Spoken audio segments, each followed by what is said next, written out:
All right, I think I'm live this afternoon, everybody. I'm going to take a few minutes to get set up here, but I have an ultimate purpose today. Now, usually we come live at 6:30 p.m. Pacific Standard Time every Thursday night, and usually we do that. However, I'm doing something a little bit different today because I'm less than 100 away from 10,000 subscribers here in the channel, so I'd like to just spend some time this afternoon and live stream a lot longer than usual. I'm going to share with you a number of things today. We're going to look back at old footage first of all, and of course, if I can manage to go the whole time, this will continue right through to when we have our usual podcast at night. If I can go the whole time, we'll see. We'll see. We got some world events to talk about. We got lots of weather details to talk about. We do have a nor'easter approaching the East Coast again. So we'll look at that. I'm just setting everything up here. And I'm a little bit sorry. I'll just interject here. I'm a little bit sorry that I'm using the lower quality stream here on Zoom, but because we may end up running into everyone wanting to join tonight, it is the best for group meeting and streaming. So I wanted to use the Zoom for that purpose. So what I'm doing right now is I'm just setting up the thumbnail before we spend some time looking at weather maps and whatnot. Just setting up the thumbnail. And now I'm going to share. So not only am I looking for people to subscribe today, it's like our radio telethon here today. We're looking for subscribers, looking for people to hit the thank you button there, leave us a coffee. Looking for shares. That's what I'm doing right now is I'm sharing the broadcast. Give me 1 second here and I'm going to do exactly that. So just going to start by putting it on our group Interior Weather and Wilderness Watchers, which is the Facebook group we run here in the Caribou. It's got 45.8 thousand people on. Give me 1 second here. Live streaming all afternoon. About to cross 10,000 subscribers.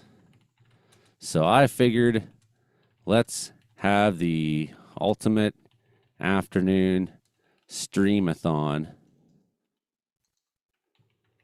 with special guests and weather updates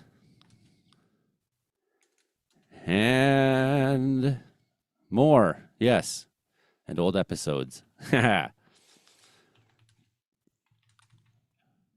And if any of you are my friends out there and you want to join me this afternoon in the stream, I'd love to just shoot the shit at times. So feel free to send me a messenger there, and I'll go, hey, and send you the link. Come on in here and join us in the studio. Come join us. Okay. There, keep it simple.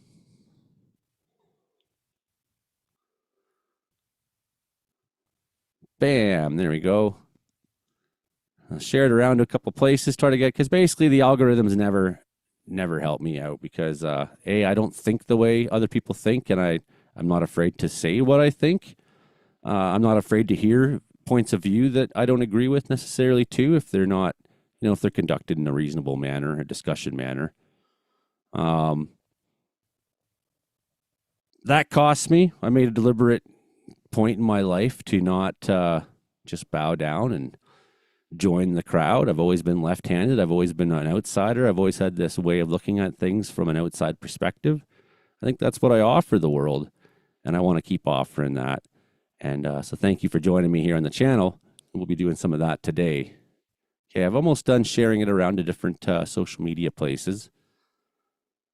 Feel free to do that too, and then we'll start by looking across Canada in just a couple minutes' time. We do have heavy weather on the BC coast, and we do have heavy weather moving to Atlantic Canada in a couple days' time too. Got a big storm that's going to break out in the United States again this weekend. Not quite as widespread as the last one, maybe a little more tighter, but sometimes tighter means a little more intense too. So Okay, that is done. Okay, one last thing that I do want to do here, actually, too, is if you give me a second here, I want to get on my other computer and tune into the broadcast so that I can watch the comments in real time if there's comments out there, because one of my weaknesses is I'm not usually excellent, not usually on top of the comments. Hey, William. Hey, Teresa. The usual suspects, my favorites. Okay, 1 second here.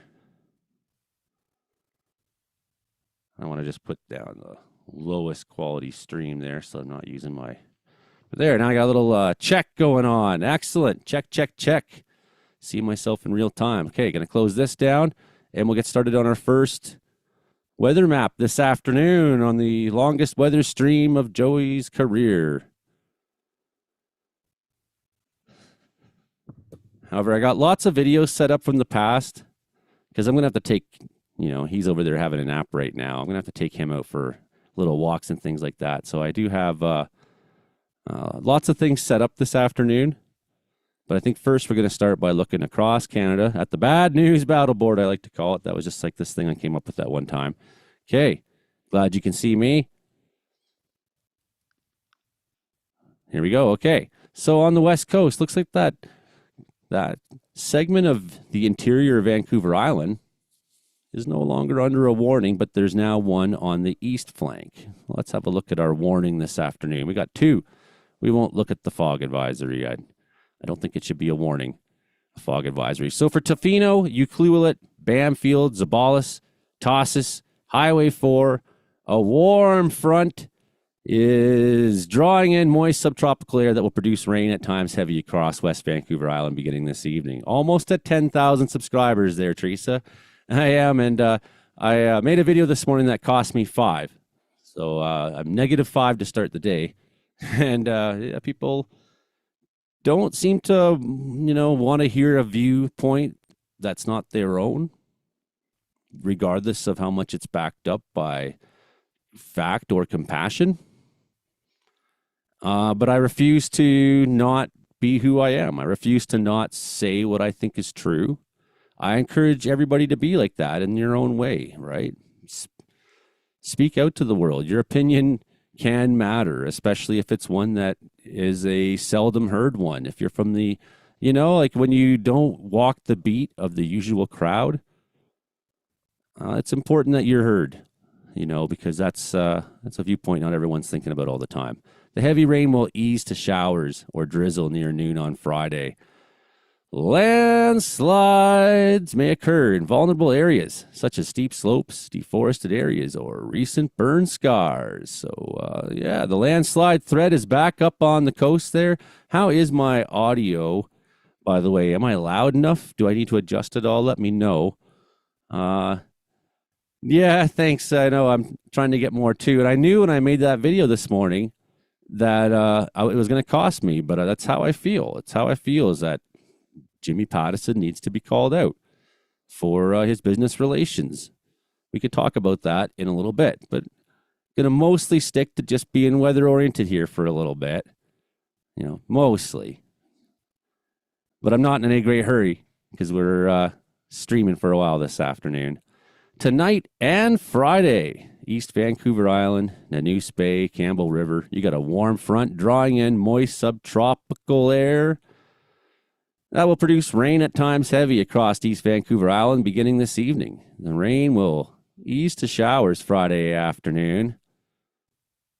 I'm a little tiny bit close to the mic. Okay, good to know.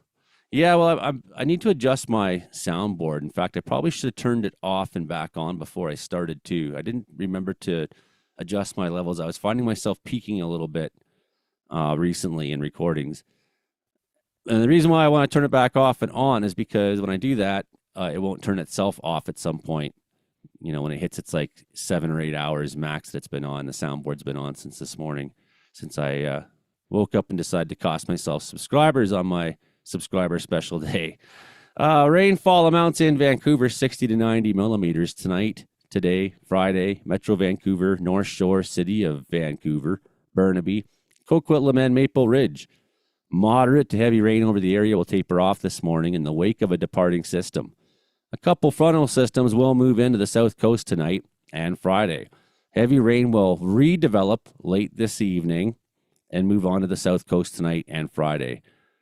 Additional rainfall, 40-60 millimeters expected. Heavy rain will ease to a few showers, though, late on Friday afternoon. We do have a warning up in the Peace, and we did mention this yesterday that there would be freezing rain in the Peace. That has proven correct. That's expected to start early Friday morning and taper off through the afternoon. So we got a warm front. It's going to push into the region Friday morning. It will lead to periods of freezing rain, the potential for ice accretion. We'll look at it all today. We'll look at it every map in more detail than ever before here on the live stream today. Today's special live stream, 10,000 subscribers there. I'm grateful for. Oh, hey, happy Thursday, Joey.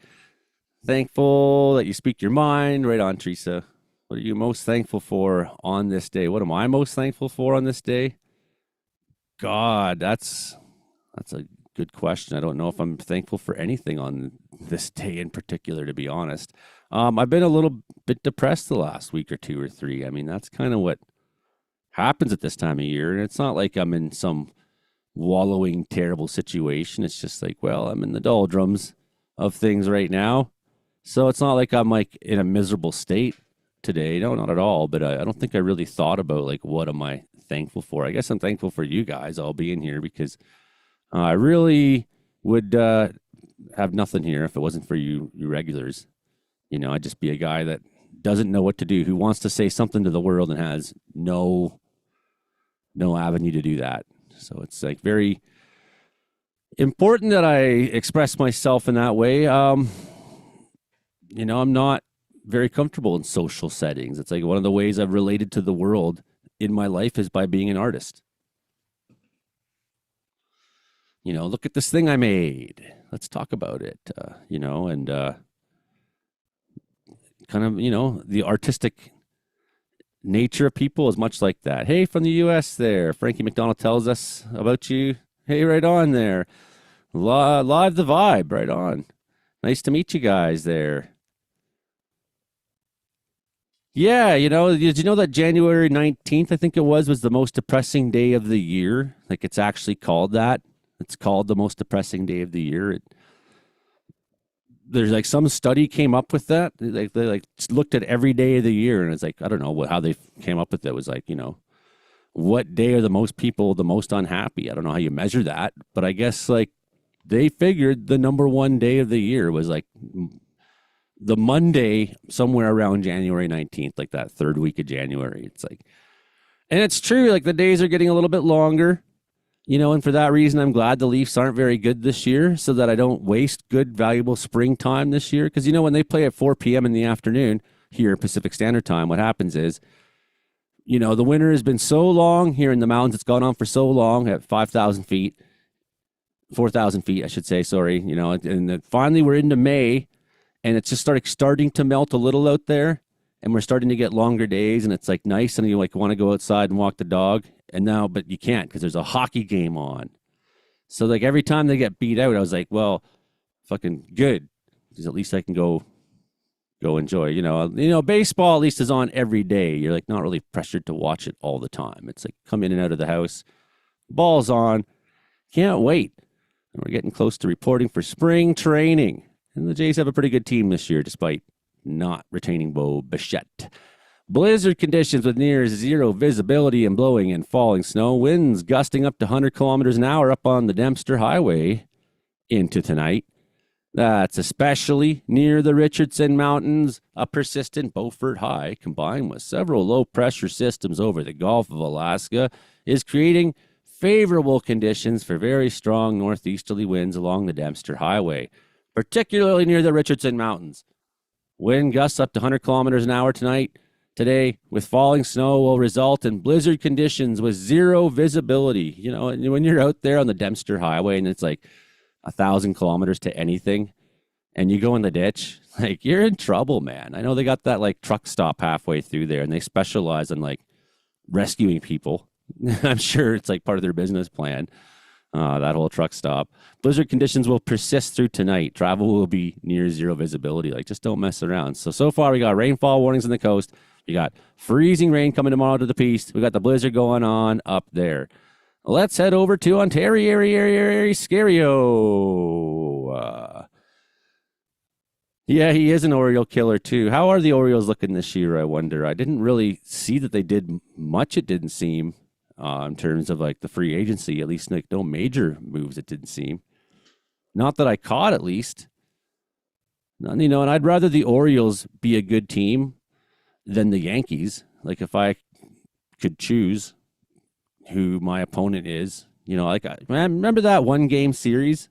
Man, and it ended with Edwin Encarnacion hitting that, like, you know, fantastic home run in the, it was like either the 10th or the 11th. And, man, that was a game. And, you know, Baltimore had a great team at that time, too. I think you had Kevin Gosman at that time, if I'm not... Pete Alonso. Oh, yeah, that's right. You got Pete. That's not bad. That's not a bad pickup at all. Good. Win some games against them Yankees. Take them down a few notches. Like, it's really, you know, if the Yankees and Red Sox have to play teams that are better quality in the East across the board, you know, then the onus isn't on us to win every game against them, because at least somebody's keeping them in check. They're going to play most of their games against American League East teams. If other teams in the East are good, maybe that can just take them down a little bit. Of course, you know, I mean, we got to play you too, but that's okay. I mean, Camden Yards, what a great place to play. No wonder Cal Ripken never wanted to retire. Okay, minus 40 up in Northern Ontario there, Atikokan. We're looking at you, Sioux Lookout. Areas just outside Thunder Bay, like Kakabeka Falls, Ontario, where, you know, the Haveman Brothers Tree Planting Company once was, distant relatives of mine. About 25 years ago, around this time, John Haveman was killed he was a tree faller as well. He owned the tree planting company, and he was a tree faller out in Kakabeka Falls there, where the cold warning is. Also Dryden there, that's where they got that wonderful pulp mill, man. You're like driving through, you're just like, you know, beautiful Northern Ontario, then all of a sudden there's just this like smokestack as you're coming from Kenora on over. Played a great gig in Kenora back, 15 years ago. So much fun there. Shouting out to our punk rock friends in Kenora. And we also went down to, where down here? Fort Francis. They're under the warning too. Minus 40 tonight into early Friday. Wind chill values, that is. Not dead air temperature, but get some wind gusts. It's going to feel like minus 40 on you. Frostbite can develop in minutes on exposed skin. So don't do that. Don't expose yourself to the frost. It's not good.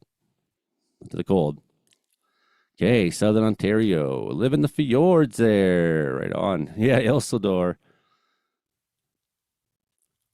We have fjord-like country around here, as a matter of fact. We do. If you look up Quesnel Lake, it's a fjord lake, I believe they consider it. I guess at one time it used to be on the edge of the ocean. Yeah, and it was a lot of atmospheric rivers this winter.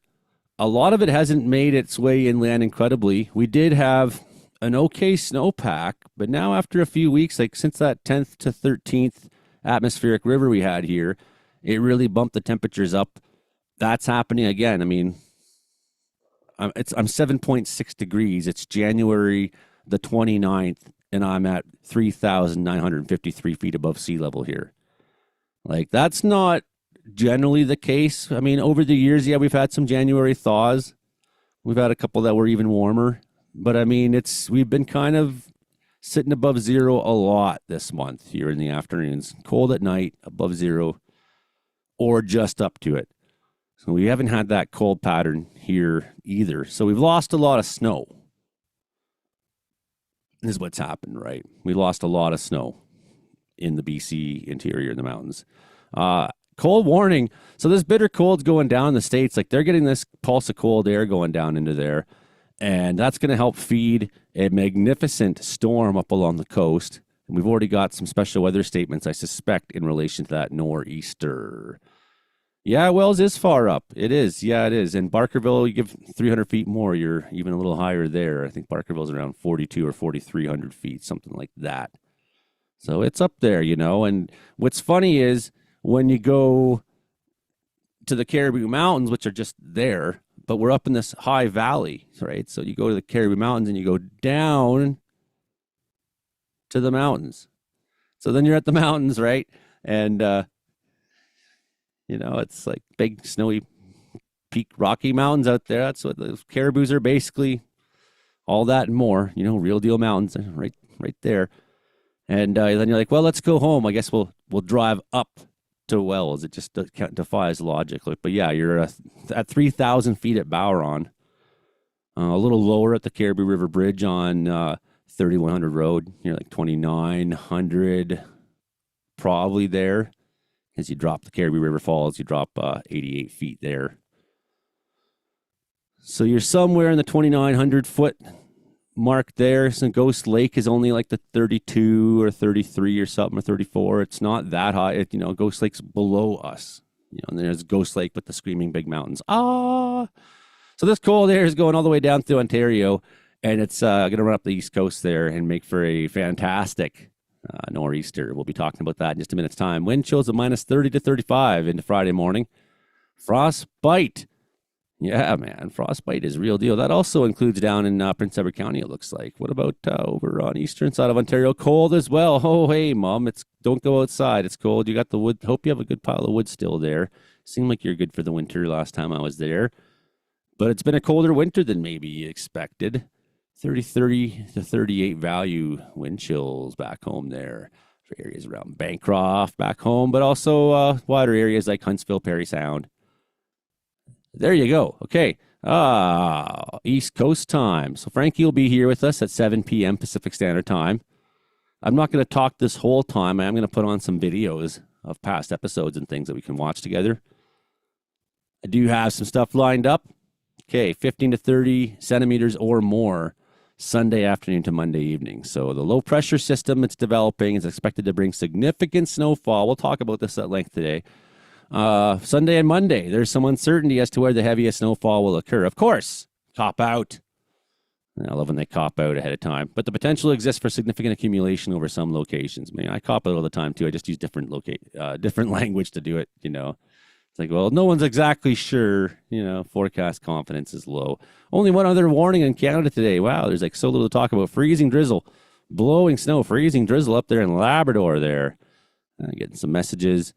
Freezing drizzle is expected to change to snow this evening. Surfaces may turn icy quickly when the sun sets there, which up that far north won't be too long from now. 50 and 25 centimeters for areas just up north of that, up towards the Torn Gap Mountains in the Nottawa-Sheesh area. 50 and 25 centimeters for you, and then for Nain, 5 centimeters Friday afternoon until Saturday morning. Conditions will deteriorate as strengthening winds combine with fresh snow. Hey, I like this. I like that I can see the comments right now. This is working really good for me. In fact, I'm going to try to make it bigger if I can. Increase my ability to see you. No, it didn't make a difference. It just made my captions huge. All right. So that's what we're talking about right now. For that, we do have the atmospheric river returning. People get so upset by that term, man.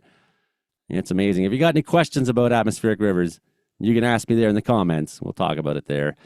We need some more lives. I think so too. I think I want to get into the habit. I got to do something to keep up with, not just the fact that, I'm a channel in a remote region. So there's people all over North America who have probably someone closer to get their weather forecast from. So it's like I'm off to a poor start that way, algorithm wise, and then partly because I do say what I think sometimes, so that confuses the algorithm. I don't get pushed well. I think I'm basically soft banned on Facebook now. I'm soft banned on TikTok, like I care. YouTube is the one place where I can really do much, and my Patreon. And what if like YouTube suddenly gets changed? What if like what happened to TikTok this week suddenly happens to YouTube? Where like, you know, the big guys are like, well, they talk about things we don't like there, so we want to make sure that censorship happens, soft censorship. So like at any minute we could find channels like mine getting deactivated here on YouTube. I don't think there's any risk of that outright. I think YouTube's probably benefiting more than they are being hurt by their open nature. Atmospheric river time. You know that like the vast majority of BC's precipitation comes to us through these events. And that's the good news, right? So it's a good thing. And there's 5 categories. My Patreon link, yeah, that's let me should I type it in for you here?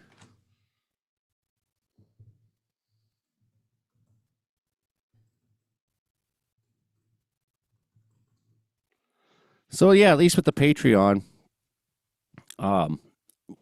we know it's going to exist. Maybe we don't have a wide audience, but at least like if there's somewhere we need to go, if times get darker, there is a place. It's called Patreon. There is a place. Yeah, man. I mean, like I don't know what to think anymore because there's a large segment of the population that purposefully is denying reality.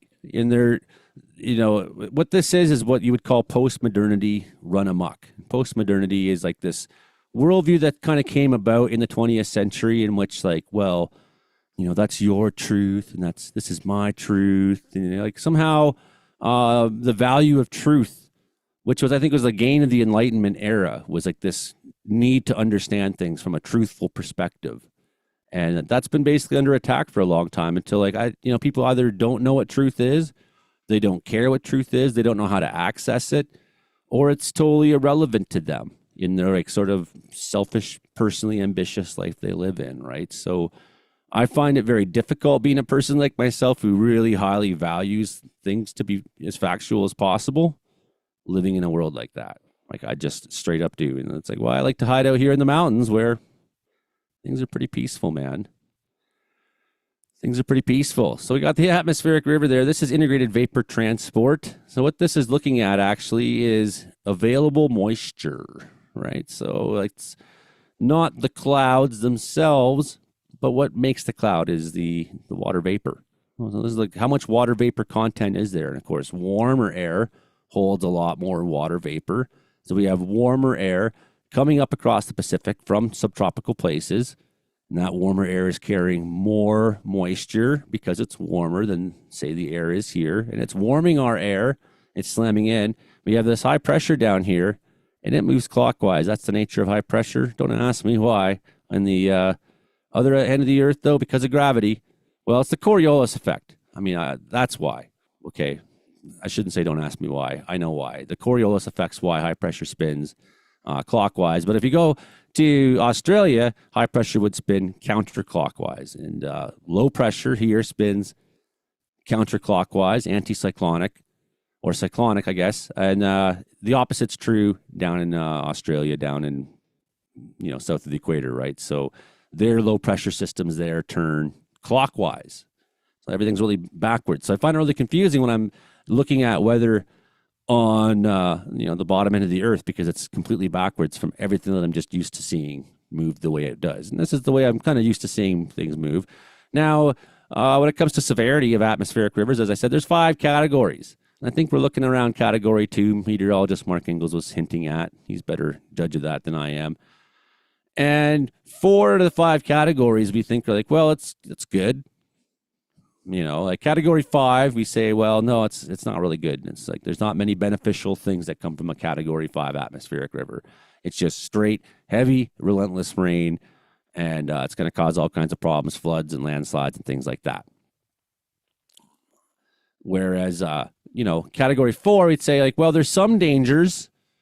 There could be some landslides, there could be some washouts and floods, but mainly good. We're getting lots of rain. That's good. We need that. We're a rainforest. We require rain. That's our thing that we we need, right? So BC is very dependent on it, and the amount of rain we take can be very good news for other parts of the country as it goes across here, and that moisture plume moves into other regions, right? So rain here is good for everywhere, right? So category 3, we'd say, is mainly beneficial. Perhaps very minor damaging effects. Category 2 is just like beneficial. Category 1's like, well, the behavior's there, but it's not a big deal. Here's integrated water vapor. So again, we're looking at water vapor here. We're looking at that invisible vapor. It's like when you boil your water and you seal that steam, and then the steam kind of disappears. Water vapor somehow joins the atmosphere in your room. But it's there. That water vapor is there. You measure the room, and there's more humidity in the room. Put a pot of water on top of my wood stove. It increases the water vapor, increases the humidity. Let's look at a couple comments here for a second.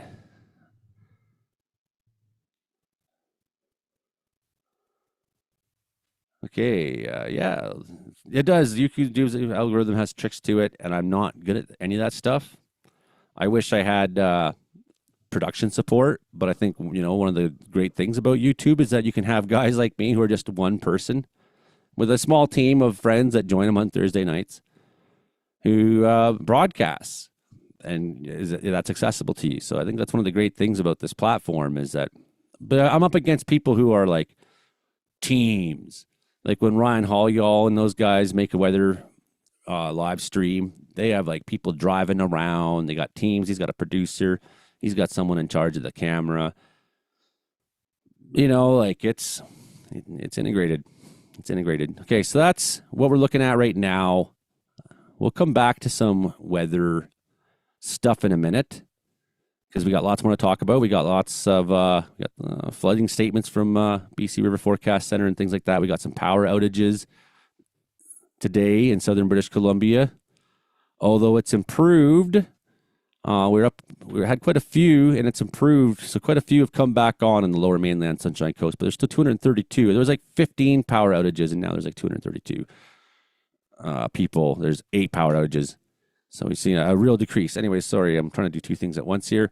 Let's put on a quick video for you there. Have a little laugh. I made this week, but people didn't really see it, and I thought it was pretty funny myself, and I'll share it with you. And shout out to my friends in Prince George, basically. A lot of my viewers here from PG. I love PG. It's got a great Costco. And, hey, you know me. I'm a fucking buffoon. I'm just kidding around here. But the video was called, Could You Survive a Week in Prince George? Because it is a pretty hardcore town sometimes, man. And, right on. Thank you. Do you get free show tickets? I'm not actually in charge of the show tickets at all. I don't even know how that works. I just, I used to have like a management who would book the shows and then they would tell me everything. And I feel like I'm at that level of knowledge about the show that I usually would be. And usually I would, call Earl and be like, hey, I don't know anything that's going on, by the way. Be like, okay, here's the deal. And I don't have that guy. I'm that guy, and I don't know what the deal is. So, I'm setting up here, so I'm going to put something on for you here. We're going to laugh about Prince George for a minute while I go get a glass of water. And we'll come back and we'll look at what BC River Forecast Center is saying today, things like that. Just a couple minutes time. All right, here we go, Prince George. What up, everybody? This is going to be Morgan Wallen, Whiskey Glasses. Show this to all the country people out there. Right on. Why do I like Prince George? Because it's a working class town. First thing about Prince George is she's working class, man. In fact, we're northerners up here. A lot of people are pretty hardcore people. Some people in Prince George. Some hardcore for the right reasons. Some hardcore for the wrong reasons. Some just hardcore. All right, Prince George. Let's have a little look at Prince George today. A little compilation of what's been going on in Prince George lately, everybody. Here we go. Sketched out. Big moose. Getting angrier. Now, you jump off. Here she goes. You never know what can happen. Things are going on, Here she comes. That's pretty close. Smile. You're on candid camera. What's that thing doing down there? That goes up my coat, not down there. That's what belongs in my coat. Just putting some fun videos out because I'm trying to get to 10,000 subscribers. And what are we at this afternoon? Although I did lose a subscriber today because I said I don't automatically hate the CBC. And the guy was like, that's a red line. It's like, well, I'm critical of everything. I'm critical of them, yes. I'm critical of other news networks for various reasons. I don't just automatically discount something that a news network says because I don't like it. Anyways, 9,880. We're 120 away. Let's go. Well, you know, like, I think you tourists should really consider going to Prince George. For people watching, it's really great there. You just never know what you're going to see in a day in Prince George. Guys driving around in little cars. 911's not even answering, so you got plenty of time to sit there and watch the whole show before anyone comes and makes some space and says, like, you can't go here. Yeah, anything can happen in Prince George. So, you know, when you're planning your next vacation there, you're in New York City or something, like, I want to go somewhere really wild, the rugged north of Canada. Prince George is your place. 911's not even answered. This WTF Prince Georger was upset about that guy cutting him off there. But there's something I do want to point out about this WTF for Prince George. We'll come back around in this video in a second where we watch. So he's like making a post. He's like, hey, this guy cut me off. But this guy is a speeder. 65, 66, 66, downtown, 67. Downtown is a 50 zone, buddy. This guy's just walking back from the bar all hammered. And he starts hearing this weird shit. What the fuck was that? What the fuck, Prince George? Let's see if we can hear what it is.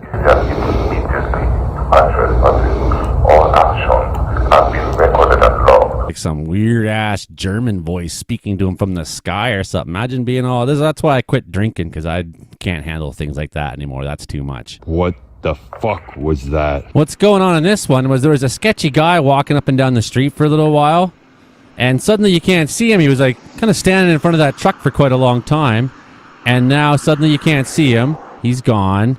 And now the truck drives off. Apparently the truck has been found, but the sketchy guy may still be at large, I suppose. Like, that's one of the reasons I don't like to have a nice vehicle. I like to have a vehicle nobody would want to steal. What the fuck was that? Just another night in Prince George there. Come out with your hands up! Guy's got his hands up there coming out. I don't know what we're looking at here, but the hands are up, and there's at least one more person behind the fence there. You can kind of make their head out, just sitting behind the fence. Here's the hands up guy kind of wandering around. No one's just taking him down there. You'd think somebody would sort of come out and be like, okay, we see that you're surrendering. But they're like, no, I don't want you. I don't want you. He's like going to get into he's got to cuff himself and get into a truck. Like, what's going on here? Maybe it's the person who made the complaint. Even that, I don't know what's going on here at all. So we got just a scene at a Prince George house there in the wintertime. Cops everywhere. Sometimes this kind of thing happens to Prince George, I suppose. And yeah, sometimes it's funny, sometimes it's not, sometimes it's shocking. But like, you know, any city in northern Canada, it's not that unusual, I suppose. It's not like the crime rate's real high there. Well, actually it is. This crime rate's pretty high. But that's the Western Canada's got a pretty high crime rate in general, which is something I've been thinking about. Here's another guy with his hands up. Something else happening now finally in the video. Is anyone going to take this guy? Is he just going to walk out of there with his hands up too? It's like, well, unless someone's going to arrest me, I'm just going to go get some coffee now somewhere, or go down to the bar, maybe hear a weird German voice on the way, speaking at them there. What the fuck was that? Okay, yeah, no, nothing. No one's taking him down there. He's just walked out, hands up there. The other guy's just talking into the window of the cops. Who knows? I have no idea what's going on here. And it's not really my business, but it's on WTF Prince George and all the same there. A great local source of news and racism. Shout out to Cole. Or is that Cole going up there now? Oh, and he's doing the handstands. I think that's him there. Okay. That's the Cole. The Cole wasn't the one rapping. He's the one saying, you know what, you rappers are no good. You need some Cole dancing here for you. He's just freaking getting down. Because he needed the stage to be seen because there's such a big crowd there. He didn't want to be missing in the crowd. He thought he'd get up on that stage there and do the dancing there. That's Cole from Prince George there. I don't know what's going on. I'm over by I don't know what's going on there. It's like you hear people in Prince George say that often. Looks like a fireman. Got a big ladder there. Shout out to the Prince George firefighters. House fire. Now, it might not be obvious, but this guy's driving the wrong way. He's on the wrong side there on 97 highway. You're supposed to be on the right-hand side of that divider. He's just driving straight into oncoming traffic. The things you see in Prince George, man. If you watch. Okay, I'll watch. What do you got for me? That's where I hit, and that's the car that caused the accident. That's the car right there. If you watch. We'll call this episode How Not to Pass when you're driving around outside Prince George on the Heart or something like that. Whoa, jerko. Yeah, put the bright lights on him. All right, guys out there, he's got a bike outside he's fixing or something like that. Hey, you better get out of here before I call the cops. You're not supposed to be doing that shit right here. What the fuck was that? I have no idea what this one is. It's like Neil deGrasse Tyson is shooting fireworks off in front of the PG man. Looks awesome. I guess that's just like, you know, a Western thing during Halloween. People just shooting firecrackers off left and center. Listen to this one. It sounds like Fallujah or something. Downtown Prince George, but it sounds like Ukraine. Sounds like Mariupol or something. Sounds like Gaza right now. Everybody who's ever been in a war zone is like in their basement hiding. They're having night terrors, nightmares, having to go see counselors. Therapists make a real killing at this time of year. All that loud banging noise that everyone's got to deal with. Wow, that is really going off, man. That's extreme fireworks, but I don't see any flashing. That's the weird part there. Where's the flashing? I'm looking for a fireworks show, and instead all we're getting is this non-stop gunshot battle. Feller comes up there and stands on the porch. Now he's looking in the window, and as he looks in the window, he doesn't know what to do, so he plays Nicky Nicky Nine Doors, I guess. Comes over here, checks, he just knocks on the door. Doesn't run away, though, just kind of goes down the stairs and then, get down, hide. Totally creepy. Waves first. Totally creepy video. Weird video. People have cameras these days, so you can't get away with that shit no more. That was so depressing. Let's get back to some Cole Graham. Now he's not dancing. Just singing it up. Prince George's goat. Oh yeah. Do you feel that? Just any old day, you go to Cal Tire, there's the cops with guns drawn out. They might just shoot someone dead right there. Yeah, really, man. Is that necessary? This is the lineup for Seniors Day. For Seniors Day. Yeah, for Seniors Day. All these seniors have to stand like this. Which is why most people in Prince George choose to die young. That is craziness. Even seniors, they want to go on the merry-go-round or something like that. Not good. They got us. Holy shit, eh? Seniors Day. I just had a couple of my residents say they're not going to wait in line, and they want to go back because they can't wait in line. Yeah, they sit there with their fucking walker. Like that. What the fuck was that? Yeah, all kinds of good reasons to vacation in Prince George. You just never know what you're going to see there in a day. You go check out the train station. Like, wow, look at a nice train station. There's just cars fucking smashing into other cars. They're like looking at the trains too. Look, a train, smash. Oh, man, you should have been looking at the road, not the trains. Here we got a white van just driving down the sidewalk. What? Did I just see that right? We better look at that one in slow motion. What the fuck was that? Like, I always joke when a kid gets their license or someone who maybe should have had their license sooner. I'm like, oh, I got my license, they says to me. So then I says back, stay off the sidewalks, everybody. They got their license now. But I didn't actually mean it. But this is one of them cases, it looks like, where you really are probably safer on the road maybe than on the sidewalk with people like that around. Imagine getting this caller, the cab has a Canada Post worker delivering the mail in there, it seems to me. Is that what it looks like to you too? It looks like a Canada Post worker is delivering the mail. Well, all my Prince George friends, just want to shout yous out here. Say be safe. Can't wait for the summertime when we can be out barbecuing again and film in the relative warmth. The police busting down people's houses next door there and coming and raiding and things like that. You know, eventually we'll be back to better weather for filming police operations in your own little town there. This guy's got a camera. I don't know what they're filming, but it doesn't seem good. When you got cameras and briefcases like that, seems like something pretty bad has happened there in order to have those kinds of guys there. Yeah, sometimes pretty bad things happen in Prince George. But all in all, like, I've never had anything really bad happen to me there. You know, I don't get involved with the bad types too much, I suppose, is partly part of it. Yeah, but I want to shout out all my Prince George friends. Be safe. You know, pretty soon we'll be back into spring weather. Pretty soon it'll be warm out. You can go out in your deck there, light the barbecue up, and film the police operations going on next door, whether it's a crime, murder scene, or some sort of fatality or something like that, or if it's just your routine crackheads getting evicted or whatever, you know. Prince George has all kinds of great people watching like that. And that's why we like to go to WTF Prince George there, watch the people, and see what's going on there in PG. In this case, looks like something bad happened in this house there, and if that's your house, sorry for making jokes. I'm not trying to pick on you or nothing like that. My condolences to whatever happened. For every bad thing that's ever happened to everybody, I'm sorry. I just want to say that there. So we're trying to get to 10,000 subscribers. Make sure you hit the subscribe down there. And yeah, I mean, if you're so snowflakey that, me saying anything will be enough to get you outraged, and, maybe don't hit subscribe because you're just going to unsubscribe later on anyways. Today, what was it today? I said, well, I don't outrightly hate the CBC. And the guy was like, that's a red line. I'm out. I'm like, did I hurt your feelings, man? Like, wow. Like, come on. Like, give it a rest, dude. I'm critical of everything. Please realize that. Like, just because I don't hate them doesn't mean I'm not critical. Yeah, he's got the rubber gloves on. I don't know if they got parts of people inside there or not, but it doesn't look too good there.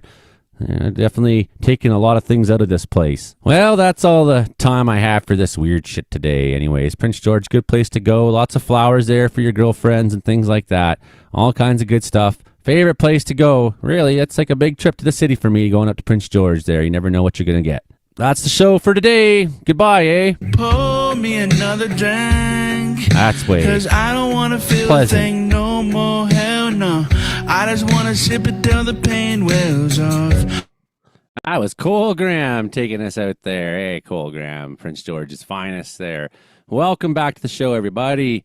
That's right. Having a little laugh at Prince George. Don't take everything I say too seriously there. I'm a funny guy, but there's all kinds of weird stuff on the channel like that. We'll look at a variety of things this afternoon. We'll keep coming on back in between now and then. So some good news, actually, is I had this map queued up, and then I had the idea just before I went to say something about it last time to refresh the page. And then when I did that, suddenly this went from like 1,000 or something like that down to 232. So nice improvements. 96 on North Island, Vancouver, from just that one outage there. So yeah, it's probably all related to the heavy wind. Basically these are some weather outages here. Oh, I find this map so weird. Yeah, there we are, out by Lanceville Bay. Just outside Nanaimo there. Power outage in Dover Road. Maybe tree down or something. I don't know. Guess we'll have to find out. Maybe it will tell us if we click on it. No. Come on. Say something. No, it's not going to say something. Okay. Well, enough of that then. Flood. High stream flow advisory issued yesterday. Still in effect there for areas along southwestern British Columbia. Southwestern British Columbia. Don't be so backwards, Mr. Johnson there. Okay, and Haida as well. More info coming for you right now. A series of storms is not anticipated. It's happening. It's impacting coastal British Columbia over the next several days. Prolonged periods of moderate to heavy rain are possible, with 3-day rainfall totals of 60 millimeters to 200 millimeters forecasted, with the highest rainfall rates expected around West Vancouver Island and higher terrain over Howe Sounds, and North Shore Mountains. Temperatures are expected to remain seasonally warm, with freezing levels rising to 1,500 meters, maybe even up to 2,000 meters. Additional runoff from snowmelt is expected in areas with snow on the ground. Localized high flows are expected due to heavy rainfall rates and rain-on-snow melt runoff throughout the coastal region. High flows are expected in episodes throughout Wednesday, Thursday, Friday, with the potential for periods of increasing and decreasing flows throughout this period.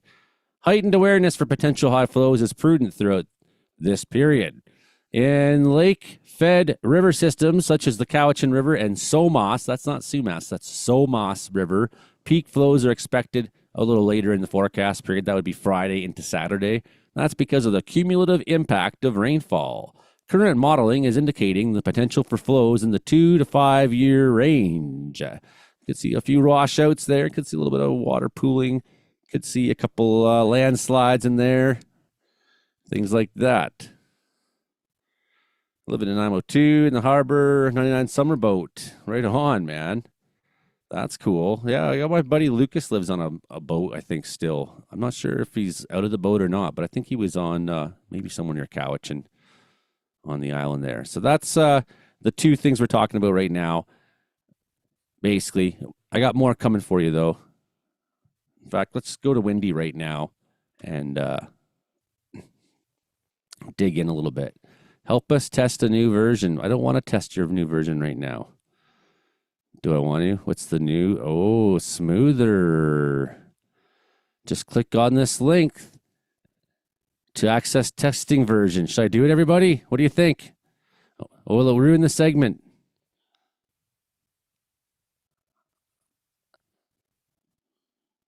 I can't tell any difference.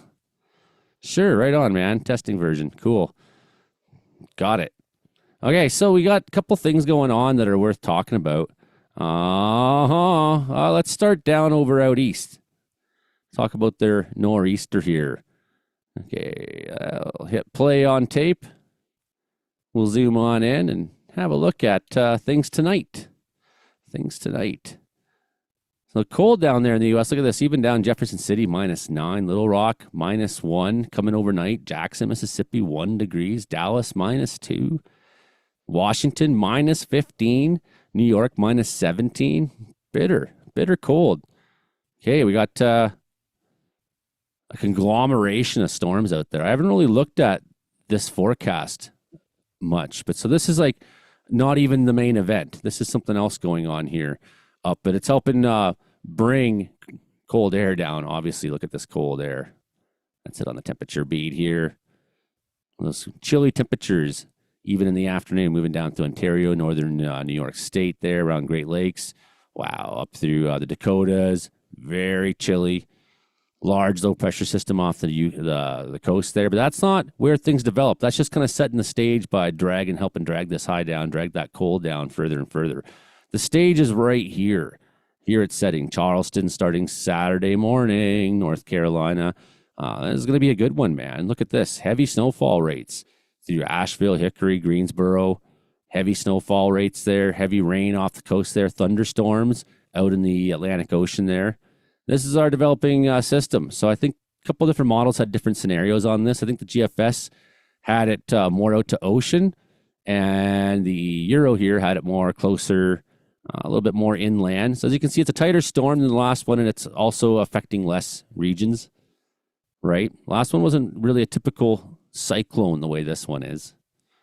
So we're gonna rewind a minute, and we'll look at every other region too. But here's how this one's coming up the coastline, coming right for Nova Scotia, making heavy snowfall along a lot of that eastern seaboard, and then really taking a direct beat at Nova Scotia there, Sunday morning, 6 a.m. Thunderstorms off the coast. Look at that, man. Imagine being out in the ocean and that. That would be far out. Man, like that's not quite the perfect storm weather, but I mean, it's not far off of it. I bet you the wave heights would be pretty high. Maybe not that next level 1993 superstorm. Look at that. Nova Scotia taking her dead on, it looks like. Taking it dead on. They're just above that warm sector. They're in the cold side instead, and they're just taking that snowfall hard. But there's still enough moisture feeding into that. If they're just a little bit more, that low is a little bit more north, maybe they'd be catching more of that warm sector. But then again, that would just make more snowfall for New Brunswick. As you can see, Newfoundland, they'd be taking a lot of that. So that's a big storm coming for them. That's their big nor'easter forecast. It's going to be another significant snowstorm on the Atlantic coast. That's story one. I think story two is probably the insane cold temperatures in the middle of the continent. Yes. Some moderation for us, though, in Western Canada. So that's nice. I'm trying to get the right size here. Here's our AR slapping up against BC coast. Making for some good precip today. High pressure established well out over Manitoba right now. Keeping it still cold in Manitoba. What do we got for temperatures right now? Yeah, -18s, -20s through Manitoba this afternoon. -20s in Northern Ontario. Still teens. In the negatives still in Southern Ontario, even through the warmth of the afternoon. There's our high pressure getting beat back Manitoba even will get a little bit of a warm-up here as these systems deliver more rainfall and snow into BC. That's going to form its new low Friday evening. This new low is going to change the game a little bit for Manitoba. Look at this. You're going to see your temperatures bounce back up quickly. Here it comes. Here it comes. Here it comes. Here it comes. It's coming. Don't worry. It's coming. That low, that trough tracking right across the prairies there. Saturday morning now. BC dry for a moment, just in time for the next one to come slapping up alongside the shore there. We'll come look at BC more closely in a minute too. Well, we're just trying to have a larger overview of the bigger stories. So snowfall coming into Saskatchewan Saturday morning, into Manitoba. That's heading towards Winnipeg. Heavy snowfall in some of those bands. A little bit of rainfall down in that very southern corner. But, most of you, like Winnipeg's in -9, you're definitely not seeing rainfall. You're seeing snowfall there. You are well above that warm sector. That low dipping down into the U.S. there. Check out those temperatures. Yeah, man. Yeah, eastern seaboard's had some look at that, all the way down to Florida expected on Sunday morning. All the way down to Florida. They're going to look at that. That is unbelievable. Daytona Beach, Palm Coast -2. Look at that. Let's just go back to that for a second. Palm Coast -4, Jacksonville -5, Orlando -4. They are not used to that. Arctic outflow off the Gulf Coast. They are not used to that at all. Been a little while since I looked at what everyone's saying here on the chat.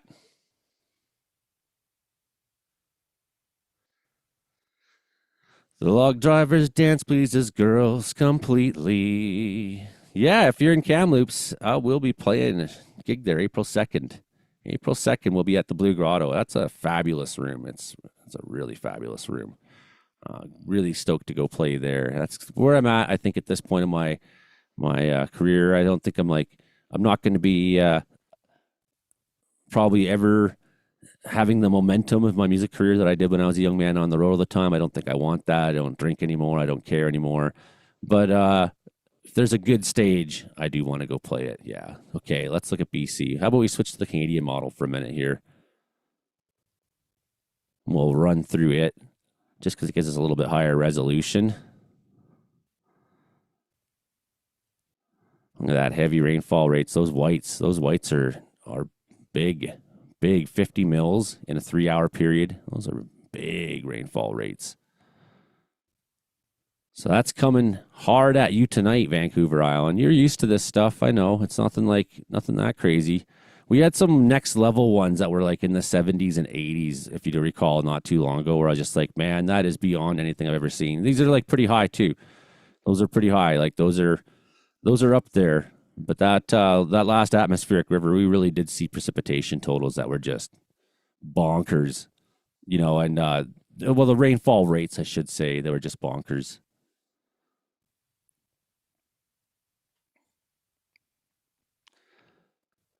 Just reading some of your comments there.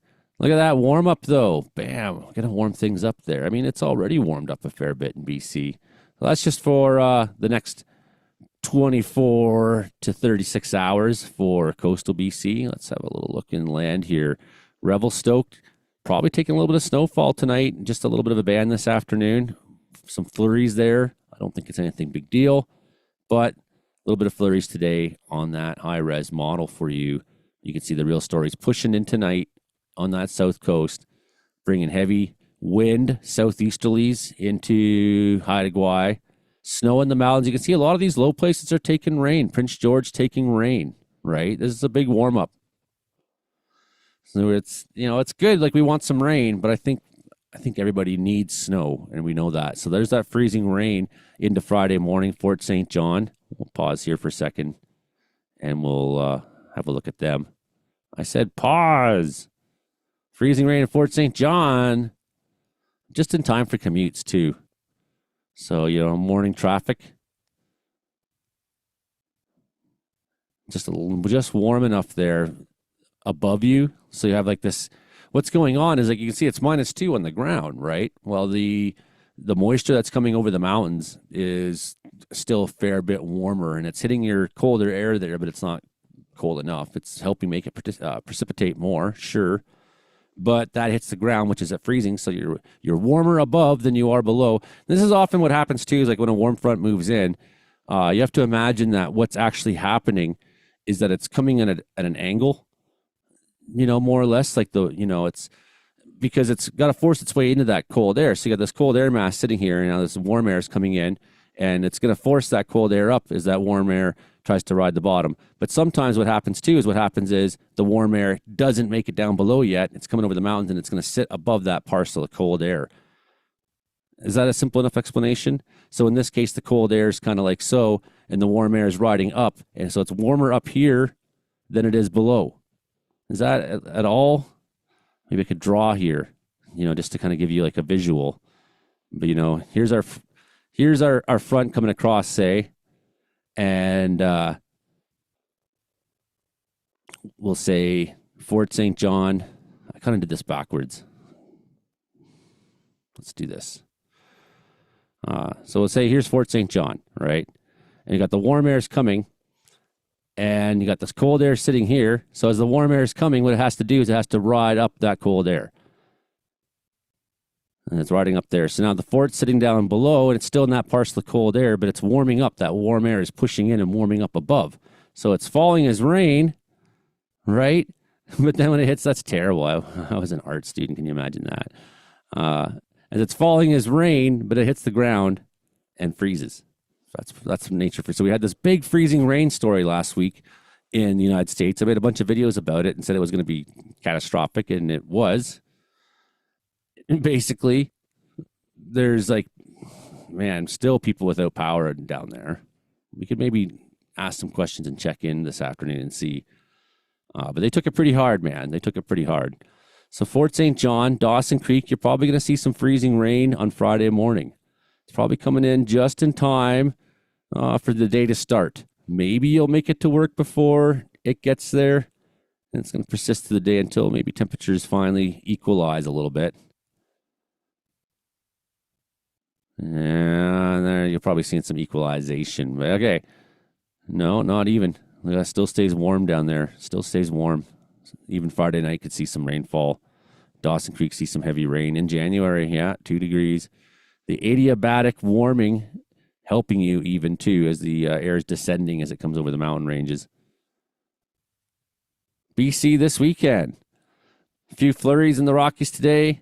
Next pulse coming on in. Northern BC already taking a little bit of snowfall up there. Not yet for Dease Lake there.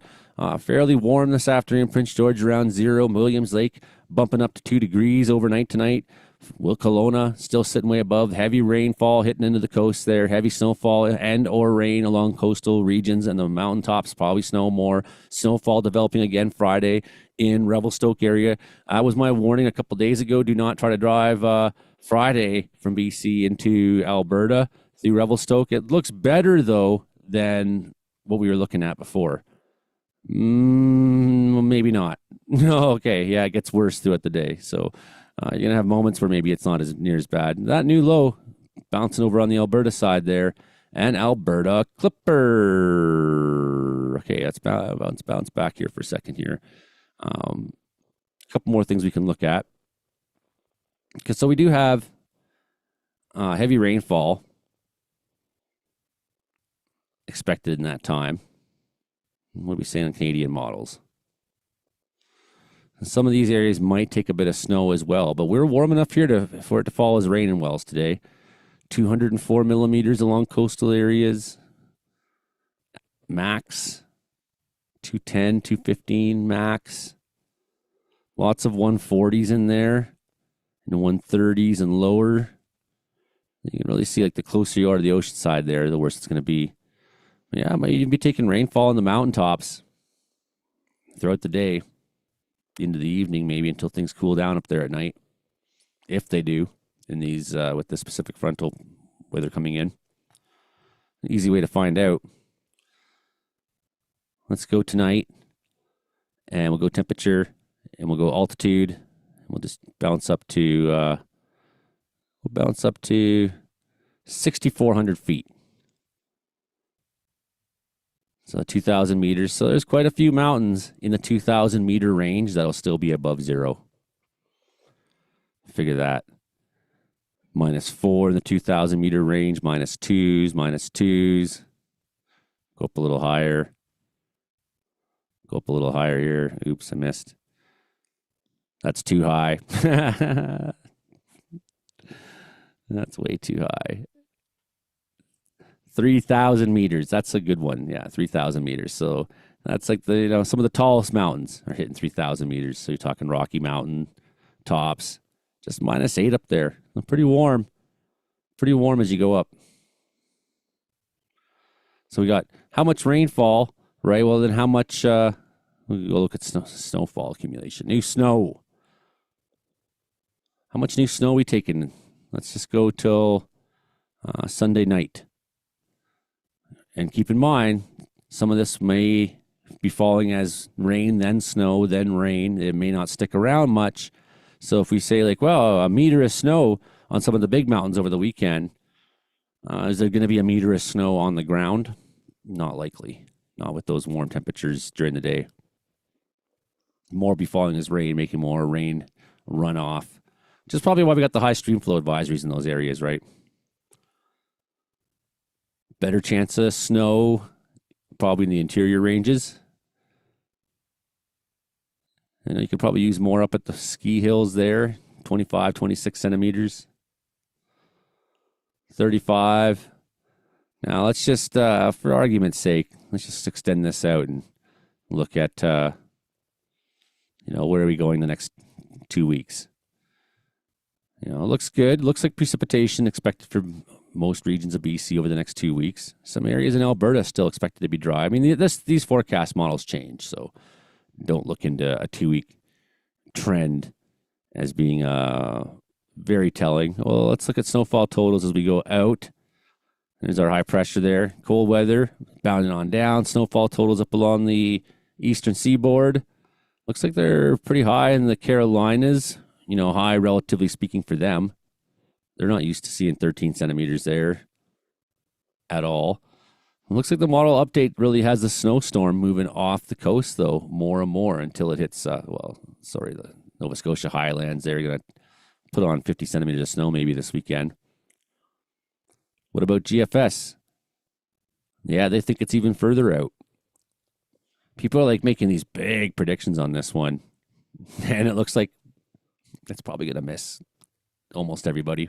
But, a little forecast change, though, in the next 24 hours could see Washington, New York, and Boston get slammed like everyone's worried about. Today's modeling doesn't look good on that. Looks like the GFS won that round, which is unusual. The GFS is a terrible modeling system. Who's all out there? Different for sure. Talking about the loss of snowpack. Yeah, I do have something else. We'll come back here in a minute. I'm going to play something for you. We'll come back in a few minutes, and we'll talk about snowpack loss. I thought Gina Birchwater had a really good thing he made today. That would be helpful to talk about. I'll stop share for a minute here. Let's go pick a new past Joey Only video here and have a look back at some of the things that go on in this channel. I'd like to share with you. Trying to get to 10,000 subscribers today. Trying very much. So, of course, at 7 p.m. tonight, Frankie McDonald's going to join us here on the live stream. And as per usual, we're going to make our radio show. We make our radio show every week here on the channel. And it goes out to 4 radio stations currently. We've had a few come and go over the years. We were on Shaw TV for a while. We were on Rogers TV for a while. We've came and gone from them. Long story short on that was it's a lot of volunteer work. And I need to have a bit of my life to myself too. Yeah, I think the Maritimes will get slammed. It looks like the brutal snowstorm the Americans thought they're going to get is still going to happen in Nova Scotia. And maybe the Carolinas look like they'll take some snow too, right? So I got Frankie's weekly weather update I made today. It's like my thing I do every week. So Frankie sends me every video he makes. So I download them and then just clip them into a little compilation of like Frankie's top weather stories of the day. So trying to get to 10,000 subscribers today. If you're new here, welcome. If you're just hanging out, I'm just hanging out too, basically. Just felt like turning on the live stream and saying, hey, let's see if we can get somewhere today. Let's see if we can get to that 10,000 subscriber mark. That'd be great.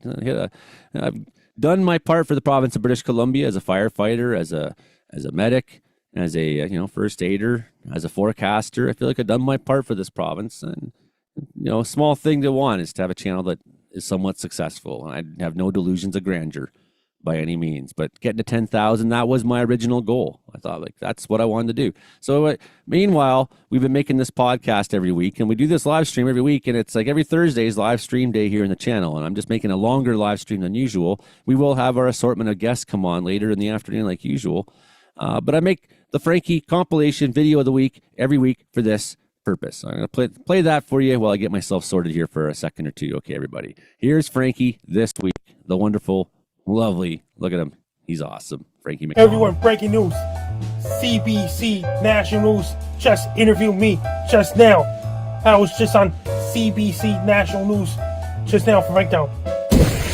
Hey everybody, greetings. The AI videos are kicking up the high gear, and AI generated videos are kicking up the high gear all over social media these days. Bitcoin!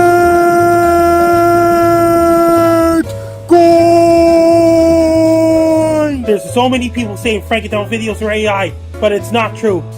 And there's me moving my fingers. Hey everybody, here is my update for massive earthquake to hit Vancouver, British Columbia anytime soon. Vancouver, British Columbia is going to get a 9.0 magnitude earthquake or even 7.0 magnitude earthquake anytime soon. But the earthquake is too unpredictable because Vancouver, British Columbia lies on the Cascadia subduction zone and Juanifuca tectonic plates like North American plate, Pacific plate, Juanifuca plate. Vancouver is well overdue for megathrust earthquake, 9.0 greater magnitude or even 7.0 greater magnitude. It's going to affect Alaska all the way down to California. It's going to cause a lot of shaking. That's going to destroy a lot of buildings. I urge everyone in Vancouver to start doing their earthquake drills. When a major earthquake happens, go underneath the tables, go underneath the chairs if you're indoors. When you're outdoors, don't go inside buildings during an earthquake.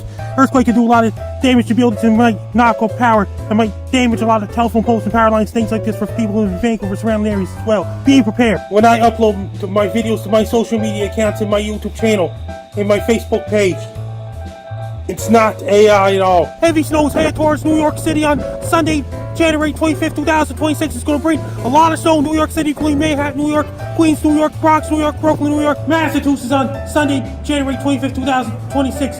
It's going to bring a lot of snow. It's going to bring strong winds. It's going to bring blowing drifts, so reduced visibility, dangerous and treacherous traffic conditions, and streets, roads, highways, interstate highways, so there's no cover. Heavy snows head towards Missouri. Heavy snows headed towards Pennsylvania on Sunday, January 25th, 2026. Heavy snows headed towards Kentucky on Saturday, January the 24th, 2026. Is going to bring a lot of snow. Have your salt trucks ready and put the salt on the road. Heavy snows headed towards Dayton, Ohio on Saturday, January 24th, 2026. Is going to bring a lot of snow in Cincinnati, Ohio, Dayton, Ohio, and the surrounding areas, including Columbus, Ohio. It's going to bring a lot of snow in Oklahoma City, or Tulsa, Oklahoma, and the surrounding communities. It's going to bring a lot of snow. Heavy snow is headed towards Fremont on Sunday, January the 25th, 2026. Freezing rain is headed towards Austin, Texas on Saturday, January 24th, 2026. Heavy snow is headed towards Toronto, Ontario on Sunday, January 25th, 2026. It's going to bring a lot of snow in Greater Toronto, Ontario, surrounding areas, including Markham, Newmarket, Richmond Hill, Oshawa, Mississauga, Oakville, Burlington, Hamilton, St. Catharines,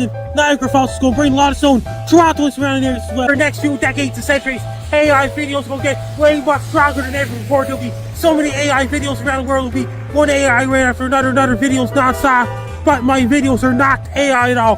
Here's me moving my fingers. It's going to bring a lot of snow in Montreal, surrounding areas, including St. Anne de Bellevue, where Base Guy Show lives. Heavy snows headed towards Nova Scotia on Monday, January 26, 2026. It's going to bring a lot of snow in Halifax, Nova Scotia, Sydney, Nova Scotia, Cape Breton, Nova Scotia, and conditional Glasgow, Shelburne, Yarmouth, Bridgewater, Liverpool, Lunenburg, Dartmouth, and all those places. So many people around the world are saying Frankdown videos are AI. AI is affecting the whole world in these days.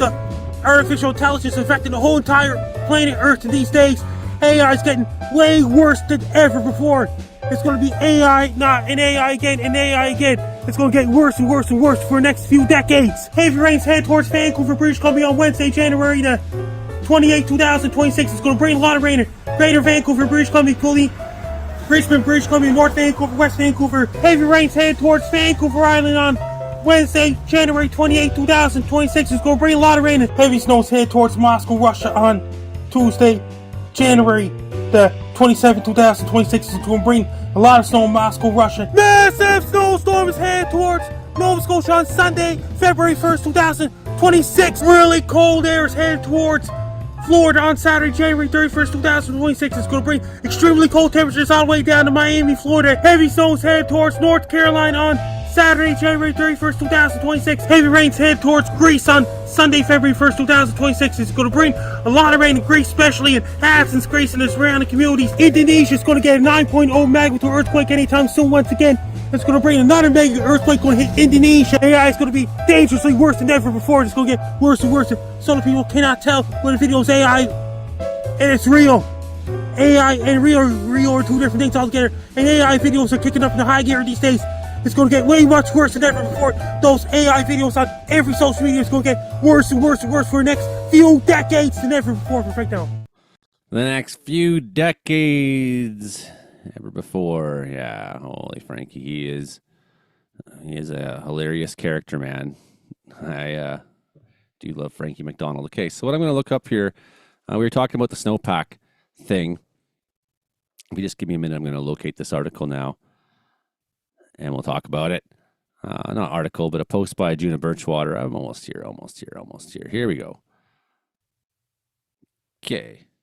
Sharesies time. Hey, let me know if you're seeing that screen. That's the group we run here, Interior Weather and Wilderness Watchers on Facebook.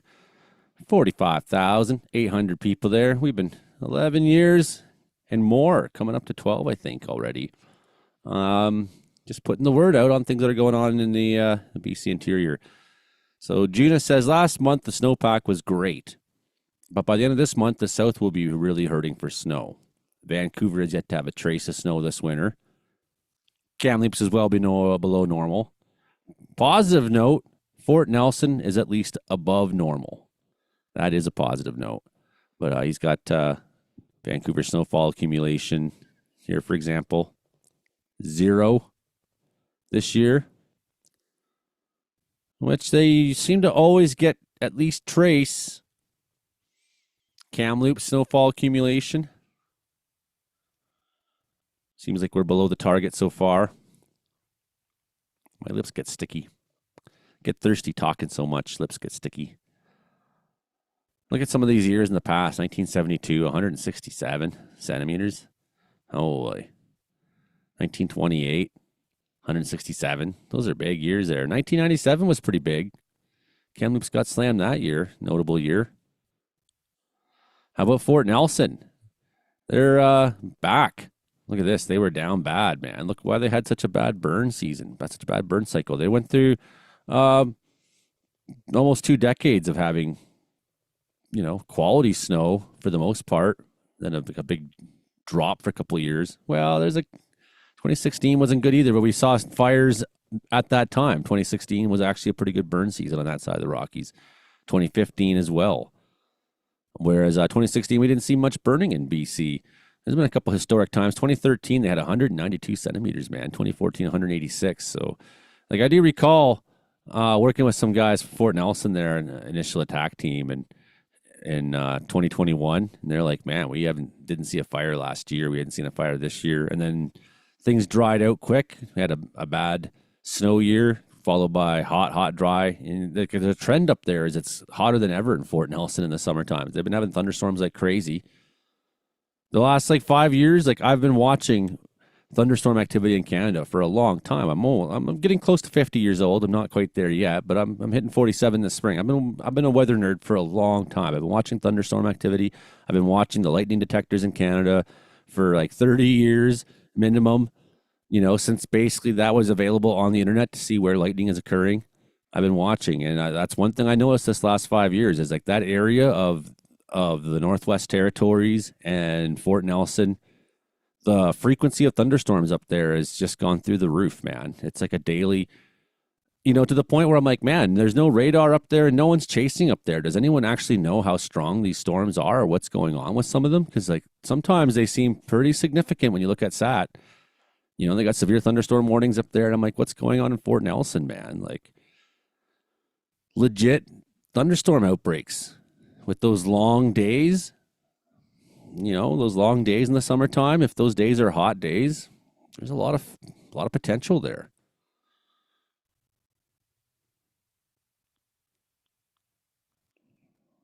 Just looking at your comments here. Yeah, Frankie, we'll be back at 7 p.m. I'm gonna try to like see how long can I live stream today. I'm like an hour and a half in. How long can I possibly do this? Vancouver's had a couple years that were pretty good. I was there actually in 2009. In fact, I was there at the period where this happened. We spent a lot of that time period on the road with the band, but we were actually recording an album around that time, and we were around a lot. And what happened was, because I had like a basement apartment where like we lived in a whole house, like a whole gang of us, but basically 4 of us had the basement. My partner and I and someone else and their partner or whatever, right? And we had the band rehearsal space was down there, and we were all set to go. And then suddenly one day we're like sitting down there. I think we were jamming maybe. Yeah, I think we were even like playing music. Like, and then just suddenly like water started coming up through the floor and up. And I'm like, oh my God, look at this. The everything's flooding. And we try to get everything off the floor, all the, amplifiers and yeah, we had quite a flood down there. It came up like about 4, 5, 6 inches. And I guess what happened too was the snowfall started clogging all the storm drains. So then water just went to the next lowest place it could find, which is my living room.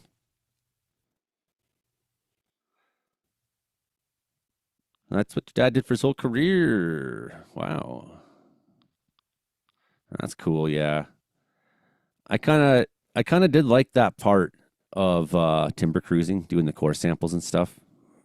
That was cool stuff. So here's our Facebook group. If you've never been on it before, I got lots of posts from people. I like just people posting whatever, like there's Joy's a photographer. She likes to film. Here's a bird flying. Oh no, it's got some music that I'm afraid YouTube will bust me for. Johnny Chong, even Johnny Chong's in the house there posting. Beautiful fucking morning in Lillooet. Johnny Chong, he could say that here. It's okay, Johnny. Someone let Johnny know if you're in Lillooet. Johnny, you can totally say beautiful fucking morning on Interior Weather and Wilderness Watchers because you're Johnny Chong. That's what Johnny Chong. Have you guys not know who Johnny Chong is? Let's take a. Is this not the Johnny Chong?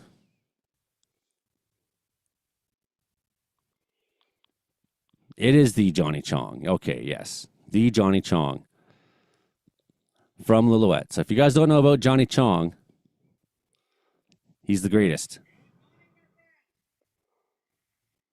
Oh, do I have audio on? I'm gonna just stop this for a second and make sure I turned on audio. Share sound. Here we go. Now we can listen to Johnny Chong. Good morning, my friends. Johnny from the Weather Channel here.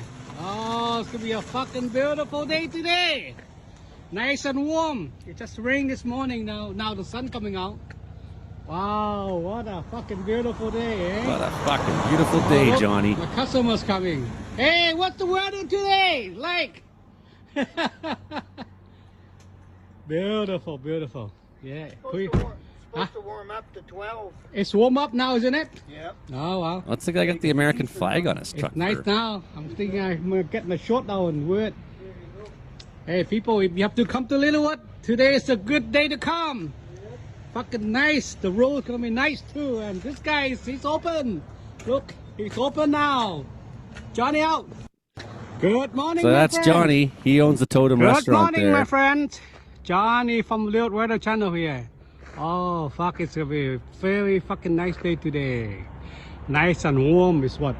+2 right now. Nice. I think winter's over now, I hope. Beautiful day in the valley today. Come on, people, get out, do something. Oh, the Chinese from this guy here.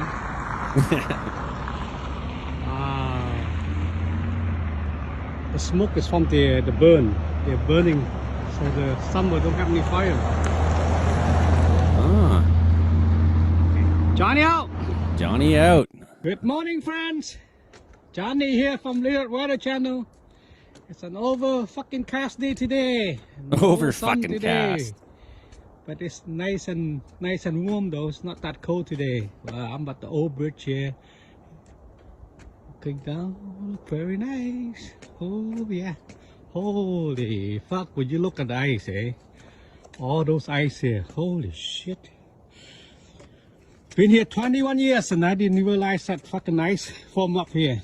I always wonder what the hell, where's this ice floating from? It's from here. Wow, look at that.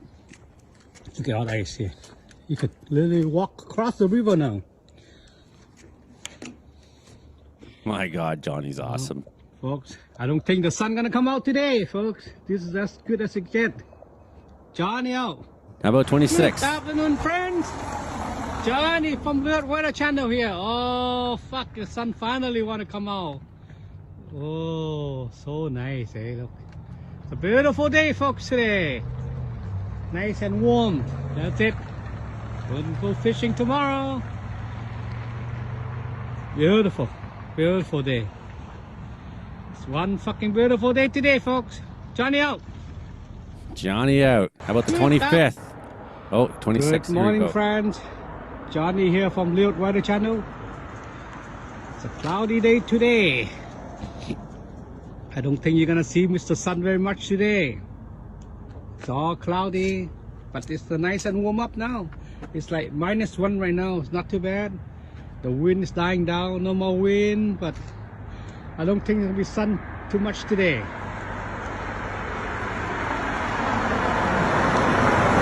Folks, enjoy your Monday. Johnny out. Good morning, everybody. Happy Sunday. Oh, it's a fucking beautiful sunny day, but cold. It's very cold today. Look. Wow. Not much snow there, is there? There rarely ever is. Well, folks, by next week, I think we are onto the plus territories now. Just a couple more cold days and then it get warmer again. Wow, it's beautiful in town here today. Wow, look at the sun. I think I need sunglasses today. Beautiful, beautiful, folks. Come and enjoy the Sunday. There's a hockey tournament going on. Let's go give them some support. I watched the game last night. Pretty good. Alright, Johnny out. So apparently this fucking tofu tastes like shit. I never tried before, but I heard it tastes like shit. Maybe next time I will try. So apparently who wants some pork? Look at all the cooks. I was shopping for Totem Restaurant, I suppose. Johnny Chong, everybody. The legend there in Lillooet, BC. I am going to go to Totem Restaurant sometime. Meet Johnny Chong. Good morning, my friends. Johnny from Weather Channel here. And make a video about it. Holy fuck, it's cold today. Cold, cold, cold, but sunny. Holy shit, look at that sun. Don't let that sun fucking fool you.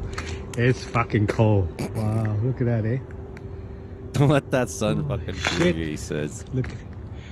Well, not too much snow on the top now. Look at this top here. It's all bare here. Well, folks, happy Saturday. Enjoy your day. Woo, it's fucking cold. Johnny out.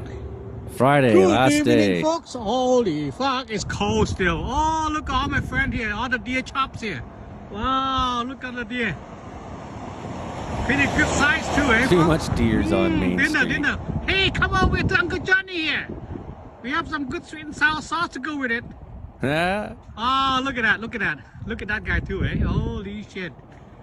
Wow, and oh, there's some more over there too. Oh, look at that. Holy shit. Big deer party going on here, guys. Wow, look at that, eh? Look at that, folks. Who wants some deer chops? Wow, look at. Holy fuck, they're pretty fat too, eh? Look at all the deer. Ooh. Wow, 1, 2, 3. Wow, look at that. Deer are so tame in BC. Oh, holy shit, there's a bunch over there too. Look at that, they must be going to a garden or some shit. Wow, look at a bunch over there. Look at that. Wow. Oh, I'm getting in. It's too fucking cold. Johnny out. Good evening, folks. Too much Holy deers. fuck, it's cold still. Oh, look at all my friend here. All the deer chops here. Wow, look at the deer. Pretty good size too, eh, folks? Dinner. Hey, come on with Uncle Johnny here. We have some good sweet and sour sauce to go with it. Oh, look at that. Look at that guy too, eh? Holy shit. Oh shit, somebody, you call for help yet? Help, I'm stuck on the fucking fence. Holy shit. How are we gonna help him? Oh my god, somebody call. Who should I call? The deer gets stuck on the fence here. Look at that. Holy shit. Maybe I should get a stick or something. Hold on, yeah? Wow. Oh, he's gone.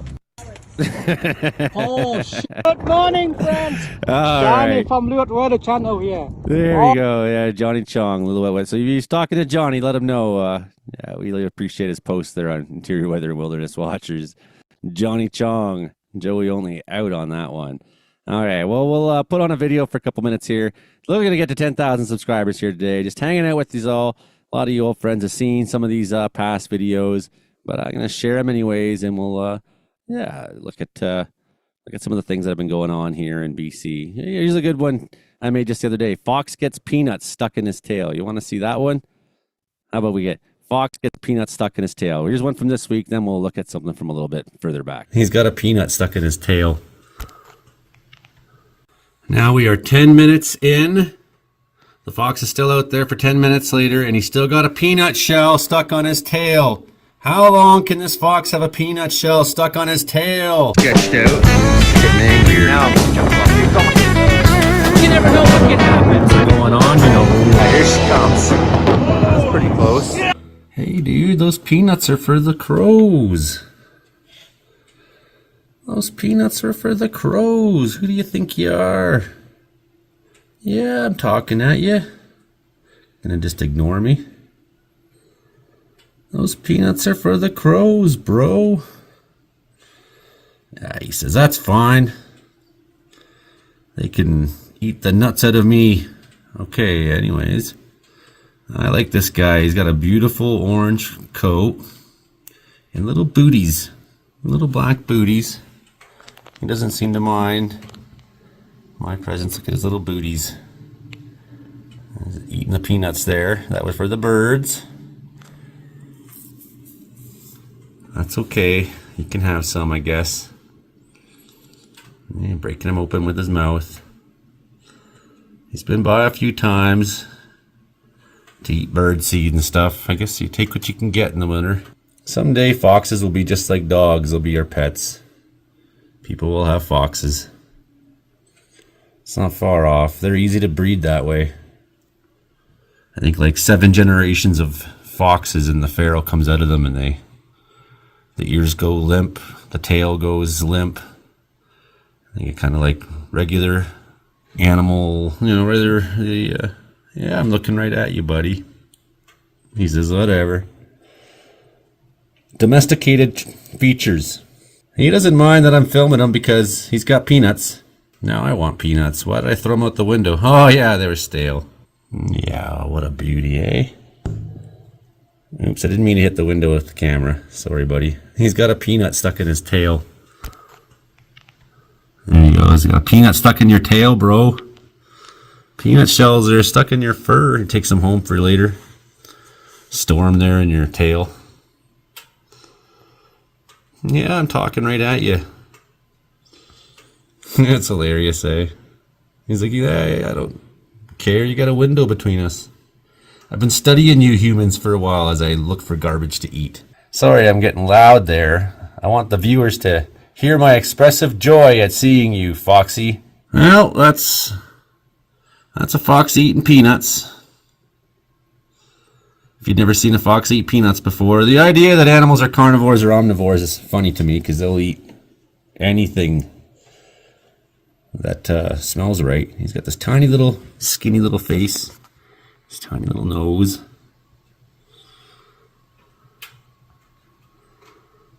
Very warm coat though, minus 25 last night. He didn't mind. You didn't mind, did you? Well, that's enough, he says. Just gonna sit there and guard my house now, seeing as Kenny's not out there to get him. I don't know how long you want a video about a fox sitting there to be, so I guess that's it. Hit like, share, subscribe. Oh, he's going to come back and eat some more peanuts. As soon as I'm like going to end the video, the fox is like, no, I still want peanuts. There's a peanut-eating fox for you there, folks. Yeah, his black ears, his booties, peanut shell still stuck in his tail. Yeah, it's still stuck in his tail. It's still there. Oh, he's hidden his tail. He's like, don't laugh at my peanut tail. Well, sorry, dude. You got a peanut shell stuck in your tail now for 5 minutes. 5 minutes. You can totally hear me talking, too. He's like completely cognizant of the fact I'm just sitting here talking to myself. Well, all in an afternoon here at Caribou Dude YouTube channel. Oh, he's gone out of the picture right when I try to selfie myself into it. Come on, Fox. You're ruining my shot. There he is. Caribou Dude YouTube channel. We got foxes right out the window here in the mountains, folks. Now we are 10 minutes in. The fox is still out there for 10 minutes later, and he's still got a peanut shell stuck on his tail. How long can this fox have a peanut shell stuck on his tail? It's been 10 minutes, dude. And there's one bushy, peanut shell-infested tail. That's what you get for eating my crow's peanuts. That was for the Stellar Jays. That was for the chickadee-dee-dee-dee-dees. That was for everybody but you. But you just had to be a greedy old fox there and eat up all the peanuts and get them stuck all in your friggin' tail there. And he's just sitting here enjoying himself as long as he can. He thinks he owns all my peanut shells. He's got 2 of them stuck in his tail, actually. With the naked eye, you can tell that one's stuck in his tail as well. He's got 2 peanut shells now stuck in his tail. How long can a fox have peanut shells stuck in his tail for anyways, eh? I'd ask him, but he might run away because they don't like to answer questions. That's the thing about foxes. They're sneaky that way. Answering questions is not their thing. They don't do that often. No, they just run away whenever you ask them a question about things.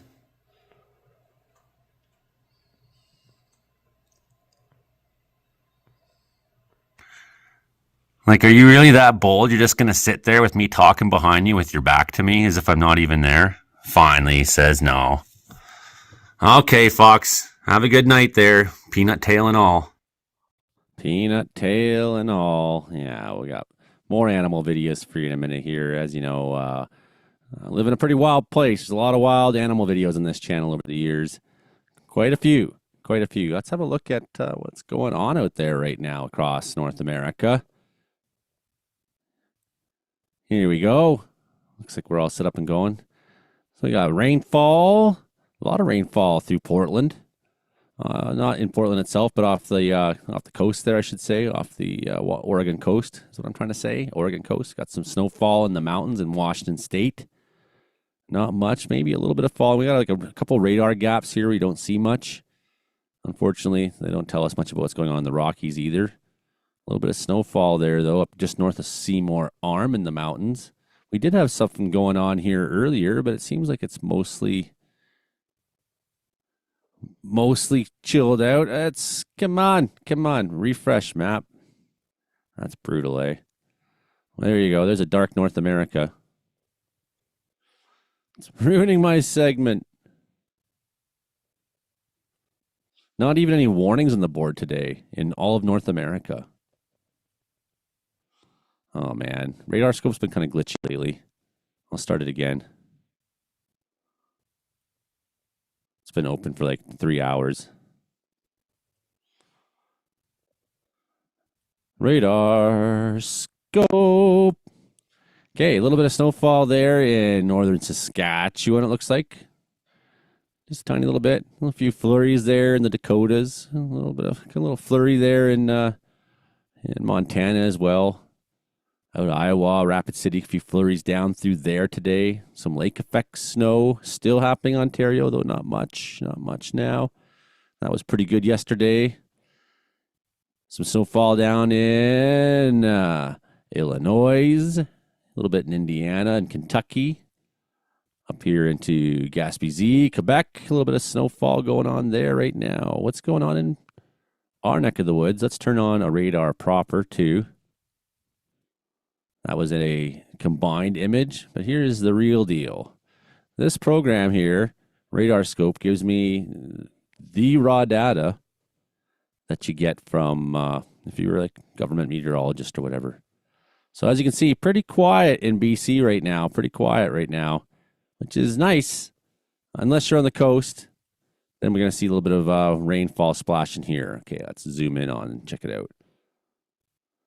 So as we've seen, the majority of that rainfall seemed to be Washington State right now and up through Oregon coast. But we do got quite a bit of that splash in Vancouver Island, Port Renfrew area, some of those high country there, some mountains through there, Saanich. We'll zoom out and we'll hit play on tape. Take a second to load.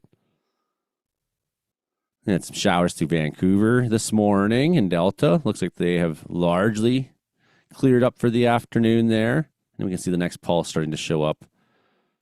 Boom, there we go. Now I can switch radar sites, see Vancouver's rainfall this morning, a little bit of a different angle. Hit play on tape. Some showers up through Vancouver, North Shore Mountains this morning. Nothing too heavy there. Cleared up for the afternoon. Here comes the next pulse right on in.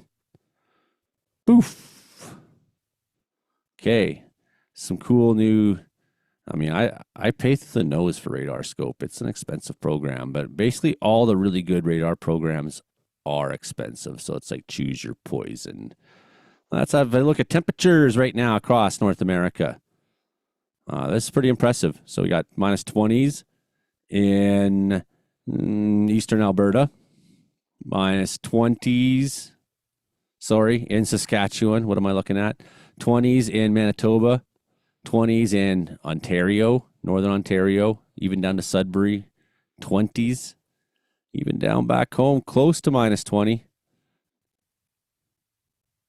Minus 19 up there by Bancroft.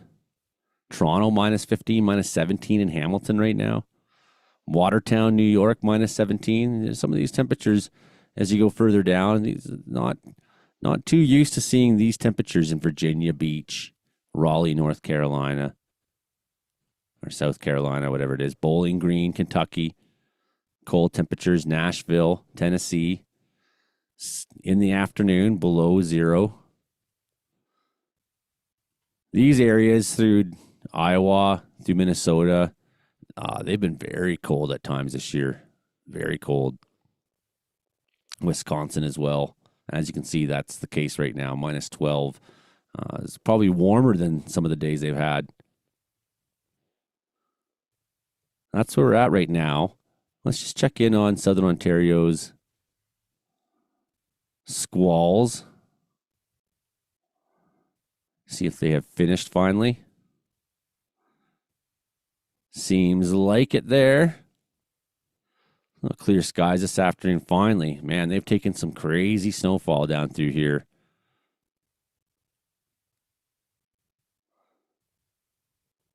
And still a little bit going on down Seaforth. Yeah, I remember this one time. I had this crazy thing happen.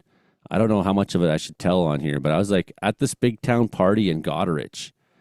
And then I ended up like out on this long water break. It's like this like long pier that goes all the way out. It's like made of rocks. It's to try to like stop the big waves basically from coming into Goderich area. And so I'm like out there with this woman and we're like, you know, kissing and hanging out by the water. And then we started hearing this like crazy woman on the beach and this town party was going on and the whole town of Goderich was full of people. Like all kinds of people, thousands for this town party, this town dance. And this woman she was like walking down the pier towards us and she kept yelling, "I fucked the mayor of Seaforth." And I was like, what? Go away. We're like yelling at her, like leave us alone. And she's like coming towards us. She's walking down "I fucked the mayor of Seaforth." She's going on. I guess apparently it was the mayor of Seaforth's wife who was highly intoxicated for the town party. And we yelled at her till she went away. Like, go away. Literally, it was, real life story there. That was 26 years ago. That was a little while ago. But that happened. Okay, let's play another video for you here. So we were just looking at animal videos a minute ago. We had a fox here on the video, and I was talking about how many animal videos we've had over the years. Lots. In fact, I've got a pretty good compilation here full of animal videos. I'm trying to get to 10,000 subscribers today. If you're just tuning in, feel free to do exactly that. Subscribe. That would be awesome, because that's what we're trying to do. But then, you know, tomorrow you can unsubscribe. Break my heart, probably. So I got a couple compilation videos here for you that we can look at and, you know, laugh at. Insane animals, wild critters, and things of the caribou compilation. This is going to go on for a little while there, and I'm going to take the dog for a quick walk while we do this. Welcome to the channel, though, everybody. Here's a little bit of what's gone on the last 5 years. We're celebrating 5 years this month of regularly broadcasting on Caribou Dude YouTube channel. So it took us a long time to get to 10,000 subscribers, and that's a lot my fault. A, I'm not good at the algorithms. B, I'm not good at changing the nature of the kind of person I am. I say what I say, I do what I do. All right, here we go. Insane Animals compilation. Let's go. Here's Dave. We're out timber cruising. We were just parked right there, and there's a beautiful sunrise, so I thought I'd fly the drone a little. I took off, and I went down this road about 1.5 kilometers when I noticed something in one of those cut squares. So I flew in over top of it and dropped right down on top of it. It was a wolf, just a single one by itself. It got pretty timid, but it was neat. The drone freaks it out, eh? Yeah, it scared it. It sounds like wasp nest. What kind of drone is it? It's a Mavic Pro Platinum. Nice. Yeah. In the wilderness without a friend, or in the metropolis where everything's rotten. In the wilderness without a friend. There it is. This is bad news. My God. Falling out right now. Anything could happen. Get on! Wow. I'll watch the video later. Ain't dry mopping this. Yep, keep going. Keep moving. Usually I can get them to come here with that call.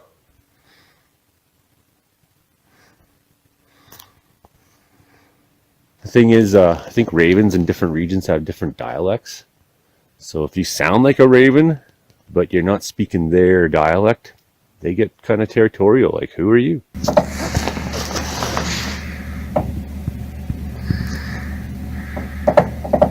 Here comes my meowie. Hey, meowie. Come on, buddy. You want to come up to the store?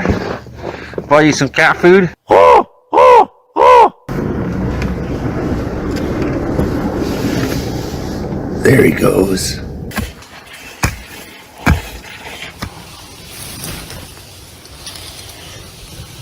Got you, little bro. This guy was in a hot spot.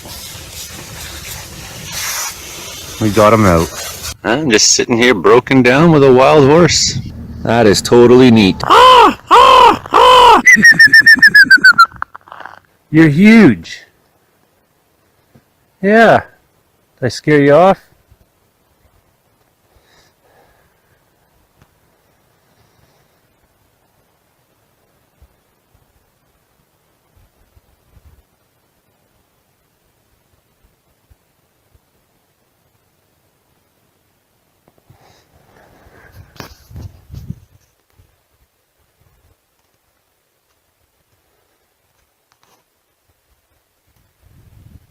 I just couldn't believe you came walking through there. Surprised me, buddy. Have a nice day. Whenever you hear a noise in the forest and you don't know what it is, like, what was that? That was a weird sound. It's probably a raven. They can make a lot of noises that you've never heard before. You being all sketched out, hair on your end, that's the problem. You're gonna get shot. I got animal heads, animal heads, animal heads, animal heads, animal heads, animal heads.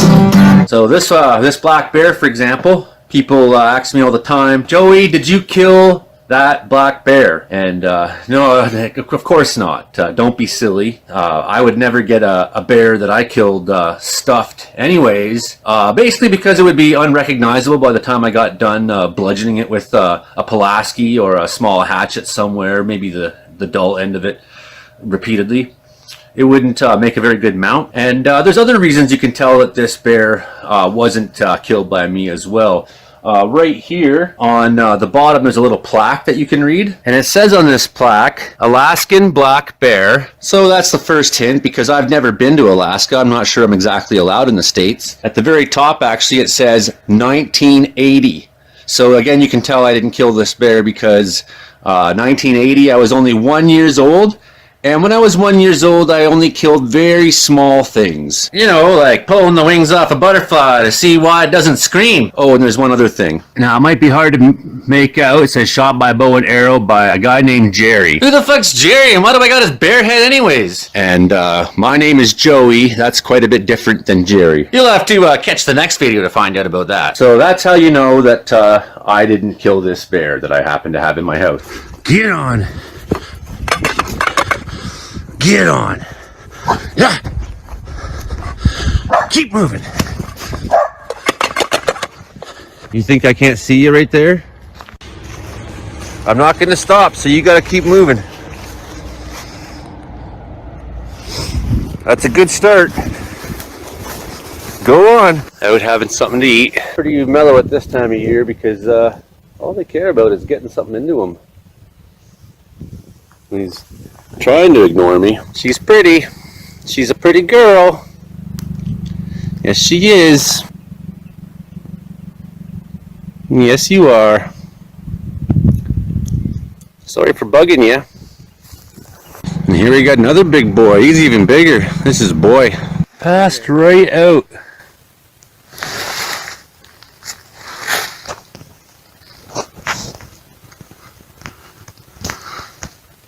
Beautiful fur. I almost want to reach in and pet him. Oh, they like that, I heard. Oh, yeah. So they get half their food. I like how he's got his grasses all there. We just, at our first plot, we got a fucking bear hanging out over here. Joey spotted it right before we left.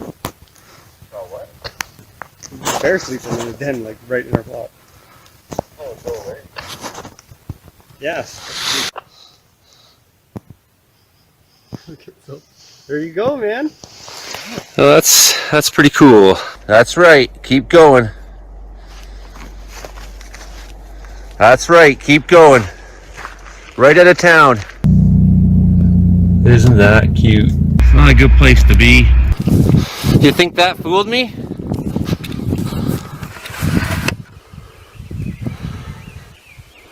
Buddy was on the deck the other night after our second chase off.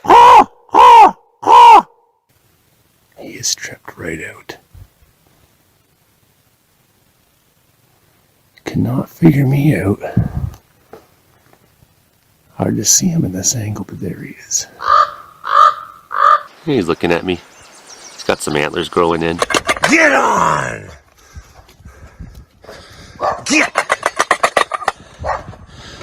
Get out of town! Get out of here! Get out of here! Get on! Ah! Ah! Ah! Ah! Get out of here! No, don't go up that fucking tree. Get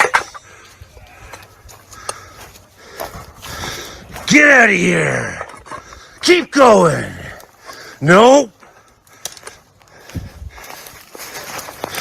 Keep going!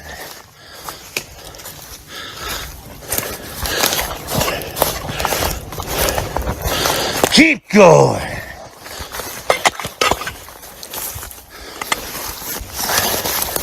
Come on, Kenny!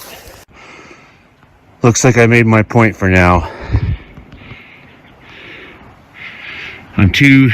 Now take this giant moose head for example. People always ask me, "Hey Joey, did you kill that moose?" Don't be silly. Now this is a very large moose. He's a beauty.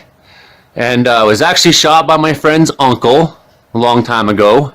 And he spent all the money and time to remove the head and then bring it to a taxidermist. There's actually a lot of steps involved with taxidermy and skinning an animal. It's a laborious process. And at a great expense, the taxidermist took his time and mounted it perfectly, recreated this animal to look like the animal it once was.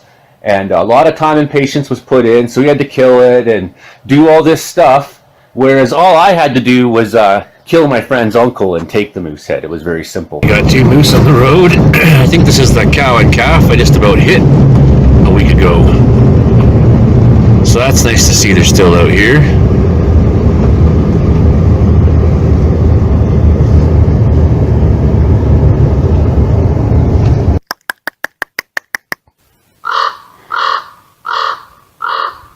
So there I was, walking down the main road of Hornby Island. At the same time I've been reading that book, and something fell from the sky. It was a clam that landed right at my feet, and because I've been reading that book, I knew right away it was a raven. I looked up and there he was. But it was a little bit surprising as you're just walking along and then all of a sudden smash right in front of you.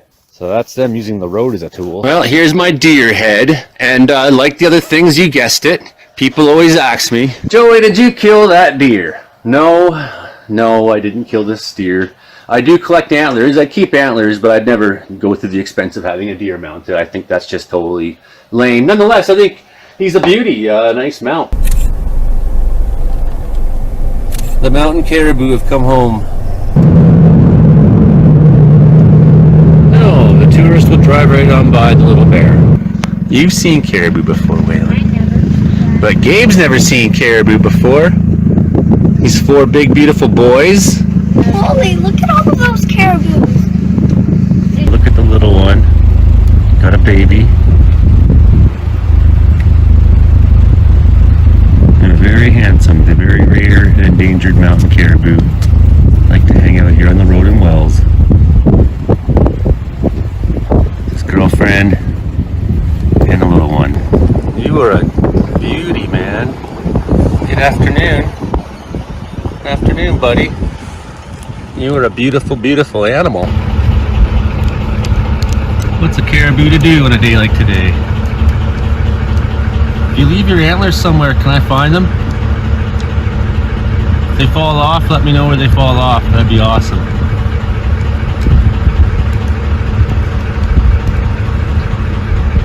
What a beast. Imagine walking around with that shit on your head all day. Crazy. With a very lame duck chainsaw. Good morning, everybody. Did you hit some bone? Yep. It is a whole head down there. You're never gonna pull that out. Just if it's attached to something under there, right?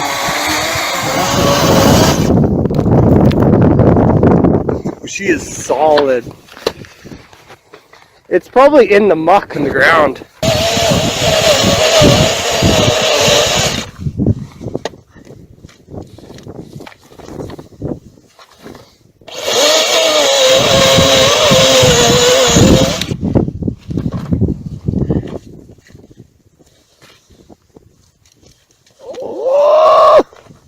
Got some wiggle room. Yeah, I've never gone fishing for caribou before. Yeah, well, it's probably attached to a skull and another antler in the mud. Could be, yeah. It's going in, hands in, eh? Piling out. Pretty thick ice. That's good. We were walking all over it. Oh, look, it looks like it wants to. Yeah, it wants to go though. It does not want its final resting place to be here. Get me fucking out of here. It's so cold. Ice fishing for caribou. Only in the caribou. It's like a kid trapped in a well scene. You're gonna make it, big guy. Well, there it is. We couldn't get the whole head out without spending hours, so there's a nice caribou antler. Dangerous fighting over caribou. See you later, big buddy. Bye. Former co-worker. Glad our friends were back out on the highway. Look at the rack on this nice big caribou. He's the big boy. And these are all the boys. I don't know where the girls are.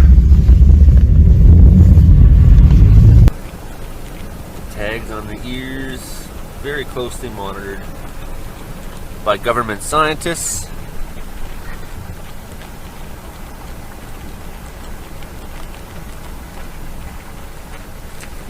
Big snowshoes they have for feet.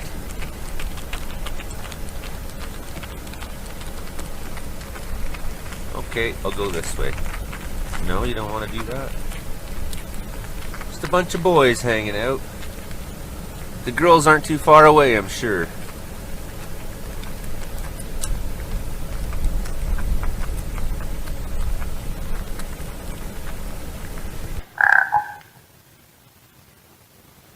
I can't make that noise, buddy.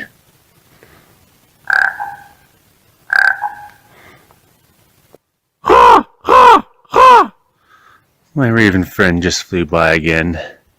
I gave him a croak and he looked at me, but just kept on going. Take this B-wing fighter, for example. People always ask me, Joey, did you shoot down that B-wing fighter? Well, don't be crazy. It's not a real B-wing fighter. It's very small, and real B-wing fighters are very hard to kill. Stuck in a fucking swamp and your sled won't start.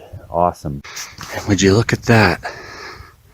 All my fussing and commotion has brought over the attention of a horse. Called the Coyotelope, and he's called the Coyotelope because he's part coyote, and he's got a crazy deer rack for antlers. He's just, every antler is totally misshapen, so he's a freak. And yeah, he lives in mine shafts, and he comes out of the mine shafts when you trespass and bites you in the nuts. And this guy here is the cow yotelope. It's a very rare cow yotelope. They're part cow, part coyote, part lope. Basically, if you see one of them come out of the water for you, you better run.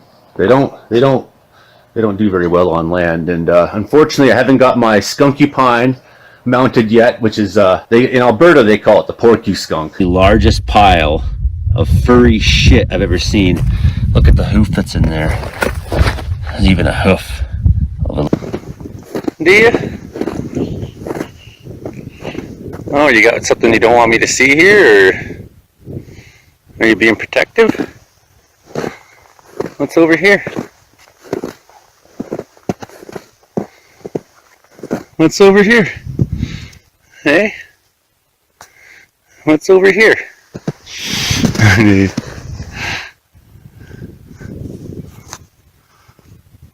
That's your grass patch.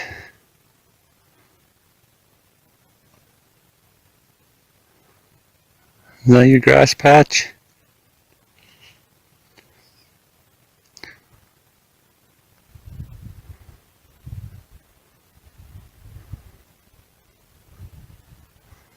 What is that thing you're sniffing?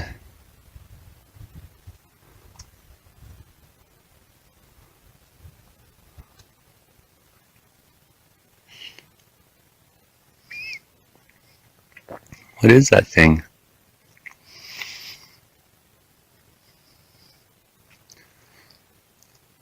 Looks like a piece of garbage that doesn't belong.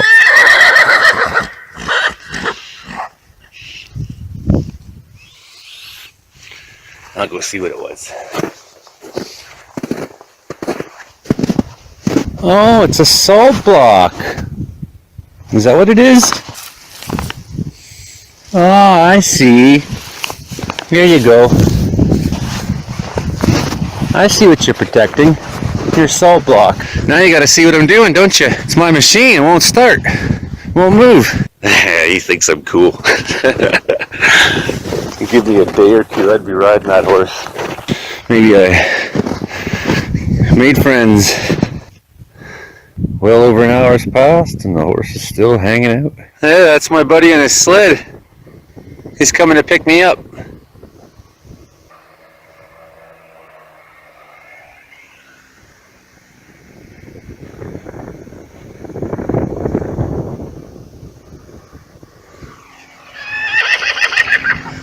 Ready to go home.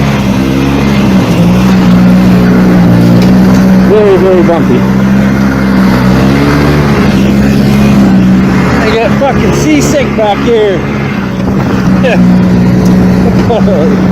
The track is broke and is jammed in on itself now. Over here is Black Buddy.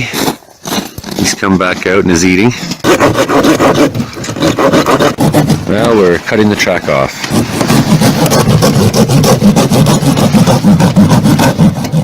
Yeah, you're a handsome boy.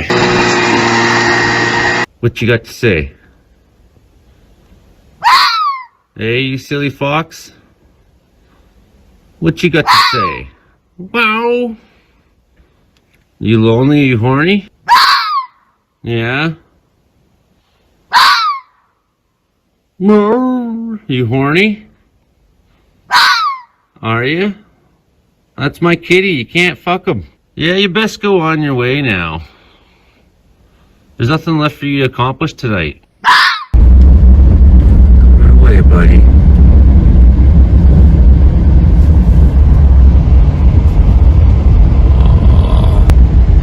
There's only one thing to do when you're Joey only. And you know there's a coyote about to get out on the ice.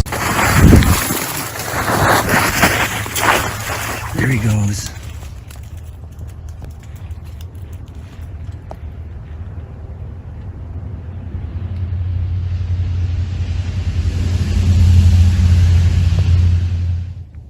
Yeah, run away then. I'll get you next time, Wily Coyote. He's been on my shoulders since the top of the house. I picked him up upstairs and said, buddy, let's go for a walk. And this time he's just gonna take the ride. His gray fur is so pretty.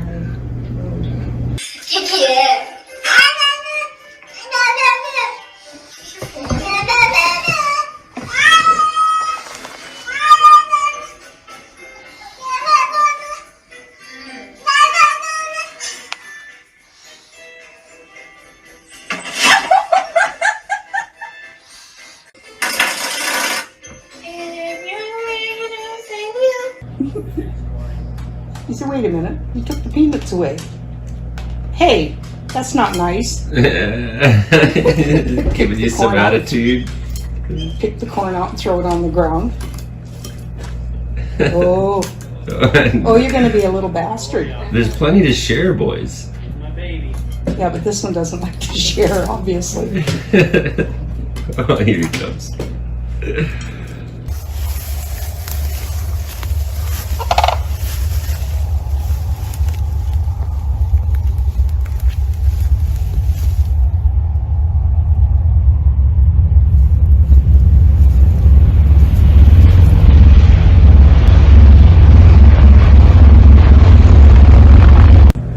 Yeah, this bird seed I bought has pretty finely chopped up sunflower seeds. So Tobach, they must be the speaker of the house. So one of the first indicators, well, in this case you might notice she's not black. The dark, it's morning time, it's very early, it's foggy, so the lighting isn't good. So with our own eyes we could see that she was a lot browner than that. That's not always the best indicator for bears, but as you can see, her ears are rounded. They're not the pointed ears of the black bear. When we looked at her feet in snapshots, we could identify that her paws were grizzly paws. If you see when she turns her head here, you can clearly see when she looks back at the truck that towards the five of us, the fire crew, that she has the head of a grizzly bear, big solid head with a bit of a hump on her back. She's young female with her first litter probably. As well, I gotta say about this, that this is taken down at Bella Coola River in Bella Coola, BC, one of the most numerous places for grizzly bear sightings in the province. And black bears during the salmon run in August when this was taken would not be so brave to take their cubs down near the river. The grizzly bears would pose significant risk, the big males especially, to a young grizzly cub, a young black bear cub. So those are some of the reasons we know. I see lots of grizzly bears here where I live in Wells, BC. I often say every blade of grass I can prevent from burning makes me feel good about myself. Because they're all living creatures that feel, have needs. He must be a healer because he's right on my heels. He's awesome. What a good little boy. Follow me right behind me. I guess the selfie mode's the way then, eh? When you're as cute as this guy is. Hear the birds? Oh, that's good stuff. Oh, that's good stuff. Yeah. I don't think you tasted that one. No. I don't think you tasted that one. Isn't he sweet? You are a little sweetheart. Yes, you are. Little guy had a little bit enough of snow, did you? Had enough of snow? Chainsaw scary? Is chainsaw scary? What's that? Is Josh running the chainsaw again? Yeah, he can have a turn. Hey, pups.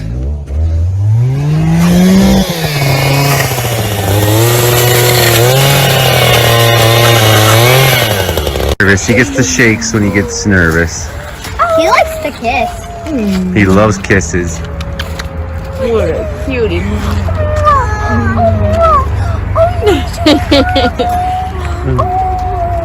Oh, shaking so much. You guys gotta help Kenny fit in. He's just shaking. It's almost like he's just gonna run away. Shall we see if he try to pee? Okay. Oh my god! That's sick! We got such a big fish! Take a picture? Okay. Oops. Got a fish. It's so ugly looking. That is a nice catch, isn't it? Yeah. Whoa! Oh, it's wiggling. Its tail. Wow. That is a good one. That's a big fish. That's a lake trout, eh? Woohoo! Char. We're gonna have that for dinner. Big Yeah, I don't think we need to catch another fish today, do we? That's a big fish. Yeah. Huh. I wanna, but like, that's huge. One hole. Yeah. I should have let you reel him in. I didn't know if there was a fish on it first for sure, but it was a lot bigger than I expected. Yeah, I thought it was gonna be kind of small like this. Yeah. Half the size of it. Taking a picture. Make sure we're all right in it. If you have to stand back, do so.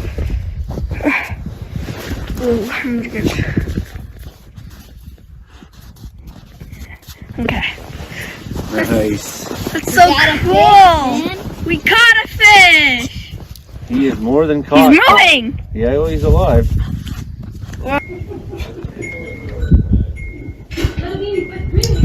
The guy's in there already? Yeah, I think so. Tony.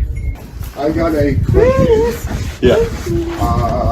When we're running low on fuel, where do we get? I was just gonna ask, are you guys diesel or gas? Gas.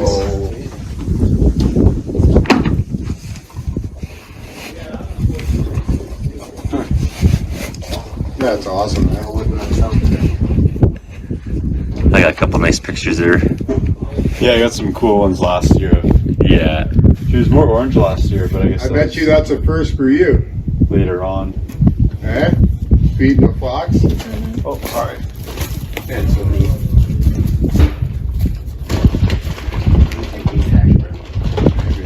Yeah, I had a really good one last year that their helper took. Were we looking the plate even? Brutus. It's nothing's there. Brutus. Yeah, she's a good girl, isn't she?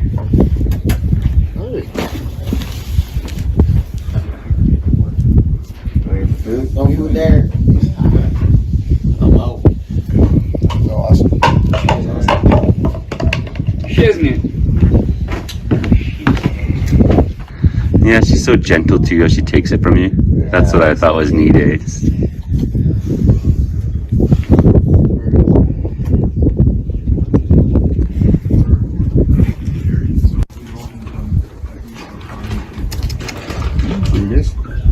I got a good one for you, Benny. Almost as big as my hand. Bigger than my palm of my hand, that's for sure.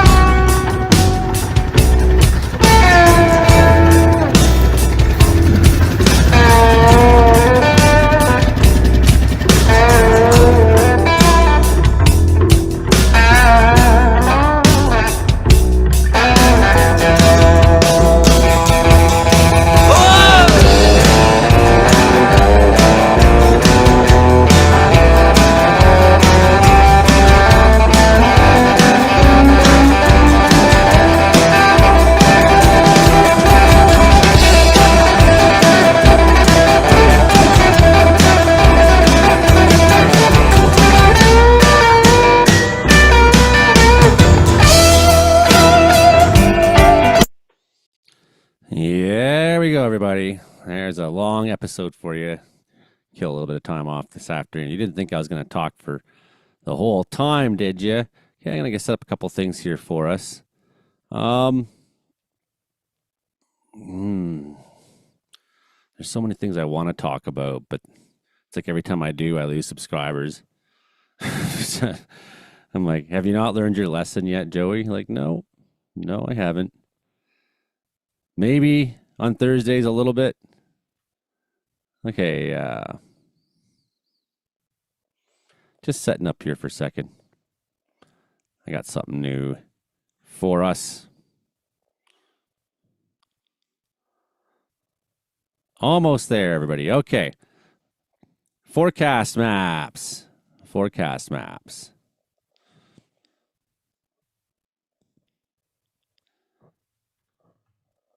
I didn't want to set it up ahead of time because I'm worried that it will like screw with the thing I had playing, if you get my drift here. 10,000 subscribers going for today, and I think we've had like one new one since we started here. That's okay. Having fun here anyways, do it the best I can. So we got a little storm off the coast of Newfoundland we were looking at earlier. And we have our weak atmospheric river system here in BC, a series of lows up here in the Gulf of Alaska. High pressure dominating North America. Very cold air reaching all the way down towards, even in the coming days, maybe even down to Florida. Unusually cold, record breaking in a lot of places. The death toll from last weekend's Winter Storm Fern seems to be quite a bit higher than last reported, at least. I think last we were at like 20 when I reported on the channel. I think they're somewhere in the 50 or 60. We can look that up here in a few minutes' time. So there's a lot of people still in the dark there, still in power outages and very cold weather. And there's a lot of people who need to be checked on. If you're down there, check on your neighbors if you're in one of those places, man. And that needs to be the attitude in general I advocate is check on each other. That's kind of what I'm trying to do here, on the channel, like in general with my forecasting and whatever. Like when I came to this part of the Caribou, there was nothing. Like there was the Weather Network, which basically is based off of you go on their website, and basically their readings are based off the Quesnel Airport weather station. So they have like approximations for what they think is happening in Wells, but no, there's never good, accurate reporting, and then it's like if you watch TV at night and you're watching the Weather Network, they're talking about Kelowna, they're talking about Vancouver, they're talking about Victoria, maybe Calgary, then next in Edmonton, then maybe they'll talk about Regina and Saskatoon. They don't talk about the rural places where a great deal of us live. And we're the ones who really rely on a good forecast. We're much more bound to the rhythm of the land than people in the big city. Now, they can be affected much more catastrophically by damaging weather, sure. And once you're in a big city and damaging weather happens, everything gets ground down. It's tough, right? So like I'd rather be in a place like this when all hell is breaking loose, personally, but that's me. So nonetheless, the forecasters never talked about places like Wells, BC or Quesnel. They never talked, even Prince George doesn't get mentioned. So then you're like relying on the radio guy who has like the most vague forecast, which is probably just read off of Environment Canada. Traditionally in Canadian radio, just reading the Environment Canada weather report. So you found like there is not good forecasting for a vast majority of Canadians who don't live in these major centers. Maybe it's gotten a little bit better now that everything's much more interconnected, and a weather story, say in Iqaluit, kind of hits the news pretty quick. Like, hey, this happened today. Someone, whatever weird anomaly happens, someone's around to capture it these days. However, still, the fact remains, like, we're the ones in the vast majority who live in the country that really rely, like, either for growing purposes or farming purposes or work purposes. We have long drives to get to work, some of us, into town, and we're living in a higher country, so we have rougher, worse roads. We have to drive through more winter conditions. That certainly is the case here in Wells. When I came to Wells, people said, I was like, wow, look at, I'm like just sitting there talking shit during the day, looking at the sky, like, hey, looks like this is coming, whatever it was, looks like we got some snow coming later this afternoon, or, the guys, you'll never figure out the weather in Wells, and I said, why? Does it not abide by scientific principles? Like, is there not some mathematics happening there that we can't figure out? And certainly over time, I had to learn a lot of things about the nature of these mountains, but I had a pretty good beat on it right off the bat. And over time, I've just sharpened my understanding of what the weather tendencies are here, And by that I mean like from valley to valley,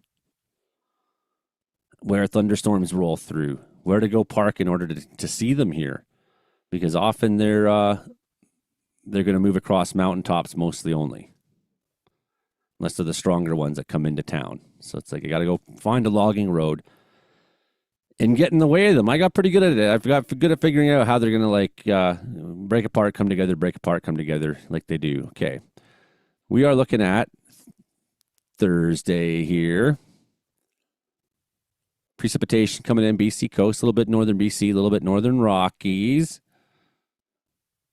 Thursday, Friday, and into Saturday, right? Saturday, we got a new low there. It's kind of tightening up off the coast. We're seeing the first hints of our weather story that's going to be down in the USA. Coming into Saturday, there you can see it. Low is starting to form right there. Boom, that's going to be the nor'easter that heads right up towards Newfoundland. See a little bit of freezing rain there on the signal. Southern Alberta, Saskatchewan maybe. Through there on Saturday. Something to watch for when we dial into a more targeted forecast. This is just kind of a broad overview, right? High pressure up far in the north, but a weak low up there as well. Okay, skip forward a little bit more. Now our storm is starting to really take shape there off the coast. You can see snowfall. That's into the Carolinas, as we saw earlier. This is a GFS model.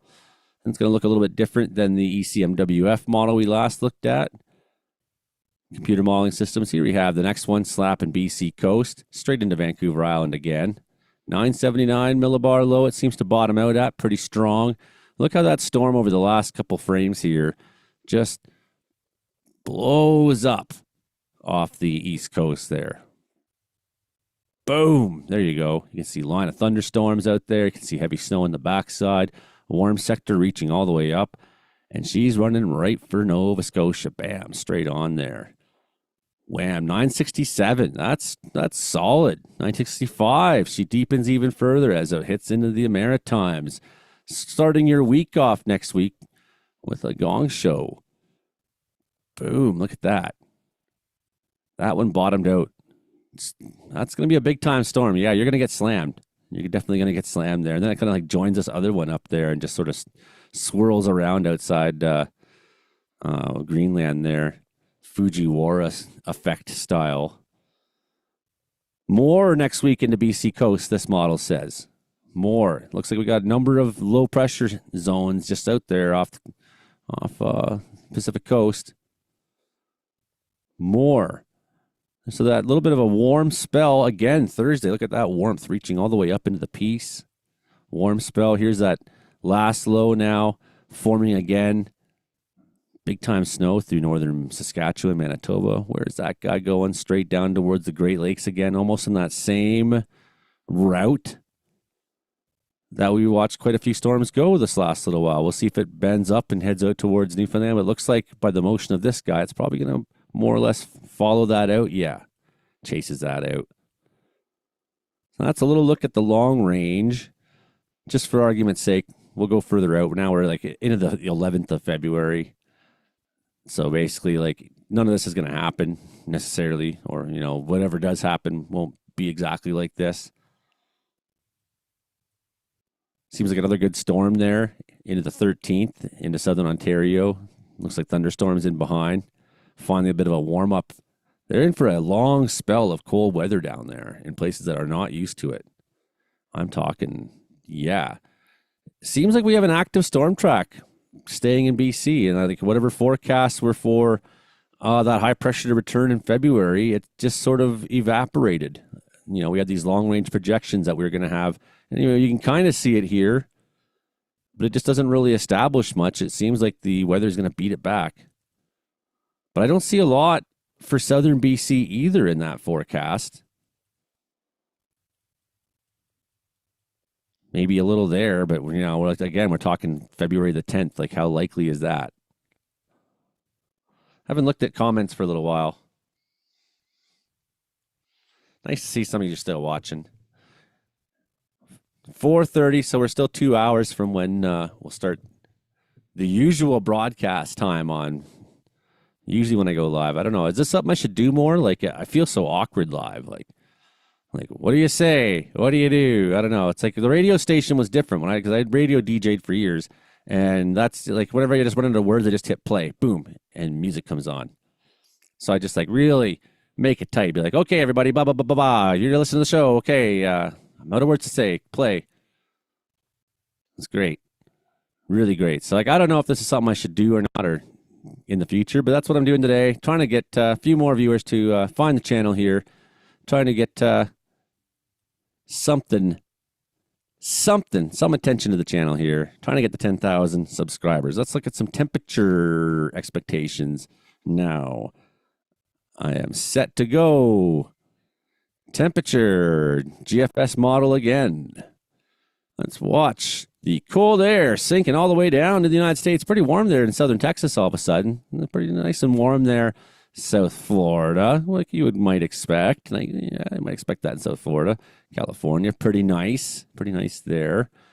Even fairly warm in Oregon. Definitely you can see the track of our storms bringing that warmth up the whole coast. All right. Thanks, Shalom. Cold. Look at Eastern Canada. Cold, So, Manitoba, you got a couple more days of the chill. But that series of lows is going to beat it back for you. Look at this swirling low up here. Roof. That looked awesome. Rewind. You can just see that storm. Roof. 31st. Cold air. Cold air. Look at that. All the way down North Texas, like we said. Dallas, Texas. Earlier today, we're pointing out Dallas looking like into the minuses. And that's in Celsius, because that's the metric system. If you ever need, we can talk about the metric system around here. Should we make a whole episode about the metric system someday? Just to explain why it is totally amazing for science and why science uses it. Even if you don't, science does. It's so complicated doing weather in Fahrenheit, man. Like, it actually is. It's so easy doing things in Celsius. I'll give you a simple example. Crossover weather. Just like the Celsius scale, 0 Celsius is freezing. 100 is boiling, relative to sea level. Right? So, fire weather, when you have low humidity below 30%, and you have temperature above 30%, 30 degrees Celsius, so you have that crossover, the humidity comes down, and the temperature comes up, they cross over, but a fire stands up and starts doing crazy things, and it's just amazing that at 30 kilometers an hour, 30 degrees Celsius, 0 freezing, 30 crossover fire behavior, 100 boiling. Like, these are it's just so simple when you're doing your math to have a scale that goes from 0 to 100. Like, really, as instead of 0 degrees Fahrenheit is bonkers cold, basically, bonkers cold.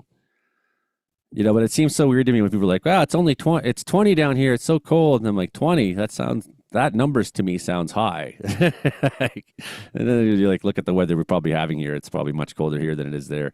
But yeah, look at that. Staying warm in Western Canada, man. Alberta staying warm for the next little while. BC staying largely warm. We're not having a cold January. We're going to keep losing a lot of that snow that's out there that's left.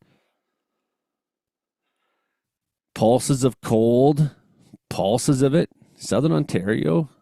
I don't know if you've been watching today, Mom, or not. You probably would have said something by now. Yeah, the 30-30-30 rule there, says Teresa. Yeah, you add 30 kilometers an hour wind, 30% humidity, 30 degrees Celsius. You line that all up and then watch fire just explode out in the bush. It's unbelievable. I've seen fire You know, like a whole forest is like nothing's going on. It's quiet. People are like, is there hot spots? And they're like, probably. You know, and a couple hours later, we hit crossover, everything's smoking, and then we hit the crossover, and all of a sudden, it goes from just a little bit smoking to fire, like just crawling out of the ground and burning things all over the place. I'm like, wow, see, told you. Told you there's hot spots in there. There, look at that. I think what we'll put on next for our compilation video to celebrate the channel here will be some videos that include some forest fires and things like that.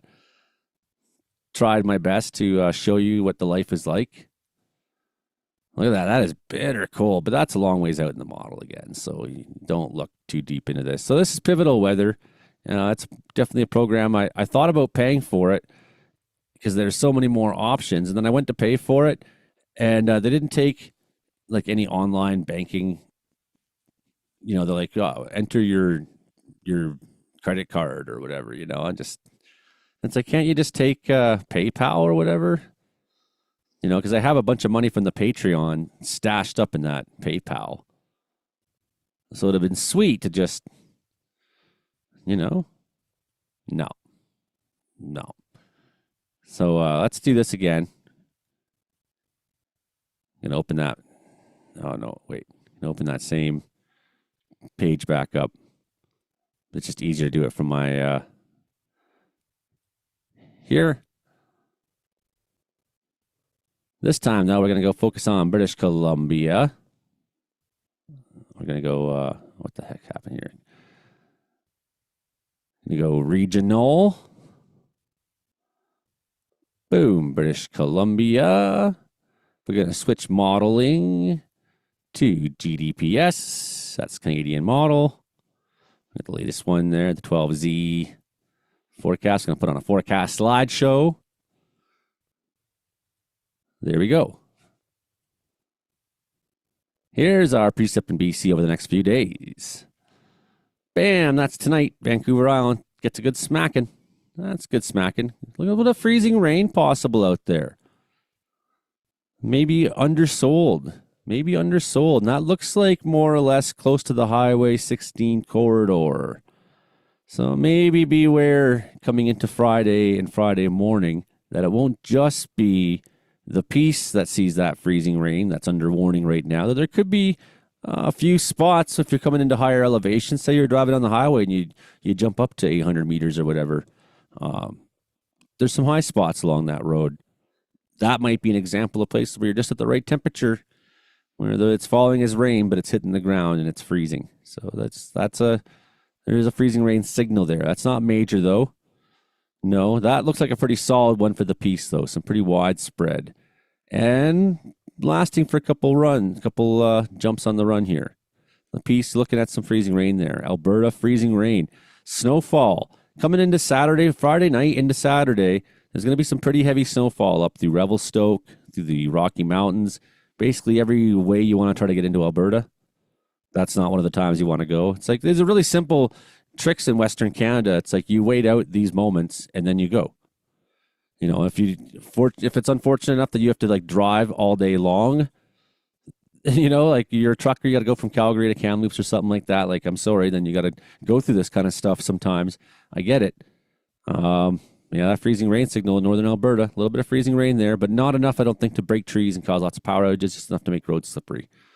I don't see a lot of accretion there. Maybe a little bit more in the piece. It seems to last a little longer there. Might get a good coating of rain on that. And then next round into Sunday, just get that nice little break there, eh? It's like, see, everything's fine. No, bam, back into BC. But in the interior, you can notice through all this run, a lot of it's just flying up over the interior. A lot of it's not settling into the BC interior. So there's that new low, though, coming in Monday. Moving on out there. Vancouver Island again. Splashing hard into Tuesday. Whap up there next week, Wednesday into Haida up the North Coast.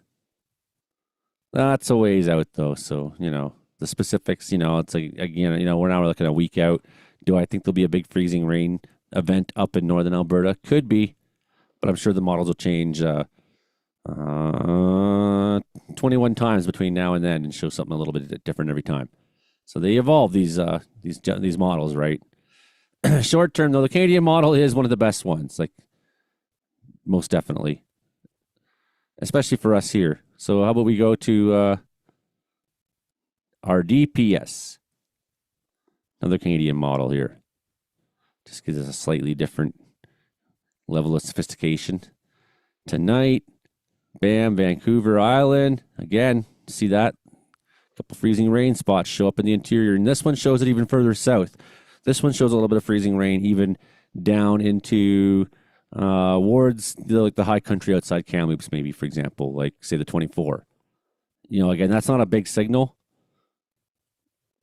That's not a big signal, but you might see some rainfall come through, and you might see a few icy patches because of it overnight into Friday. Just a couple rounds of snowfall stacking up. As I say, as you come into Friday, do not be traveling into Revelstoke, Alberta corridor. It's just not really going to be worth it. And if you have to because you're a trucker, that's a tough go. Solid freezing rain Friday in the Peace. Solid sticks around for several, there you go, several hours. Even into Saturday, you might have a little bit of that tailing out into Saturday or, into, 1 a.m. or whatever before she bounces off. Quick break. Back into her Sunday. Okay, we'll look at another model. So you can see that one's a little bit higher resolution, but it's a shorter run. It only takes us like a week. Not even through the weekend, basically. Yeah, just through the weekend. We'll go even shorter run now.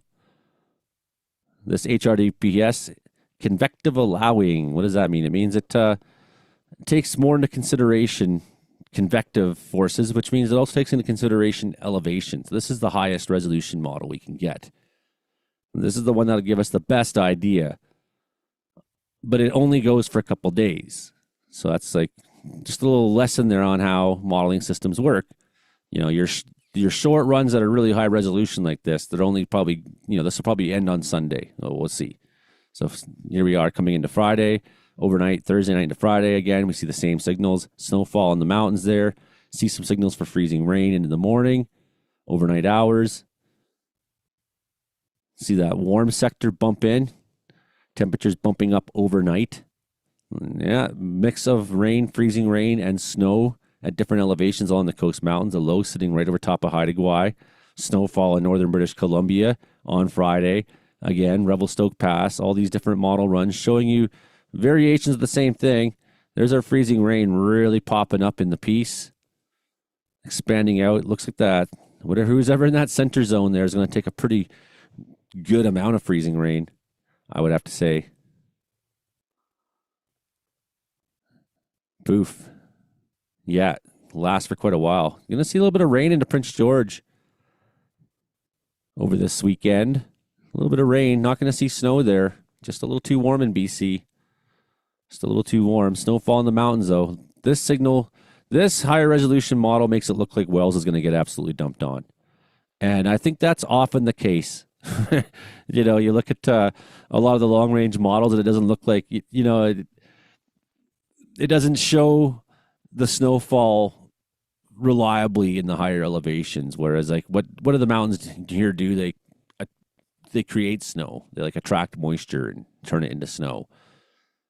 It's their nature. The moisture, the air rides up the mountains, comes up to higher country. There you go. So there's your short run there. Boom. That's a good weekend. Good weekend.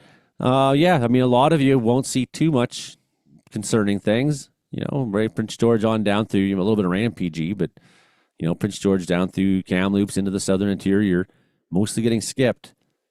Rocky Mountains, Caribou Mountains, Columbia's, Northern Rockies, Coast Mountains, yes, Vancouver Island taking more rain, not really getting snow in Vancouver Island at all. Maybe a little bit in the Coast Mountains. There's some bigger mountains there too, so the temperature does reflect that. You can definitely see there's a break there where maybe down Highway 16 you see a mix. Like, look at this. Like you can tell that's where Highway 16 is, down towards Alberta there, towards Jasper, Prince George Jasper corridor. You can see there's some greens in there. So those lower elevations, right? You might see rainfall. That one shows it better. You can really see where the mountains are and where the mountains aren't. You can see where the Fraser River Valley is clearly right there. I wish that zoom did more than that. That's all it does. It's unfortunately. Look at that freezing rainstorm. That one looks pretty good there across northern Alberta Saturday. Snowfall in the north. There we go. There's that modeling. Okay. How we doing so far? Okay, you guys ready for another video? Yay! Of course. I haven't even fully decided what to play. I'm going to buy myself some time here, live streaming today with something good for you. Well, what do we got here? Oh, the best of Caribou, dude. Storms, fires, bears. We got best thunderstorms of 2024. We got Blackwater Supercell. That one's a good one. I like that one, the Blackwater Supercell one. That was a fun one. We're heading out to a, let's put it on. We're heading out to a fire. And I just knew when they told us where we're going, I was like, we're going to cross this line of thunderstorms and it's going to be epic. And it absolutely was. Okay, let's go. Beast. July 19th. We are entering the beast. Holy fuck, look at her, boy. She's going to rock. Holy fucking severe storm. Here we go. There it is. This is bad news. My God. Falling out right now. Anything could happen. Get on. Wow. I'll watch the video later. They dry them up in this. This is the type of winter I like. Yeah, man. And look at this fucking bass back up here. I mean. Oh, yeah, man. Listen to that. Oh, did you saw that? I seen that. Hammer. Yeah, seen that one. Holy, look at in there, man. Yeah. Oh my God. We're gonna come into a hailer. Look at these big fat drops already. We're punching in. Well, at least there's some rain in them, eh?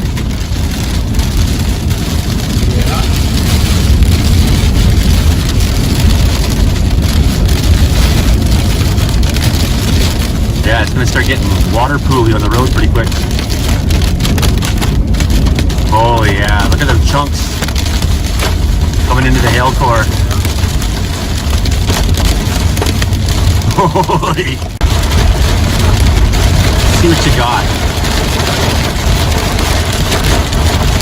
These storms are more jacked than this. Where is it? Where is the angry place?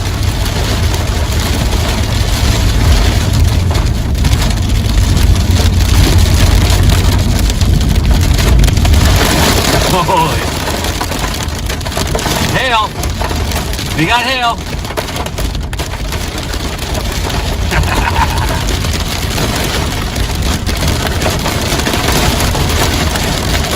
Wham, lightning.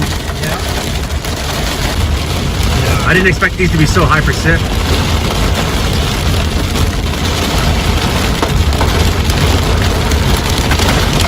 Listen to that hail. Holy fuck. Fucking rocks bouncing. We got big hail. Yeah. It's got bigger rocks than this in this storm. Fucking look at them. Throwing dime-sized hail.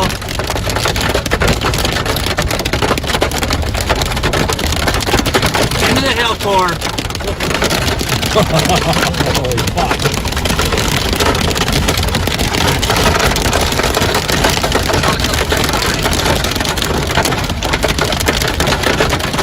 Jesus. For a BC thunderstorm, that's impressive.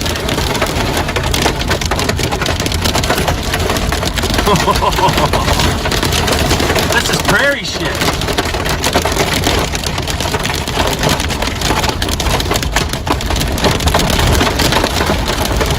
Holy.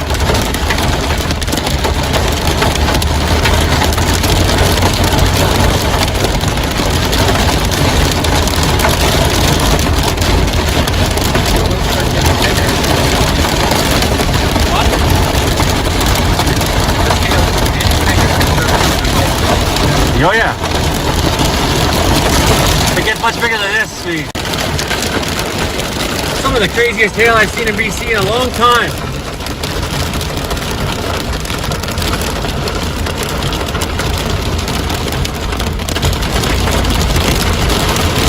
Lightning, gun-sized hail. Can't go any faster. Oh.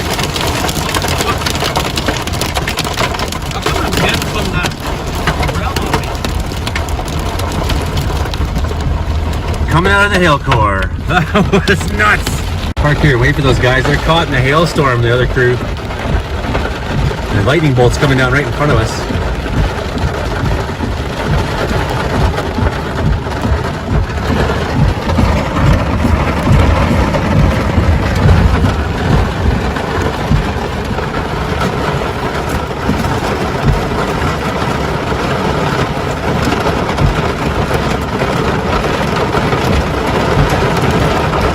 Put our fucking fire out by the time we get there. More lightning, more hail. Here comes the hail.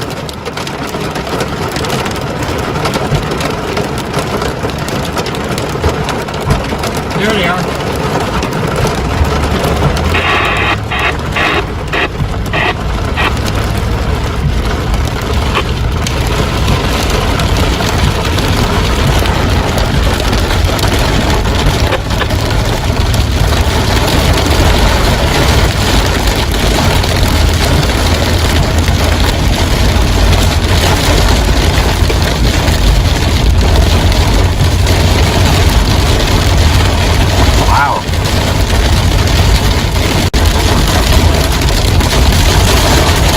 Just can't go faster, man. It's not safe. Look at that lightning. Road's full of water. Can't see. Fucking hail. Wham! Bam! What'd you think of that one? That was a good one. Yeah. Like really sat the fire down by the time we got there. That's for sure. We got there and there was not much activity. There was a bomber flying over as well at that same time. Pretty cool day. But yeah, that one ripped. That one really ripped, that storm. Okay, what do you want? Let's go one more video here. Put something else on here, and then we'll look at something else from the weather. Oh, man. Best thunderstorms of 2024.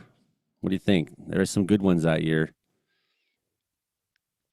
Yeah, let's go. Let's go. Best thunderstorms. This one will be in it, of course, that we just saw. But, yeah, well, what do you expect? Best thunderstorms of 2024 coming right at you. Holy fuck, look at her, boy. She's gonna rock. Holy fucking severe storm. Here we go. There it is. This is bad news. My God. Falling out right now. Anything could happen. Get on. Wow. I'll watch the video later. People are buying them in water. They dry up in this. Whoa. That was a bolt. It's the storm we've been waiting for. Maybe it's not the storm I've been waiting for, but I've been waiting for a storm, and this is a storm. So technically, this is the one I'm gonna get. Therefore, it's the one I'm waiting for. Sunshine. It's sunny enough. It's just enough sun that's helping to get that going. Yes! Come on. Do something. Okay, we do have thunder. I missed it, but we have it. What is going on there? Wow. A bit of an angle on what that storm is. It's just come through McLeese Lake. It came by the 100 Road, crossed over Fraser River, 97, through McLeese Lake up to Gibraltar. Lots of lightning strikes there. It's kind of broadened out. Imagine some grapple hail is in the future. Now that grapple hail, quite a bit. Car is just covered in it. And now we have thunderstorm activity. Something weird is going on here. Here we got this beauty that went from 0 to hero in like 35 minutes. That's how fast this cell exploded up from ex nihilo, from nothing. So it's exactly what I expected today. Individual cells like this guy. So this is going to be interesting to see what happens this next little while. I'm pretty stoked, but there's a lot of lightning going on in there. For sure, when I looked at the lightning detector at one point, there was like, I don't know, 20 or 30 strikes in like one little area around Quesnel Forks. So 62 was 64% a minute ago, so she's hovering in the 60s right now. Yeah, that was a good one. Here it is. Whoosh. Got any more for me? Not bad. What else? I want better. Whoa. Yeah, I just saw that. That's a lot closer than the last one. Okay. Oh, God. There'll be plenty of storms to chase, but there's that hail shaft you can kind of see in the background there. There's that wispy hail core there, which is sort of out by Prince George Airport. Just little buds. Not really the deal. Yeah, okay. Now it's time. It's hailing on me. Oh. Yeah, that's right. We've had thunderstorms today. We've had fighting with bears. We've had Keep going. No. snow and hail and giant snowflakes too. These are really big snowflakes. If I could just catch one. I'm not very good at catching snowflakes. So everything today, fighting bears and thunderstorms and snowflakes that are as big as your head. And I saw it on radar. They wouldn't be good, yes, if they didn't love battle. Yes. Boom! Fucking harsh. And on radar, I mean, it's got a bit of a strange velocity signature, which I guess you could expect. A couple radar shots ago, a couple radar runs ago, there was a pretty good looking hail spike in the middle of that cell. I mean, look at this. This is angry stuff. This is definitely angry stuff. Spooky. Nice flat base, sorta.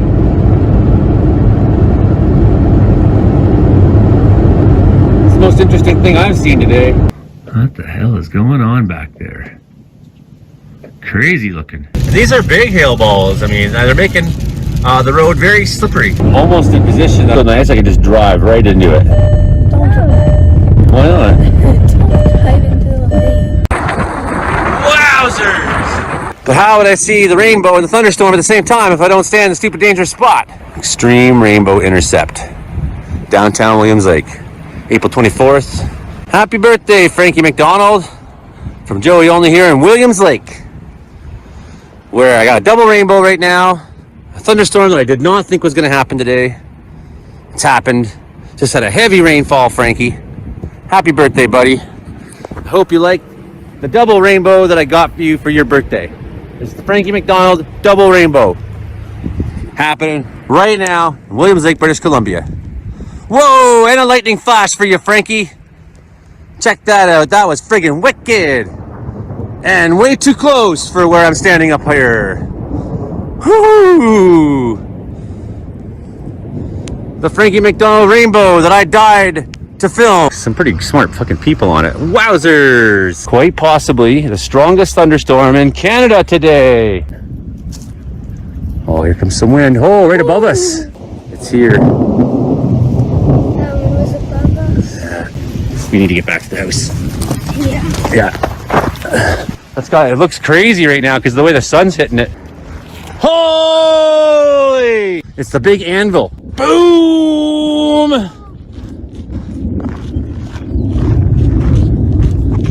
This is just the overshooting top above us. This is not the storm. That's the storm in there. And looks like more precip still towards Williams Lake. I thought I better just pull over and see what was going on here. Not just drive by this. Stop flashing there and start flashing here. But every storm chaser wants to hear a crack of thunder. That's what it's all about. So subscribe to the channel if you would. There's always something different on Joey Only Care Weather Do. Today I've been chasing bears. Get out of here! No, don't go up that fucking tree. There's none of that going on. It's just a big shaft of hail. Spooky things developing. Could be. It's definitely a low-hanging fruit. Very windy. Maybe a scud. Fairly developed looking storm over there. Rumbling fair bit.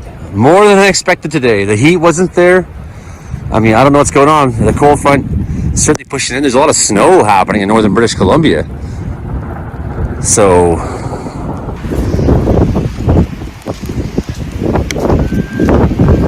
it's making whistling sounds. I'm going to get up on the porch. Whew. Hail. Hail coming in. Extreme rainbow intercept. Look at it, it's terrifying, it's horrible, it's huge. Look out if you're down there. Get rainbow right in your eye. Thunder out there somewhere. Oh no, I hit off. I turned my video off right as it happened. I was about to be like, well, should start a new clip so it's not 5 minutes long, and then yeah, it's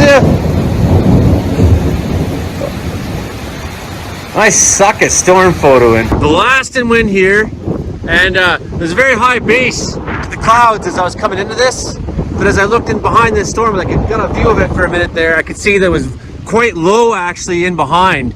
So I'm curious as to what's going to go on in here. There's definitely some anger in here. I'm expecting to see some hail and things like that. Oh, almost certainly. And it is extremely cold out. Like, wow, I can barely handle it. Just moderate wind so far, but steady. Oh, now the rain is not slowing up. And there we have it, just out by Prince George Airport, 5:15. Fantastic hail shaft. You know, things could still grow up right here at my location. I mean, it's not terrible. And we got some nice hailstones here in Wells right now. Some pretty good sized ones.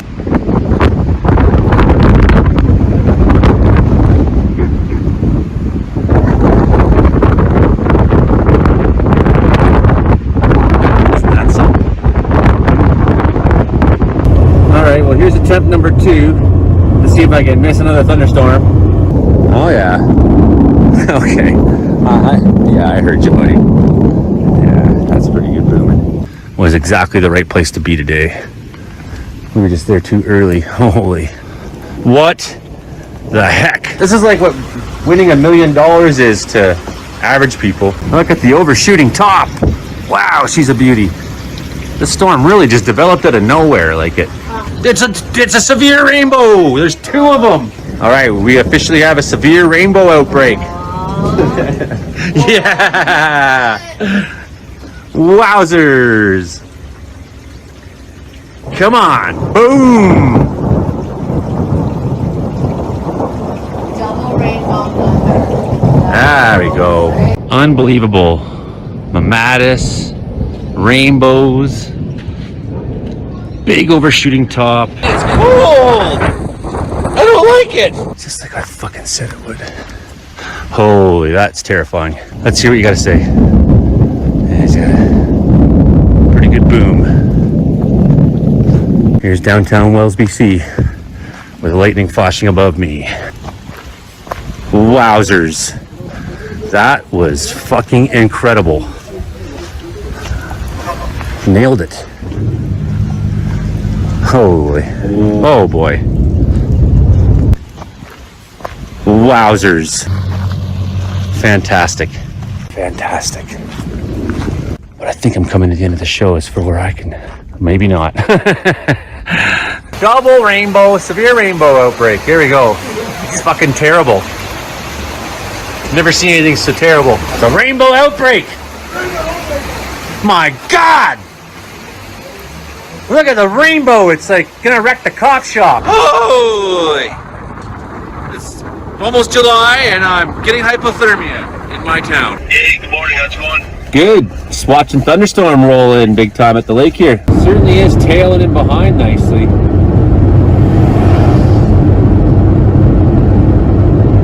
Low as anything. And the crazy moon over there. Unbelievably intense lightning show every direction. How was that for a thunder show, Ian? Absolutely crazy, wasn't it? That was something, man. It's still going. Oh, it's not. It's wicked out there. I would actually be kind of concerned. Oh, yeah. You know, I've been predicting this since Friday. You got it right on the button. I did, man. You did. Nobody else fucking predicted this. This is nuts. And I called it. I said, strongest storm in Canada come into the Caribou. This is kind of scary. Yeah.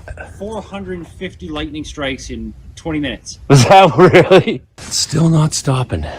Wow. See? Yikes. Yeah. A little too fucking close.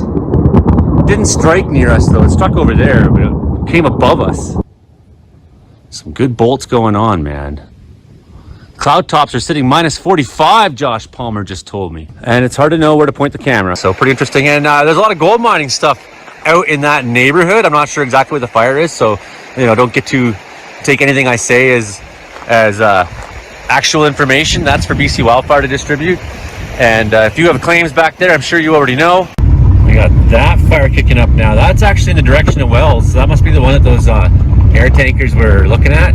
I've never seen the Caribou Mountains themselves be the source. This region be the source of that much smoke this quickly from one lightning storm. See the bird dogs flying. Maybe we'll get lucky and get the heavy bomber to come through here in a minute. That is fairly close to Wells, man. And there's fire in every direction from here. Not sure if you can see the bird dog there. He's flying around. Means the heavy bomber is not too far away.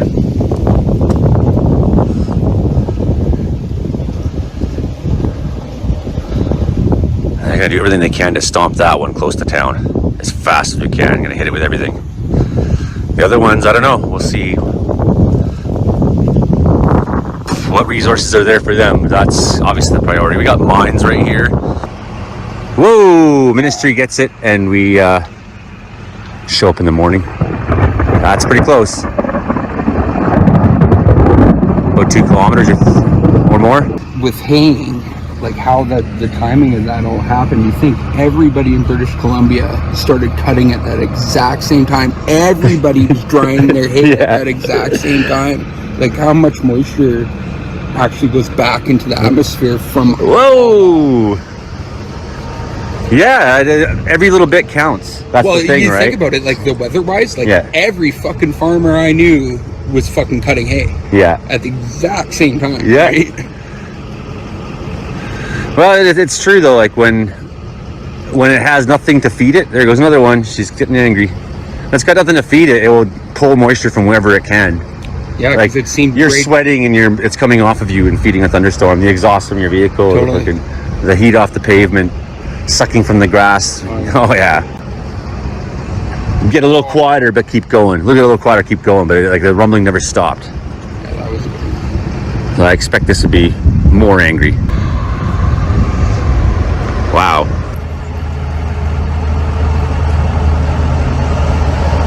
When I was real sick with COVID, they dropped me off a whole fucking shit ton of groceries for me and the kids. Oh yeah? Wow. Holy. You went out far. Yeah, I am going to call that a weak wall cloud right there. Definitely weak wall cloud.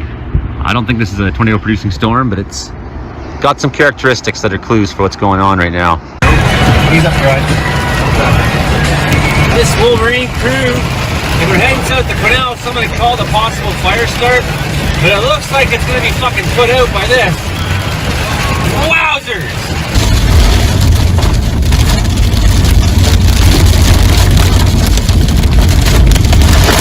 Holy. Hail! We got hail!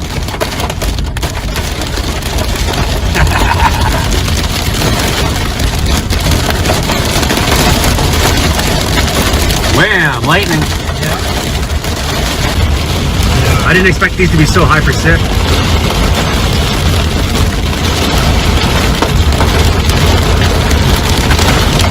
Listen to that hail!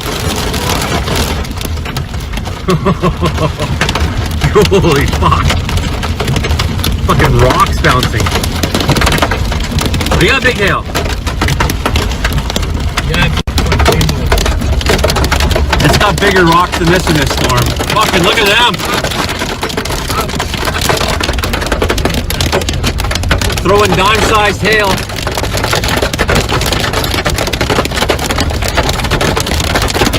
Into the hail core. Holy fuck.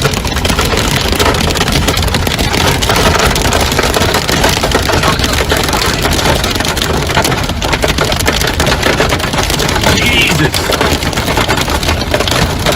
For a BC thunderstorm, that's impressive.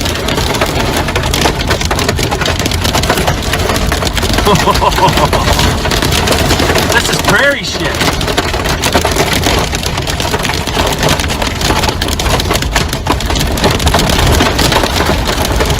Holy. All purple up on the mountainsides now. It's very pretty. As for this storm out there, I'm not convinced we're getting it here. Lightning. Nice.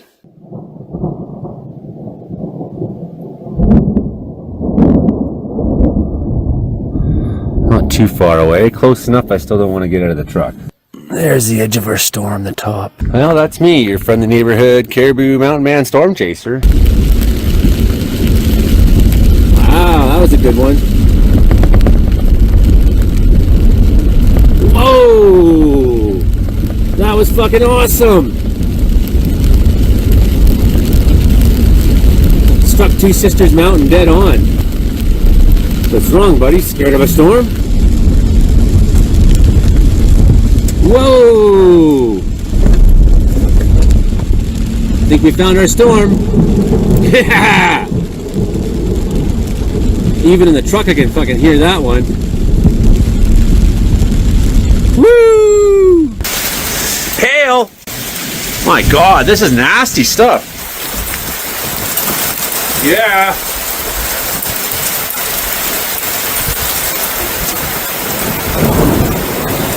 Boom! Trying to get a forecast up onto the YouTube right now. But I'm too busy enjoying nature. I guess I'll go upload it. Little flash in the distance.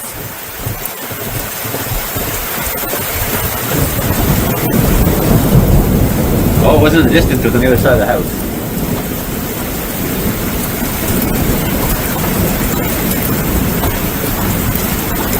I totally didn't expect to see kick-ass little lightning show this afternoon. So even I get surprised, folks. Coming out of the hail core. That was nuts.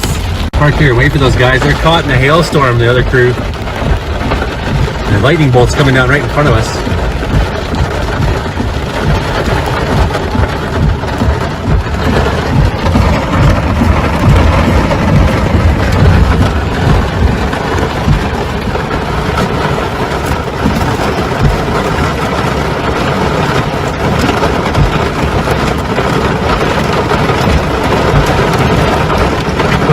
Fire out by the time we get there. More lightning, more hail. Here comes the hail.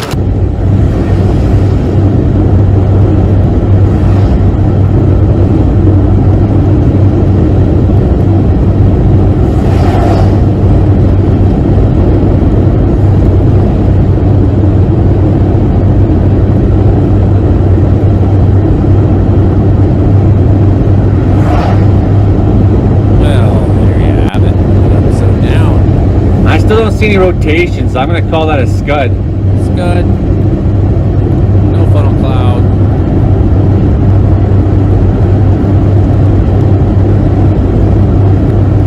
Best of 2024 thunderstorms. I didn't make one for 2025 either. Probably should have. There were some good ones last year. Really had some great moments there. The air attack that happened around here too. Pretty fun summer videos. Okay.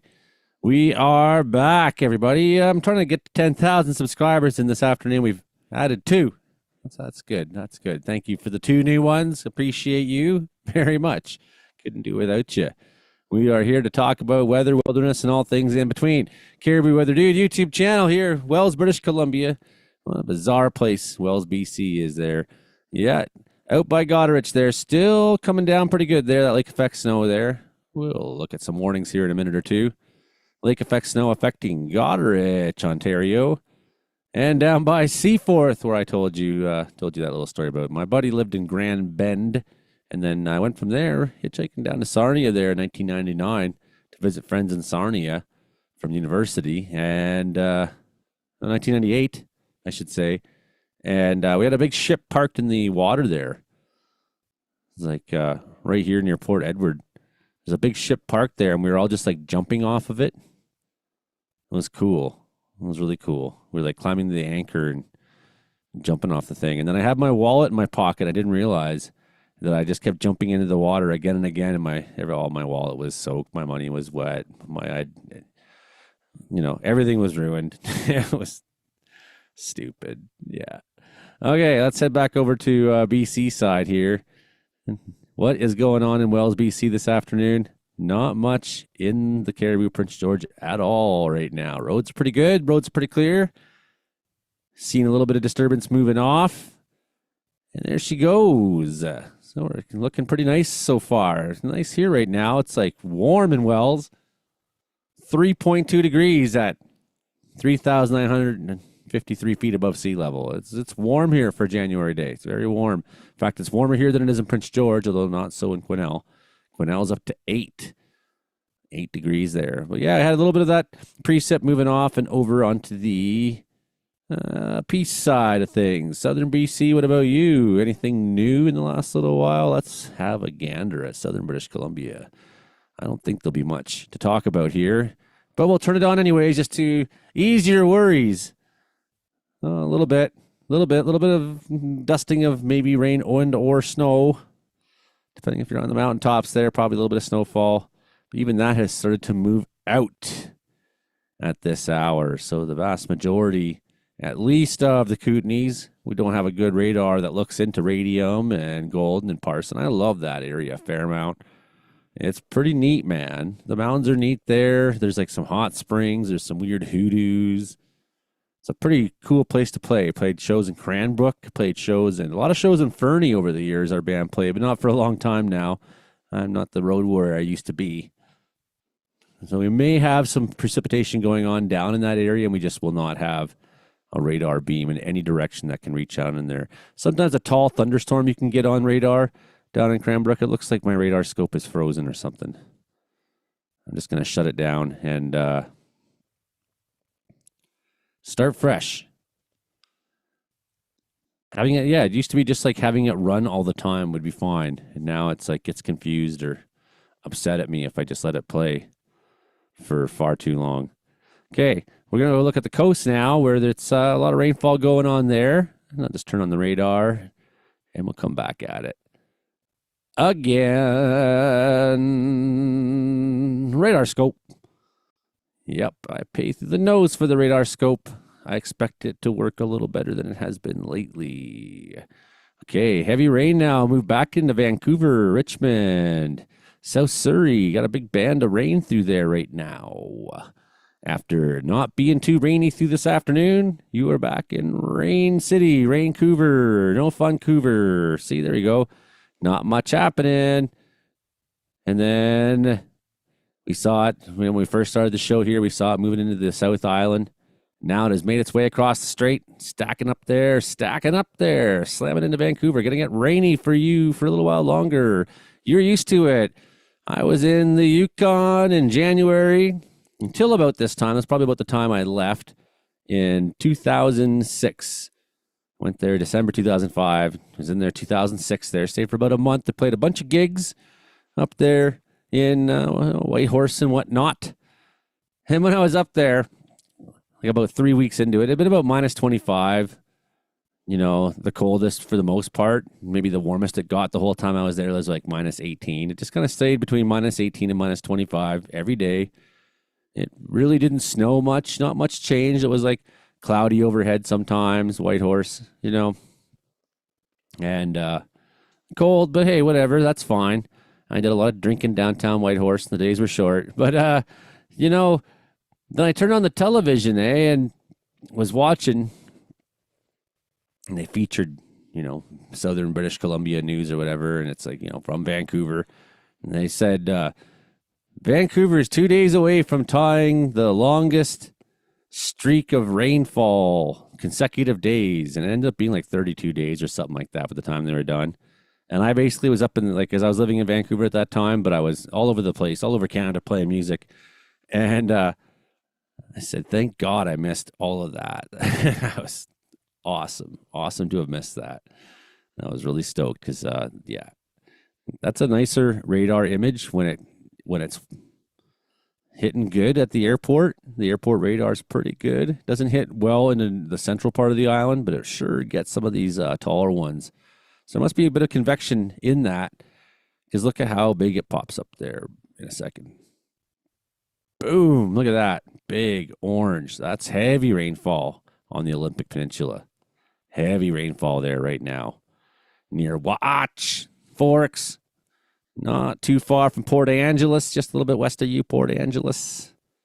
Taking the heavy rainfall at this hour. We'll come back to radar in a little bit. Let's go look over at Canadian weather some more. Yes, back to more Canadian weather. Now, we looked at this a little while ago, but maybe you haven't, maybe you just came to the stream now and you want to know what's going on in the rest of Canada. Let's just have a recap here. We'll be looking at this a couple times tonight to see if there's any updates. Nothing exciting in the update, though. We do have rainfall still on the west coast there. Still, we expect that to continue tonight and Friday morning. 100 to 140 millimeters of rain in this pulse. And just in this pulse, then there'll be the next one after that. As we saw, rain at times heavy expected on the eastern flank of the island. Courtney, Comox, Hornby Island. We're talking about you, Parksville, Vancouver. Meanwhile, they got 50, 70 millimeters over there. Vancouver, they got 60 to 90 tonight through Friday for Metro Vancouver, North Shore, City, Vancouver, Burnaby, Coquitlam, Maple Ridge. An additional funnel system will move into the south coast tonight. Heavy rain will redevelop this evening and continue on Friday. Rainfall amounts of 40 to 60 mils. We do have one change here in that we have the freezing rainfall warning extended over to the Alberta side since the last time we checked in on this board. Good thing we checked on this board, because if all the people in Grand Prairie watching right now probably wouldn't have known.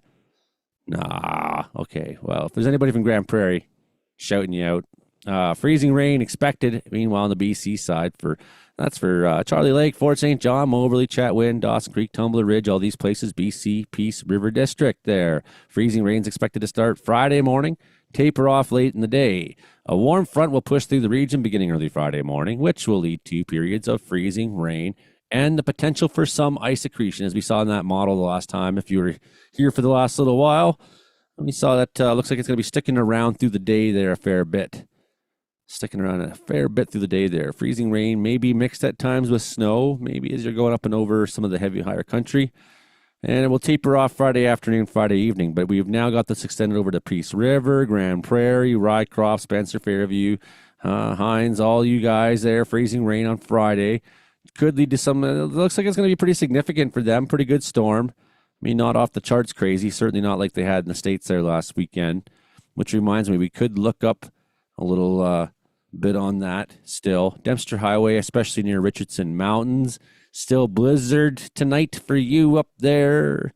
I want to go up there, man. One of my friends was just up there, and I was jealous. Cold. Wind chills near minus 40 in northern Ontario. Fort Francis there out of Koken. No, it is not Fort Francis. Yes, Fort Francis. That's right. Dryden.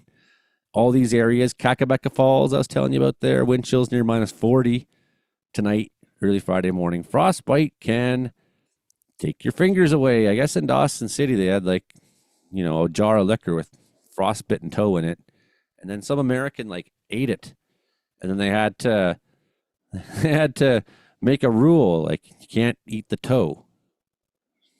With this bottle of liquor with a toe in it. Okay, wind chills of minus 30 through 35, southern Ontario. Tonight into Friday morning, and over on eastern Ontario side, 30 to 38 tonight into Friday morning. Very cool. We got our first statements ahead for the nor'easter that's going to head to the east coast there. 15 to 30 centimeters expected Sunday afternoon until Monday evening. A developing low-pressure system is expected to bring significant snowfall and blowing snow on Sunday and Monday. There's some uncertainty as to where the heaviest snowfall will occur, but the potential exists for significant accumulations over some locations. Snow accumulation may make slow travel. Could make it hazardous. Then we talked about these two guys up here already too. These yellow advisories for blowing snow. A little bit of snowfall accumulation up there in Nadu Ashish. And then freezing drizzle and blowing snow Up there too in Labrador, from Makovic to Hopedale, continuing until after midnight. Freezing drizzles expected to change to snow tonight. Surfaces may turn icy, then you'll slip and fall, and your false teeth come right out of your head. You'll lose them in the snowbank somewhere. Where's my false teeth? Okay. That's that for now. That's that for now there. About an hour away from usual show time. Congratulations to everybody who's sticking around there. Thanks for being here. Shalom. Still out of here. The marathon, trying to get a couple new subscribers to the channel. Trying very hard there. Almost at 10,000. It's not easy doing this, my friends. It takes a lot of time to build a YouTube channel, I found out. It takes a lot of time. It doesn't just happen overnight.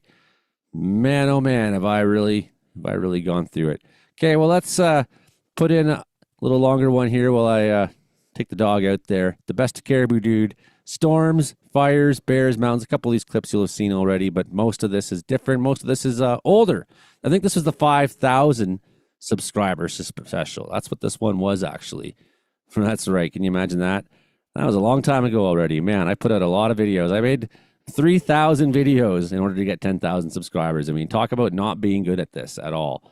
Just like whatever the right thing to do was, I intentionally did the wrong thing. I went left when you should have gone right, and spoke out when I should have just shut my mouth. But no, that's right. I really shot myself in the foot. I remember I made videos where I watched 20 people unsubscribe because of just one video. I was like, oh man, I could have been famous already a long time ago.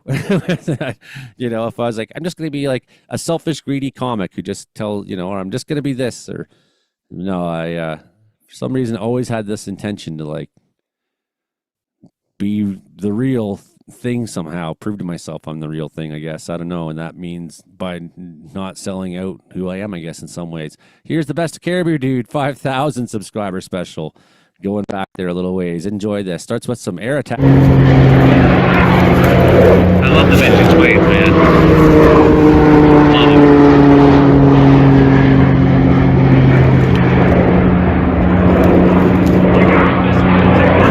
it. You want to take one?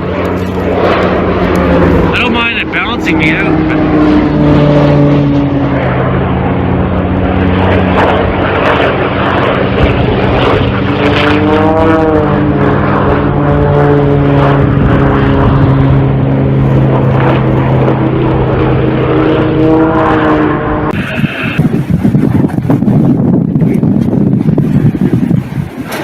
That is over the top. She's cooking. I think that's a forest fire. You sure? Could be. Could be true. Holy son of a bitch.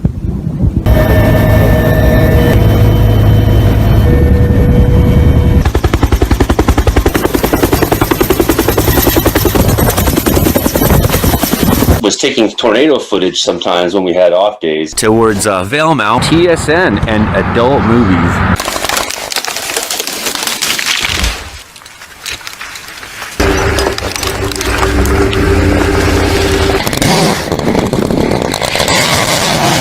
Abau and Cottonwood.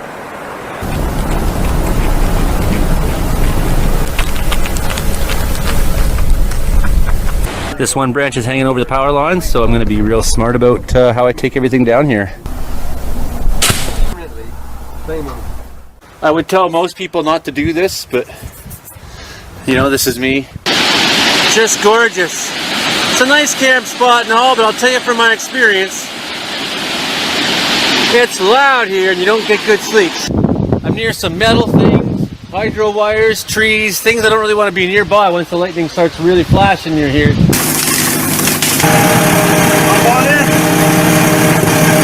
Happy hunting! Hey, good to know ya. Apparently a tanker was coming down the 24 highway. A rattlesnake underneath my step. Come on, let's see your face. Almost there. That one was pretty close. Hands up if it was your first fire. 4 rookies, you did good today. Sounds good. It won't go anywhere tonight, so then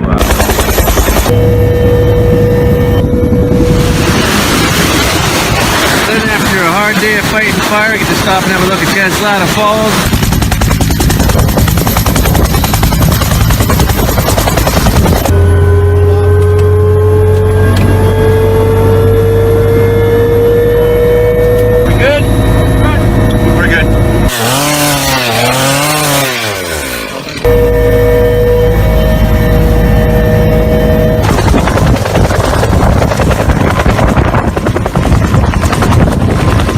Okay, so yes. Oh yeah. Souvenir of the fire. Everyone is okay, it says. Good conditions for aggressive fire behavior. The hose will live to fight another day. I'm heading up.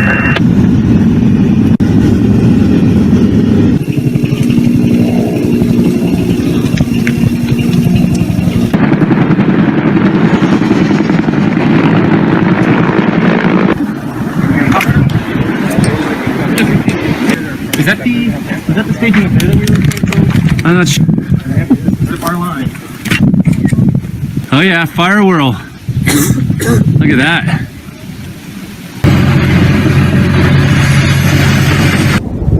Wishes it was a funnel.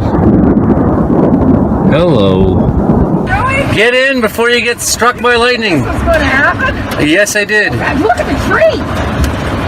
Holy fuck. I'm telling you, get in. Oh, really? Yes. Tree down back there. What's that? I didn't even see that when I was coming Just for went you. down as I was talking to you. Are you serious? Yeah, just then. Holy shit. Check that out. Well, the winds rarely come from that direction. That's what's shocking. Oh. Wowzer. Holy. Boom. Holy. Whoa. Bizarre behavior.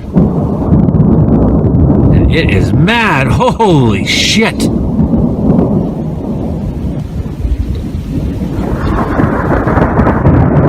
That is freaking close. Oh my god. Fire start. Hopefully this rain puts it down. You let them take off. That wasn't my section, that was yours.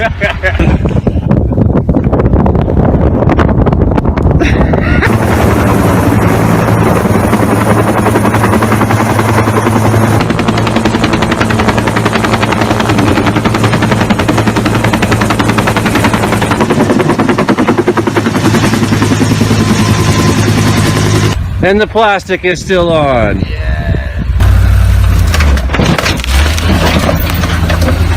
Check it out though, it's making its own pyrocumulus cloud above us, right? That was pretty scary. Boom! Fucking crazy.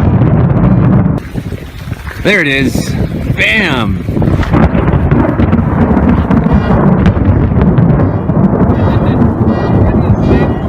Oh, looks like a fire start over there. That's what that is.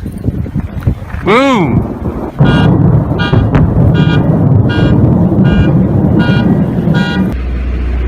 Holy pretty. Been a big bar here.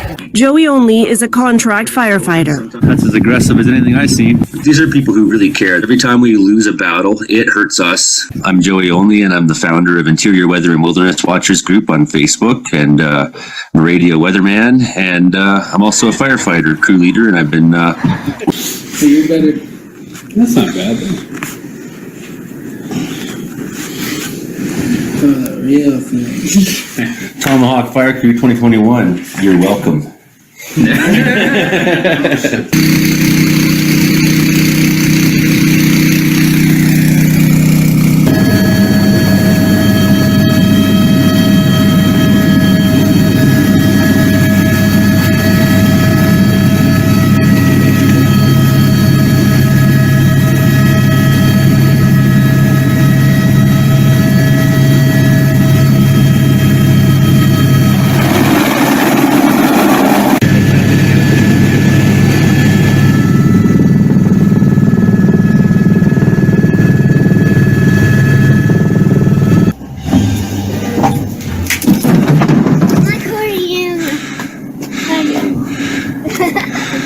at you helpers.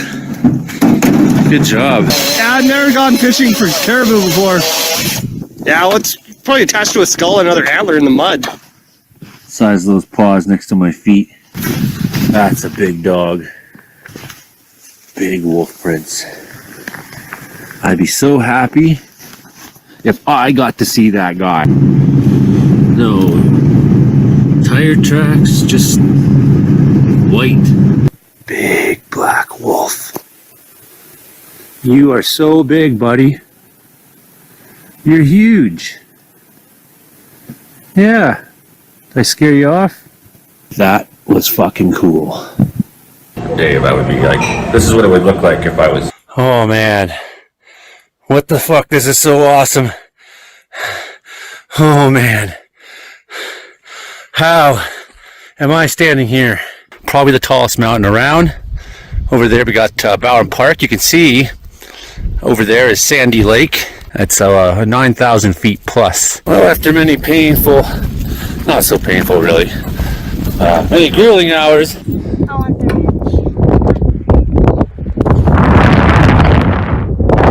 What you do is don't get too close to each other so that one of you doesn't knock each other over. So hard, Jack. It's pretty spectacularly beautiful here. So now if you ever wonder what does it look like to be at the top of Devil's Canyon looking down. There's my brand new Diggy's Diner mug. Well, here I am once again this year on the roof of my house here in Wells, BC. And we can see we got a GT run that goes all the way down to the bottom. So I'll set the GT up here and I'll ride right off my friggin' roof like I do every year. Some years I jump naked off my roof into the deep powder snow, but I didn't have anyone around to film it when the snow was right. Now if you jump off the roof, you just hit hard snow. Casually product placing.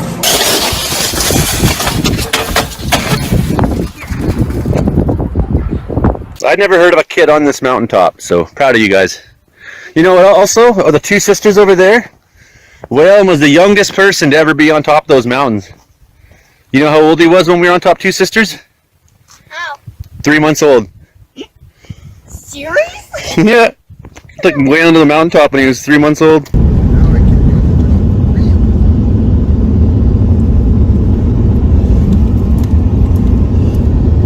Oh yeah. We just saw it, like we just literally drove past that. It always goes towards the pile. Jump at that on this side, look at that. Yeah, it's time to some rank action. Not much of a lookout if I can't see through the smoke. My God, did you see that? Our fire is trying to make its own thunderstorm. 6, 5. Thanks Alberta for the good times. Look at those columns. Holy fuck, they're everywhere. I've been up for like an hour and you're like, what the fuck, where am I? Look at the fire, there's a lot of fucking fire. Got candlers going to go up. It's ripping across the lake.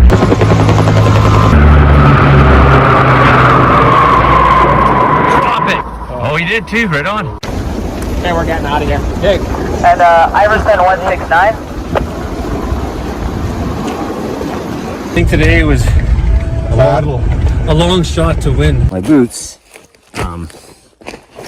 yeah, I can't really see them. They slave them until they have nothing left.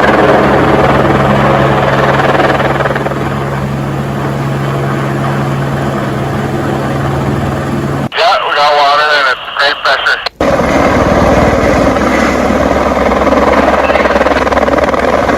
They're full of water, so squish, squish, squish.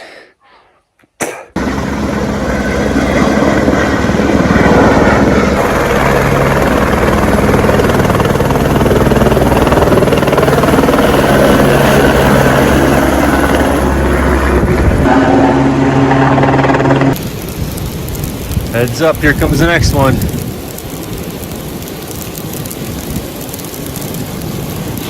There's a lot of flaming shit flying off.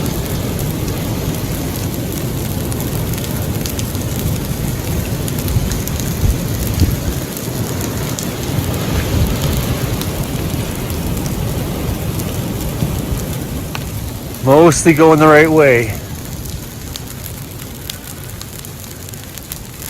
See some wisps of burning shit in the air though.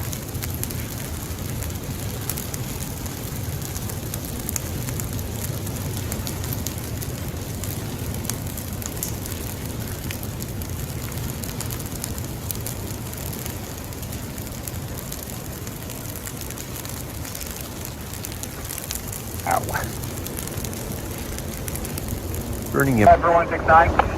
Hey, Iverson, actually, I'm going to need you to make back your way to staging. We're not going to be able to have a holding crew over there, so keep yourself at staging there and stand by. Thanks. Yeah, we just met up with the smoke jumpers. We're just pulling out right now. Yeah, we're on our way back to staging. And this is bad. This is really bad, man. Yeah! Awesome.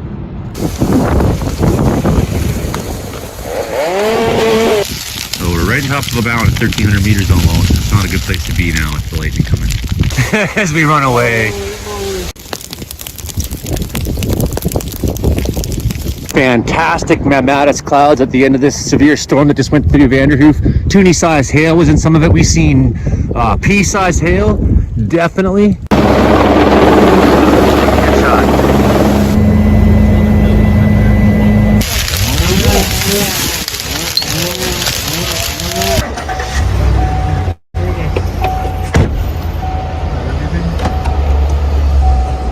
Roll up, boys.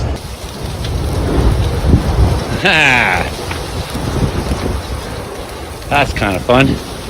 That's really fucking hot. Just gonna tilt my head down, keep it off my face, and I'll watch the video later. Woo!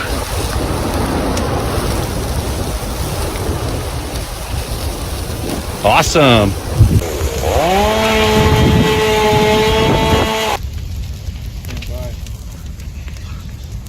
Yep, okay, sounds good. Yeah, we'll be mobile. Right off of here, because Can I stand there and like put my arms there? You gotta take a picture of me? No. We got time.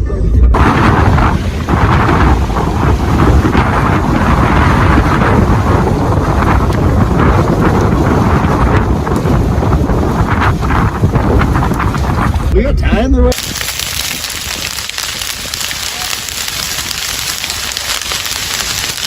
Oh yeah, there's some fire over there. Oh.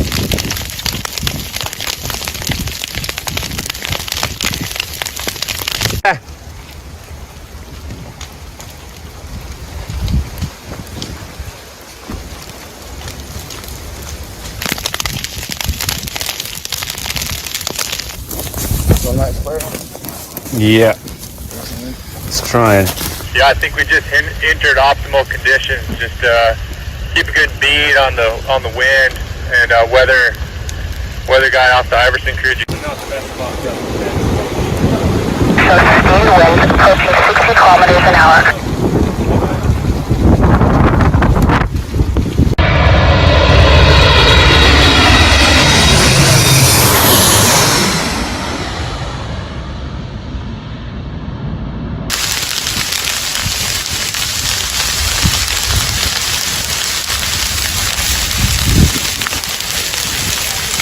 Definitely getting hotter.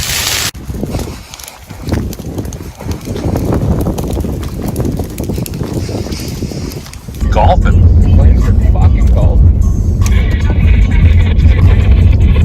I think it's on fire in there.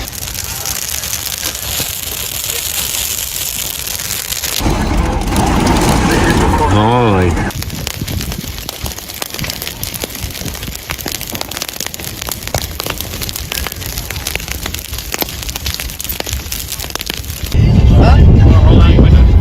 I got it. There you go. Watch for spot fires! Yeah.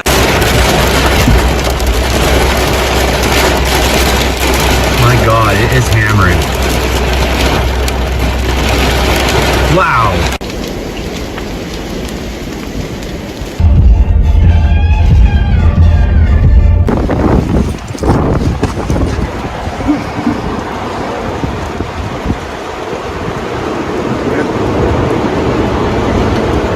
Well, see about our line tomorrow.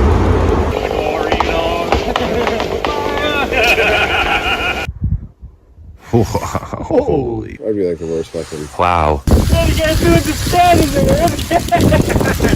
As seen from the air.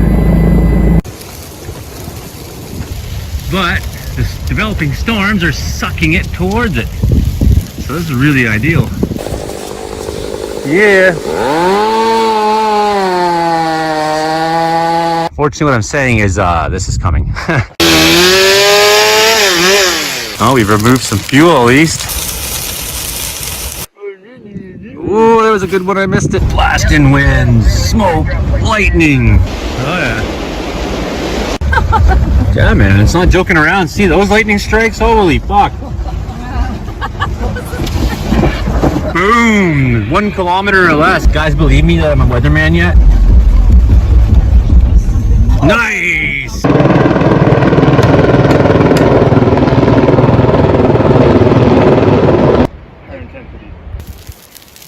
Heads up in that next section.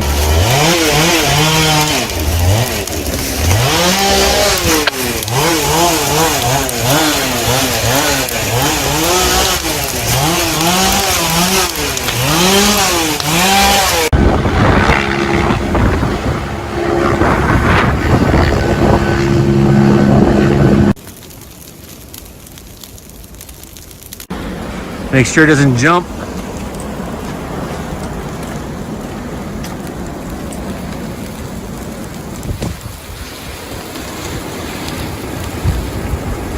Shit.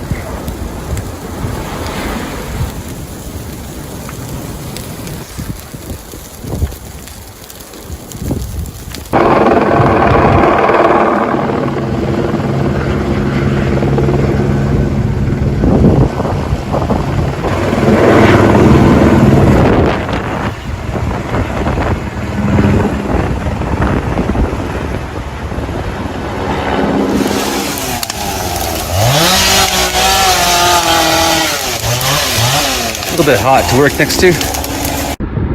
Here goes the heavy on his bombing mission. Firing up his jet engines here at Kamloops Airport. He's flying down the runway. Look at him go, folks. That's a real bomber.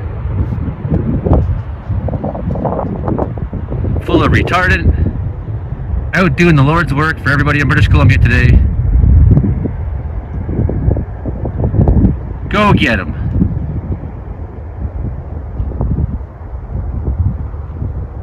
I'm actually surprised how quiet those planes are, man. They're loud when they're coming in, you can hear them. Yeah.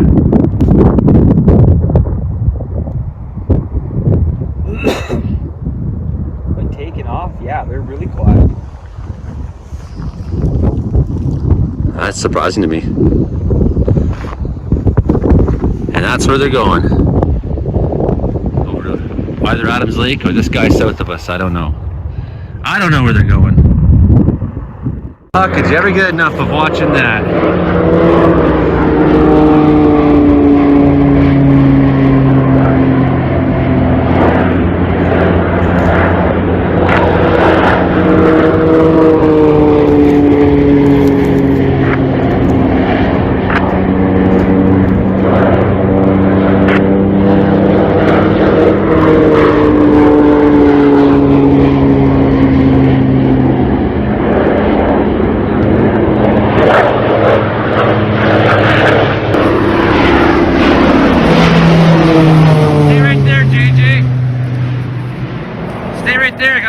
Fucking right behind you.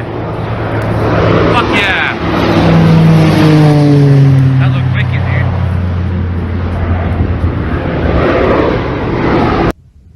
dude. Whoa. That was a bolt. It's the storm we've been waiting for. Maybe it's not the storm I've been waiting for, but I've been waiting for a storm, and this is a storm. So technically, this is the one I'm gonna get. Therefore, it's the one I'm waiting for. Very windy. So, you know, don't get to take anything I say as Yeah, we already saw this one. I thought so. Knew that was gonna happen. Okay. Boom. Karen's here even too now. Hey, Karen Richards, making supper. What are you making? What are you making us? You bringing it to Wells? Bringing me some? Man, that'd be great. I could use some. I think you're muted right now. I think I set it to everyone's muted automatically. Just, I don't know why. That's like the first time ever. So there you go. Got it. Got it. What's for supper tonight, Karen?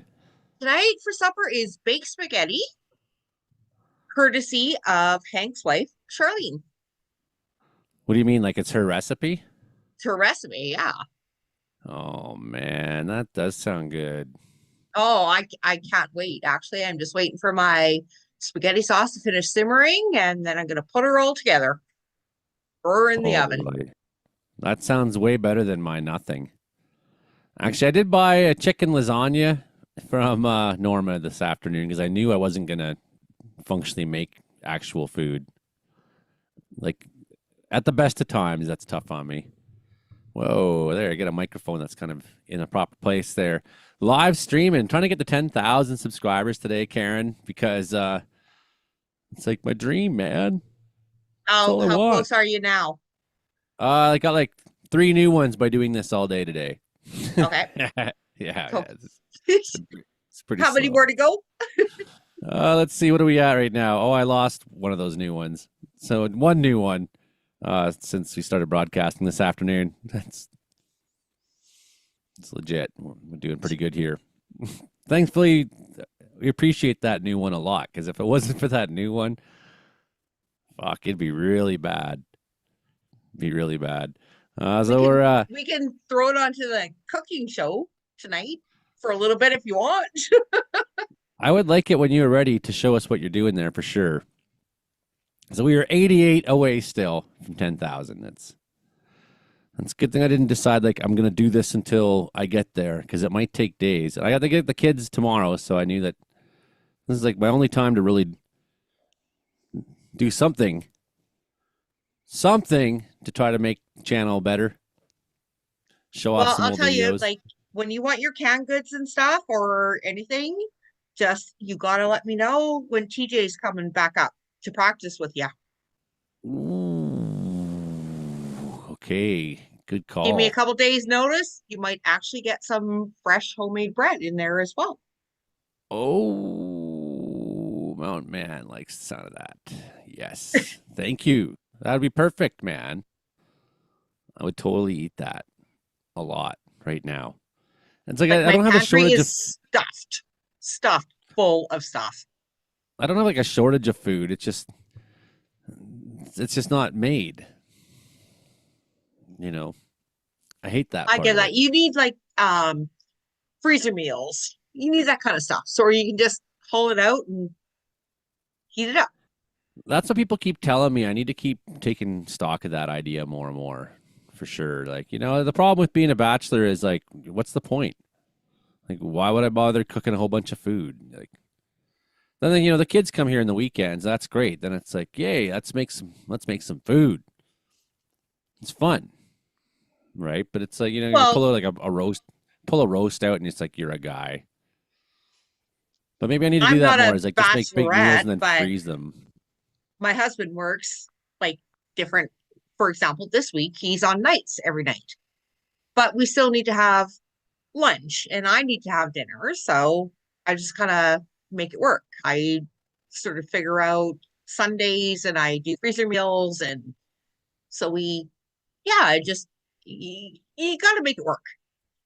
It's only 2 of us, and I mean, seriously, I cook for 20. So I just freeze it all, and it's just meals for us. That's the thing. It's like easier to cook for a lot of people in a way, or it's at least more fun. You know? Oh, it is. Yeah. It's like if I like cook for myself, it's like, well, then I'm just going to make a dish that's dirty that I have to clean later. You understand. Oh, I totally get it. And when you're the only one here, you're the only one who's ever going to clean it. So you're like, you know, like if I just eat out of the pan, then I only have to clean one thing. And that's how we my devolve. goal in 2026 for you, to help you, is to get you to do your freezer meals. I like it. So I'm in. That's my goal. I'm going to teach you how to do this, or I'll send them to you. I think I probably got a couple freezer meals like already in there. And you know, I should, but yeah, I did buy a frozen lasagna today, one of those little ones, and then there's 2 choices. One was the the Jimmy Pattison company, their Western brand. And of course, I made a video saying people should boycott Jimmy Pattison. I'm trying to get to 10,000 subscribers, but I open my mouth and say things like that. It's like I watched my subscriber count go down all day ever since. Well, I tell you, I mean, I do not agree with that whole situation, the scenario. But I do have to say, I stopped at Save On tonight and grabbed my case lot sales of stuff because I use it all the time and it's cheaper. So, well, working person's got to do what a working person's got to do, right? But, I mean, now it's easy for me to say. It's easy for me to say I'm going to boycott Save On because I just never go to West Quesnel anyways. I never really have a reason to cross that bridge except for a haircut, like, once a year, which I should have done like 6 months ago. Right, because the Save On in Quesnel, yeah, it's up the hill there. No, it's across the river, and I go up the hill to meet the kids. I never have a reason to go across that river, and it's like that's the sketchy side of Quesnel anyways. Where's the Save On then in Quesnel? On the other side of the river there, on West Quesnel. Like okay, I've never ever go in there. It's like a little mall over there, and across the road's like a bunch of burnt up buildings and stuff, and it's like it's West Quesnel. It's like I think I've crossed that bridge once. It's like I just don't have a reason to go there. I just travel right through, right? Like just headed to the coast, travel right on through. I've got quite a few friends in West Quesnel, but I don't visit them or anything, so I never have a reason to go to that side of the river. The drug side of the river or whatever. The bad side. That's the reputation in Quesnel. It's not necessarily fully true, but so you get these reputations for a reason too at the same time. Look at this heavy rain there just hitting the island there. Every time we look at this now, it's just getting rainier and rainier. Coming in at you, Vancouver there. Big bunch of rainfall. Port Renfrew took it first, then North Cowichan over the Ladysmith. Crossed out, touched the Nanaimo a little bit there. Started coming in Vancouver. Impulses. Now we got this big blob sitting right over top of it. Look at this one. Holy cow. She's a solid, massive rain there. 40 dBz. She's got the radar is sending these radio signals and they're coming back strong. That's a heavy band of rain in there, my friends. That's what that means. All right, so that's just crossing over there from the Olympic Mountains there towards Saanich. Coming at you, Saanich. Central Saanich, Cobble Hill, Fulford, Halberd. You got a big, heavy bunch of rain coming at Crofton, Chemainus, Ladysmith, South Wellington, Nanaimo. We got the heavy rain coming at you this afternoon here on the channel. All right. And still... pretty quiet. There's just a little skiff of something there. A little skiff of something going on out there in the Chilcotin at the end of that run. We see a little bit of moisture runoff from Prince George. She's actually pretty quiet through most of BC right now. It's pretty quiet. But there's more coming, friends. There's more coming. I'll tell you all about it. That's what I do. Karen is making... 4.2. Karen is making baked spaghetti tonight. What are you doing right now, Karen? Right now, I am getting my noodles cooked and my sauce cooked and ready to throw in this secret ingredient. I just found out, Alfredo sauce. Oh, it's a white pasta she's making. That's I am not. No, this goes on the spaghetti and then you put a meat sauce and cheese all over top of it. What? Wow. Right? So that's like a Hank Fleistra family secret? Should have maybe shared that, but yes. So I'm skeptical, but I'm thinking because Charlene is an amazing cook, this is going to be good. I think it'll work. I mean, it's my nature to be skeptical, but I'm not skeptical at all on this one. That sounds awesome. I was a little skeptical. I'm like, oh, Alfredo sauce. I'm not real sure, but I think it's going to taste good. Well, like, what do you do when you go to the 7-Eleven and you want to get a Slurpee and you're like 10 years old? What kind of Slurpee do you get? Oh, wow. Cream soda. But is that really what kids do? No, they mix it all together. Yeah, that's what my kids do. They go one little bit. They go to each one. They think somehow that'll make it better. Instead, they just get this like one really weird tasting sugar drink. Okay, that's fine. Did you like Maybe it cream works. soda, root beer, Pepsi, something? Just put it all It's just together, right? weird. You know, that's how they make like margaritas or something, some weird liquor drinks. And just like, try this. Okay. And so that by the kid's logic, you know, I think that sounds like a great idea. Like, by the kid's logic. Yeah, they just like sugar though. Here's our heavy snowfall projections. And look how that storm is really just moving off. Missing Washington, missing New York, missing Boston in the icon model. GFS has it further out, but Nova Scotia still takes her. Euro model has it a little closer, but mostly it's just like Virginia, the Carolinas, seeing a little bit of snowfall in that storm. But look how cold we're reporting right now. -10 down there. Let's see what's our temperatures right now at this hour. Even at this hour, -2 south of Nashville, Tennessee. It's chilly. They're having like a real winter outbreak. It's going on. Okay, so look at this. Big stream. It like just missed everything, man. If this thing had just nudged over here, just sat over on this side a little bit, it would have just like made chaos. It would have been great, I guess, you know, from a forecasting standpoint. I mean, I like the bad weather personally. I'm always like rooting for it to come to me. Like people are like, you're trying to spread fear. And I'm like, what, are you crazy? I love bad weather. I'm not spreading fear. I'm like, I want more of it. More bad weather. That's what I like.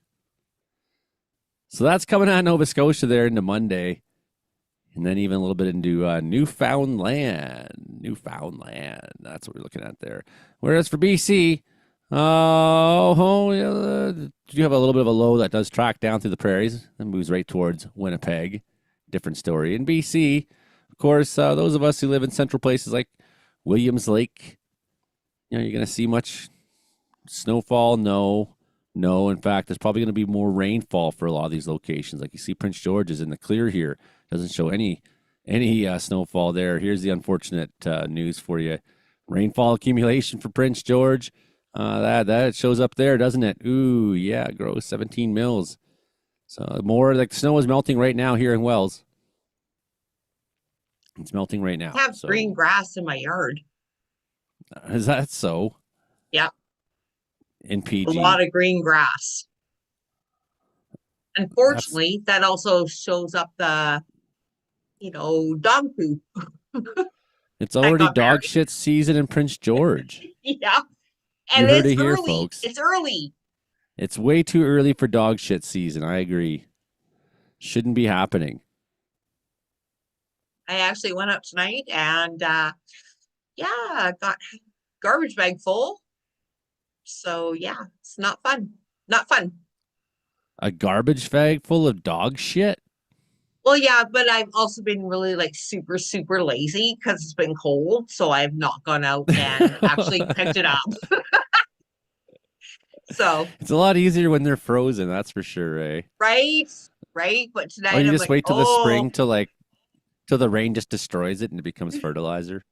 It's kind of what I was hoping for, but tonight I'm like looking outside, I'm going, oh yeah, no, this has got to be done. I love having a small dog. Like he barely produces shit. He barely eats, compared to like other dogs I've had in my life. Like you need to buy him like a bag of dog food like once a year. He's like, he eats, but he's little. He doesn't need that much. He's not like some of my friends. They have these like 150-pound dogs, and they spend about $12,000 a year on dog food. Well, at least mine is kind of like not on that extreme, but he's still a shepherd, and like he just poops a lot, a lot. Well, the good news is that the cat refuses to eat cat food. So he only eats dog food. So like now I only have to buy one thing, a bag of dog food. Frankie, your cat only eats dog food? Yeah, like I try to make him ever since the beginning, I tried to put him like a dish up on top of the one island over there, here's your dish, buddy. Here's your water, here's your food. and you just jump down immediately every time. You get hungry, go to the dog dish, eat the dog food. I'm so happy he came home. Me too. Yeah, he was just under the house probably. I don't know, but the first time a Hey. cat disappears like that, when it's that cold too, you're like, oh man, he's really little still. He's not full grown yet. I He's a lost great my cat. orange little ball of freaking terror last summer, and I spent all night, all day searching for him. I could hear him, but he wouldn't come out. And then I just gave up hope. And then the one night I'm like, okay, you know what? It's like 3 o'clock in the morning. Like, I'm going to get up, I'm going to go sit outside. Sat outside, and the little bugger, I'm going to be polite, was right at my patio door to my deck. I quickly threw my dog inside. I sat there and waited until he got like real close, and then just grabbed him by the scruff of the neck and hauled him inside. And I didn't think he was ever coming home. Ever. Well, I've had a few that never came home, right? Me too. Me too. Man, Haida, like, they are just so used to this. I mean, look at these wind gusts, right? What's going on out there right now? Anything exciting? 58 gust, 65 gust, 40 gusting 54. 47. A lot of these ships are smart, and they're like, just don't go near that. 52 out there. That's some good waves. Gusting 35. So it's coming tonight, but it's nothing too spectacular right now. 58 gusting, 58. Nothing too spectacular. Overnight, though, could see some gusts up that coastline. Could see a little bit of gusting overnight. That's right. Okay, back to precipitation. Precipitation. Tonight on the coast, 55 millimeters in a 3-hour time span. That's pretty good. It's pretty good. It's definitely not like we saw that last atmospheric river, man. Holy cow, did it? It had there's some colors on there. I thought, holy cow. A little bit of flurries in southern BC tonight. Not much. And at the lower elevation, maybe a few moments of rain shower. Not much. Not much. A little bit of a band tonight, maybe through Williams Lake. Here's that little bit of freezing rain we're expecting. That's out where basically nobody is. Not quite Tisdale. No, that's populated. But as it moves up, it's probably going to move more to the West Caribou, is it? No, it stays in the Chilcotin, and I'm wrong. I rolled the dice and was wrong. That trend, though, moves on over into here tomorrow. We're going to see freezing rain on Friday. Freezing rain in the Peace. Maybe even some accretion. Snowfall in the Revelstoke area. Going over Highway 1. Going to be messy through the pass. Atmospheric river on the coast there. Friday, 3 a.m. That's what we're looking at tonight, folks. 2 degrees in Williams Lake overnight. 3 in Quesnel. 0 in Prince George. Yeah, melting here right now. 6 a.m. A little bit rainy. Maybe some flurries in the Pine Pass there.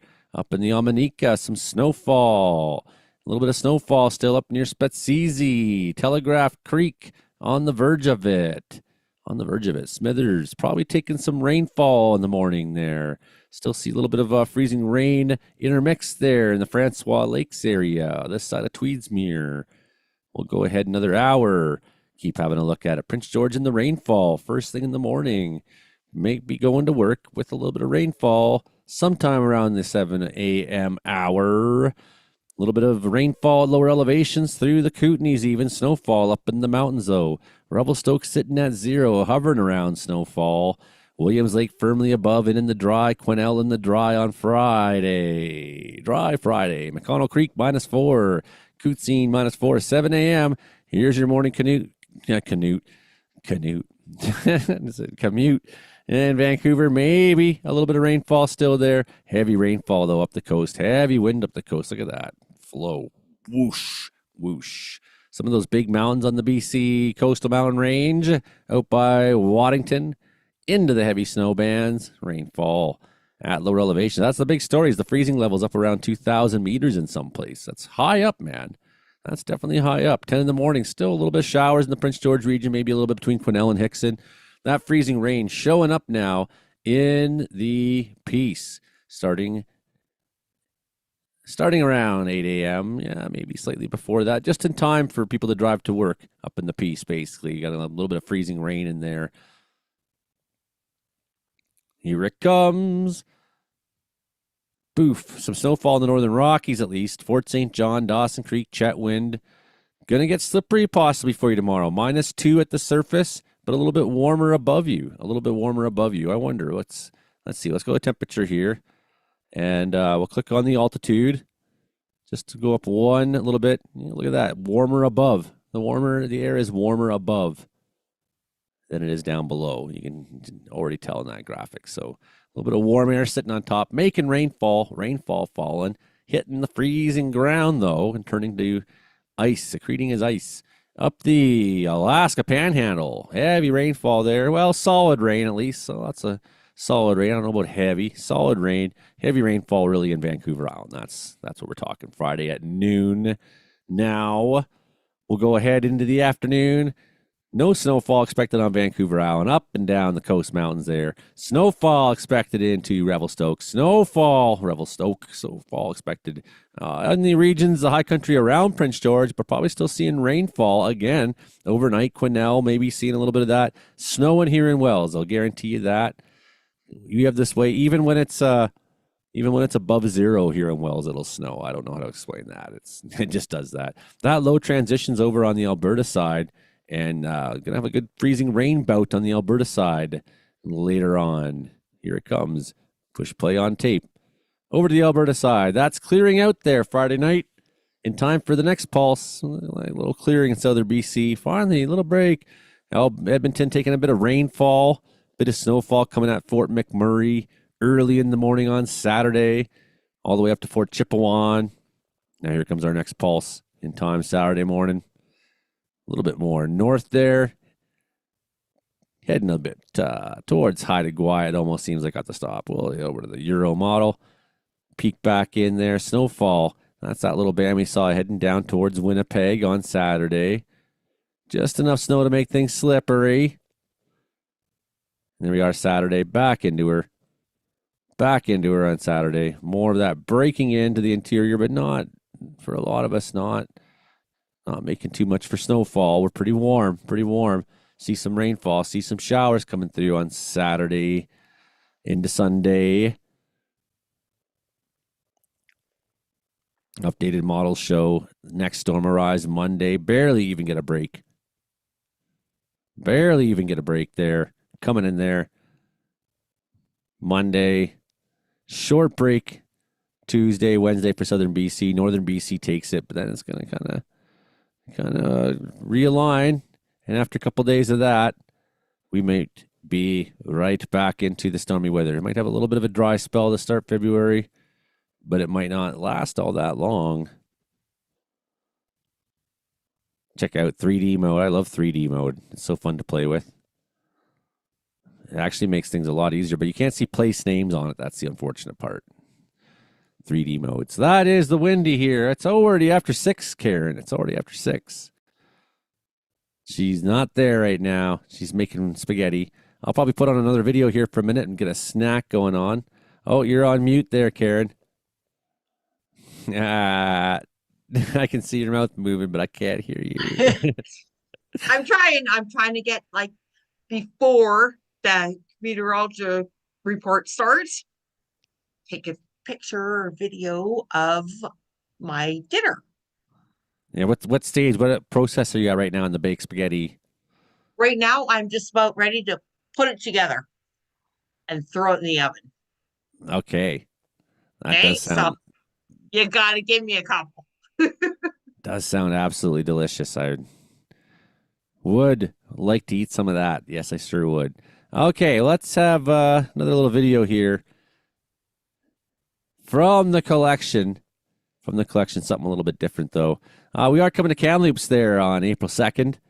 And we'll get this song stuck in your head here. How about this? Here's a song for you for 4 minutes time. I got that goddamn song stuck in my head again. It's stuck in my head again. It's stuck in my head again. I got that goddamn song stuck in my head again. It's stuck in my head again. That goddamn song. The first verse should be the worst. You gotta have an opening line. Gotta have a hook that'll make them look, and it probably ought to rhyme. Sing things like trains or Kentucky, cliches like whiskey or wine. All about love or God above or whatever the fads of the time. I got that goddamn song stuck in my head again. It's stuck in my head again. It's stuck in my head again. I got that goddamn song stuck in my head again. It's stuck in my head again. That goddamn song. For verse 2, here's what you do if you got no direction or a clue. Ramble, random, endless, pointless words like a Dylan song we've all heard. For radio play, here's what you say. Nothing much on any day. Do the boogie or a twist, just pick from their list. Or write a song that goes like this. I got that goddamn song stuck in my head again. It's stuck in my head again. It's stuck in my head again. I got that goddamn song stuck in my head again. It's stuck in my head again. That goddamn song.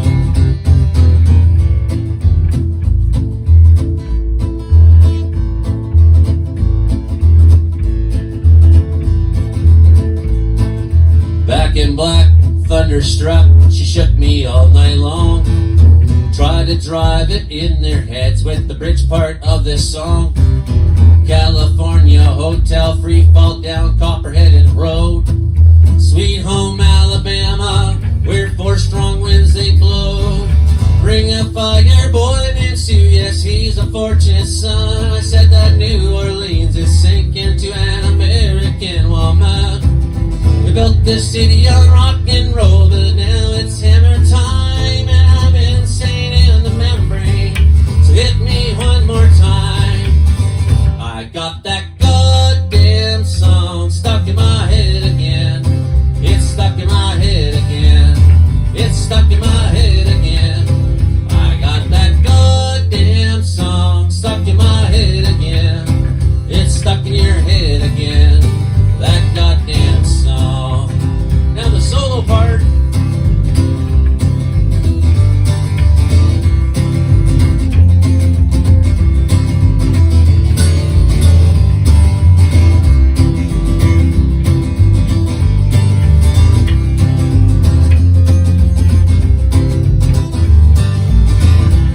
The solos are obligatory to have before your anniversary. Here is where you tie it in if your song means anything. Quiet down, try to be profound. Try a slightly different sound, then bring it home with such resound. Then the chorus gets 2 more rounds. I got that goddamn song stuck in my head again. It's stuck in my head again. It's stuck in my head again. I got that goddamn song stuck in my head again. It's stuck in my head again. That goddamn song. I got that goddamn song stuck in your head again. It's stuck in your head again. It's stuck in your head again. I got that goddamn song stuck in your head again. It's stuck in your head again. That goddamn song is stuck in your head again. That goddamn song. It's stuck in your head again. That goddamn song. One of my Joey only original songs there for you, everybody. Just having an apple here to bite before some of the regulars start to show up in about 15, 25 minutes time for the show here. Yeah, we got the regular Thursday night programming coming at you on the channel here. Something a little bit different we're doing this time. Something a little bit different. Okay, what do I want to play for you next there? Something that you might enjoy. I'm going to dig down here. 1 second here. I'm almost with you there. All right, here's a fun adventure. So,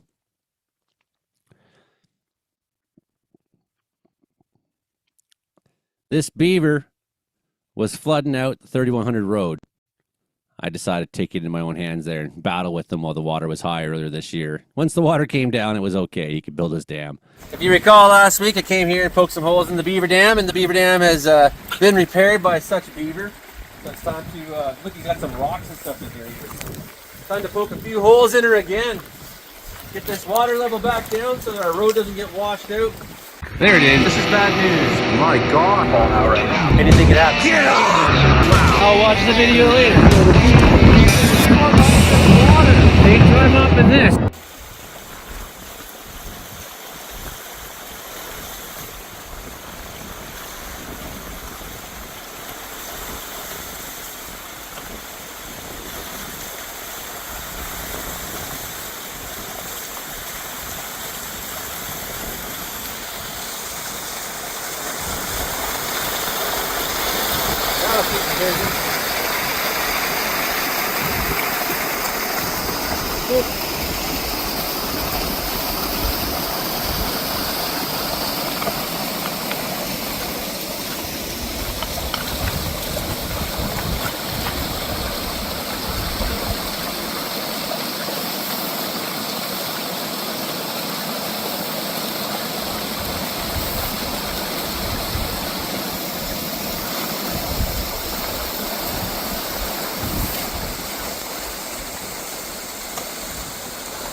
Assistance dog.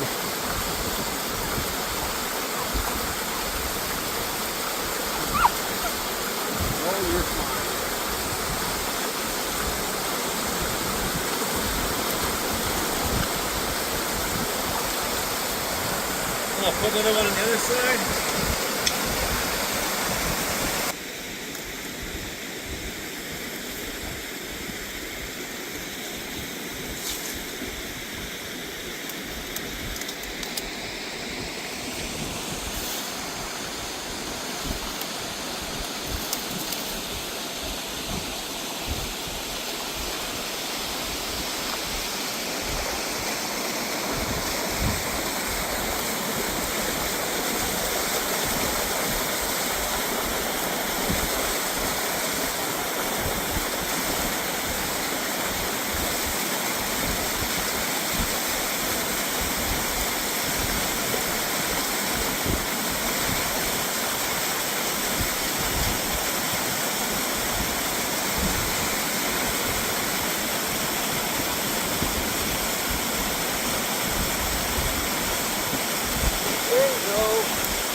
That'll keep busy for a while.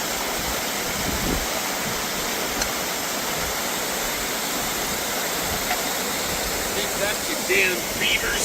By the time we drive back by, you'll be out here working on it. Well, as you can see, water level is pretty damn high. So it's either do nothing and lose our road, or fight the beaver. Yeah, and it works. You just poke a hole in it. Poke a hole in it. You don't have to destroy the whole dam, just while the water's high. poke a hole here or there, and you're good to go. Yeah, how's that dinner coming together there, Karen? Oh. So we have baked spaghetti, we have parmesan, and meat sauce, and mozzarella cheese. So how long of a bake? Like 40 minutes? So like 25. 25? Higher temperature then? No, 350. Yeah, okay. But Spaghetti, everything's already cooked, right? You just got to melt it. yeah, okay, fair enough, fair enough. So I will have this, the final result, on our show. I'm certainly, I got one of those low temperature cookers who likes to like just cook the shit out of things. Yeah, You know no, what I- I'm always like 350, and if I have to cook it longer, I cook it longer. I do not do high temperatures because that's when you burn stuff. Yeah, well, exactly right.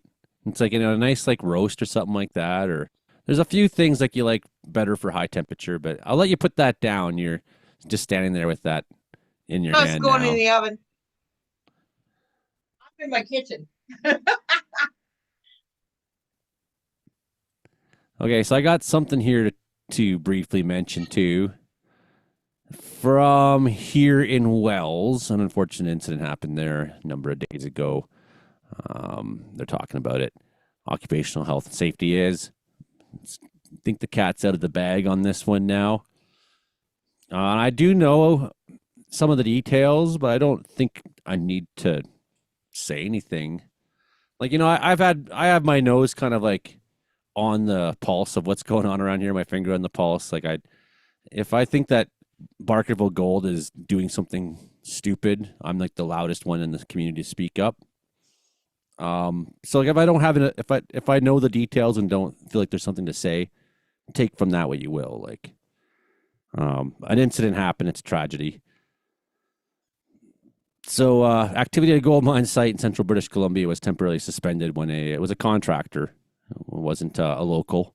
So the people were like concerned about that when the word was going around. So that was like, I think that was my biggest concern, was just to like personally just address that. Like, yeah, an incident's happened. No, it's not somebody from town here. Doesn't necessarily make it better. But yeah, they had a fatal injury following an isolated incident that I'm sure, like, I know they had the whole camp locked down for a little bit. They had the whole investigation and this and that going on. I just think the nature of the incident means it's largely not a systemic thing, I don't think. Still, freak accidents happen. Company says authorities were notified and investigations underway into what the third BC mine death in the last 2 months. So that's a problem, right?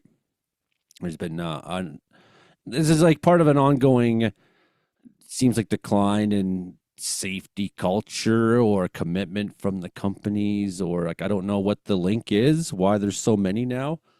Like I don't think that there was a big safety breach here. Again, I don't want to say too much, but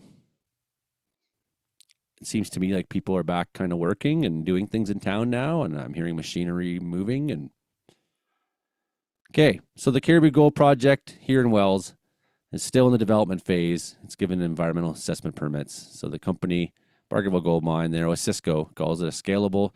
I don't understand why we have to like talk about their propaganda campaign when we're talking about someone's death on an occupational health safety. But, this is the standard line. It's a scalable underground operation expected to produce 1.89 million ounces of gold over a 10-year mine life. That's fine. I have no beef with the claim. I think there's probably more than that in the mountain for gold from what I've seen working in the exploration phase back in the day. Someone's about to join us. Mike's coming on, I guess. And yeah, there's a lot of gold here. That's just the straight up truth of it. Jagrup Brar, mines minister, said in a statement he's deeply saddened to learn of the fatality. It is terrible for the family, for the workers, for everybody who was there when it happened too. I mean, that's always something I think about, having been a responder. It's like, well, everyone who was there had to deal with it too, and you have to be professional about it, but you carry that with you. An awful scene like that. So they're they're conducting the investigation, or at least they've been here and done, I think, everything that they're going to do. The safety of all mine workers is paramount importance to the ministry. Noting the results of the investigation would be made public. So, yeah, I mean, yeah. The mining company is required to conduct its own investigation too, and submit a report. The death comes after a pair of fatal incidents at mines in November, an accident at Taseko in Gibraltar operation near Williams Lake, and a miner found dead in an Elk Valley Resources site near Sparwood, close to the Alberta border there, down in Sparwood.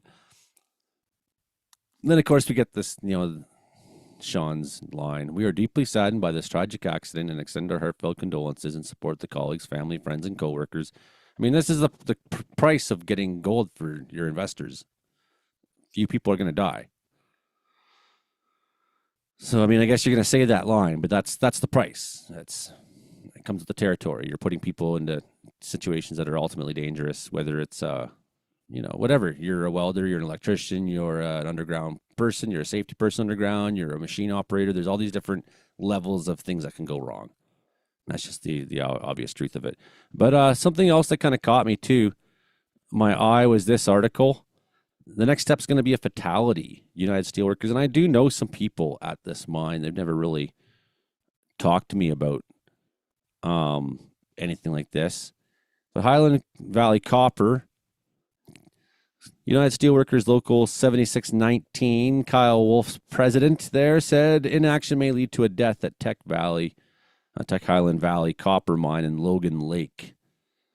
We do have a little bit of a thing here. Am I on? Joey. Hey, Mike, how you doing, man? I'm recovering, doing well. Yeah. I mean, I don't know if you want to talk about any of that or not, or. Not the entire thing. I just went through a period 2 or 3 weeks ago where I just could not sleep for a solid week straight, and ended up getting into psychosis. I won't say what it was, but I went downhill mentally, had a mental breakdown, and now I'm kind of back and recovering from that. Feel well enough to be the part of the show tonight.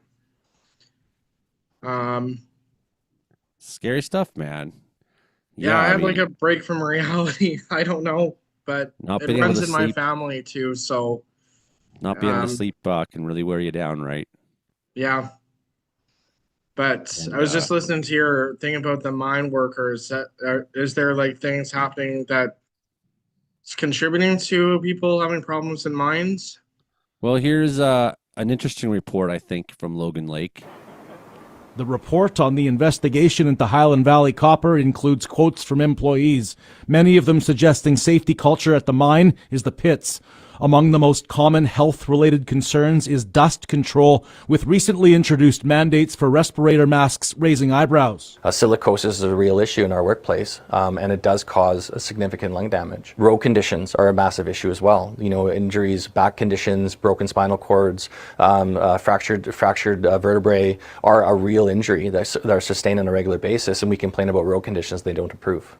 United Steelworkers Local 7619 President Kyle Wolf says there is no formal language for bullying and harassment complaints in the Mines Act or the Mines Code, and that has helped to perpetuate the problem, along with intimidation from management that discourages disclosure. How can you be safe when you're afraid to speak up? And if we don't start to address those issues from a psychological behavior aspect of understanding why employees are saying why they can't speak up, and start addressing the bullies, the reality, the bullies that work up there, then nothing will change. Black ops jobs under the cover of darkness, poor mill structural integrity, broken equipment running. The report is damning.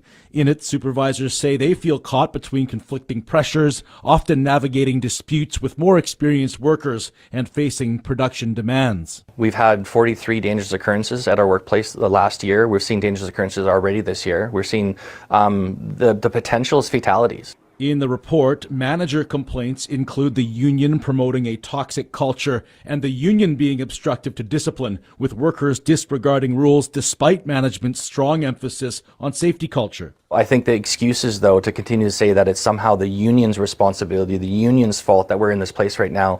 We're not responsible for the truck maintenance. We're not responsible for the mills falling apart. We're not responsible for the culture. We can be a participant in how we fix it, and that's what we're trying to do now. Tech Corporate responded to an interview request with a statement saying it takes the findings of the report seriously and nothing is more important than the health and safety of its people. Tech Corporate, HVC Management, and the union are scheduled to meet on Thursday. We hope that the concerns are taken seriously and we start to actually move forward in some agenda to actually collaborate on what we're going to need to move forward on, how we're going to start dealing with employees with interactions of bullying and harassment, how we're going to start looking at discipline differently, how we're going to start interacting in safety differently and doing training and education that we've been demanding for years. Wolf says the union will take further action if its demands are not met. Marty Hastings, CFJC News. All right.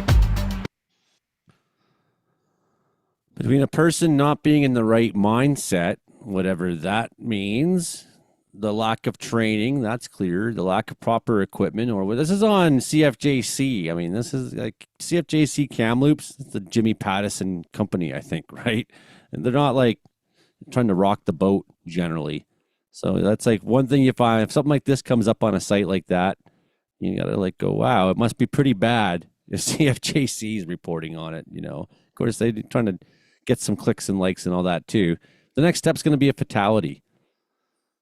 Data was collected from more than 270 employees anonymously, including workers, even supervisors, and management. The investigation was published in December. It's alarming. It unearths concerns over bullying and harassment, intimidation, threats of violence, racist comments, females being made to feel unwanted, equipment and training insufficiencies, and a plethora of other safety red flags. Wow, we're at 6:30 already. I can't believe we've been like on this for hours. Brandon Hauk is about to join us. If we don't start to address, these are like things that are like recurring issues I keep finding in society on the whole, and certainly I found in certain workplaces in various resource industries. You know, things that always made me feel uncomfortable, including some of these things like females being made to feel unwanted and racist comments, threats of violence. I didn't really care for that stuff. If we don't start to address these issues from a psychological behavior aspect of understanding why employees are saying they can't speak up and start addressing the bullies that work up there, then nothing will change. So some of it's institutionalized bullies, the bullies that work up there too. He's saying that there's a culture from management of being belligerent. How can you be safe when you're afraid to speak up? So I'm not saying that's the case here. For any of the past incidents that have happened, and you know, I think we've had 3 very different kinds of deaths in mines this past couple months, including the one that was here. I think this question is one that every workplace needs to ask itself. How do we make that workplace that is actually a safe place to work? So that's pretty alarming. I got a couple friends working there, and I hope the best for you too. It's quite the operation to drive by. Quotes from workers, supervisors, and management. Safety is a fight here. There's a safety culture of fear. One worker said, "Oh."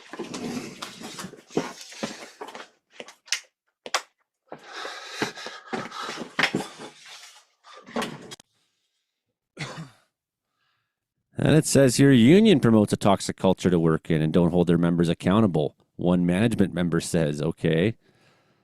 Supervisors say they're confident in their own practices. Of course they say that. I see both staff and employees need to take safety all together. It's not just one group that needs to fix it. You know, the culture is, a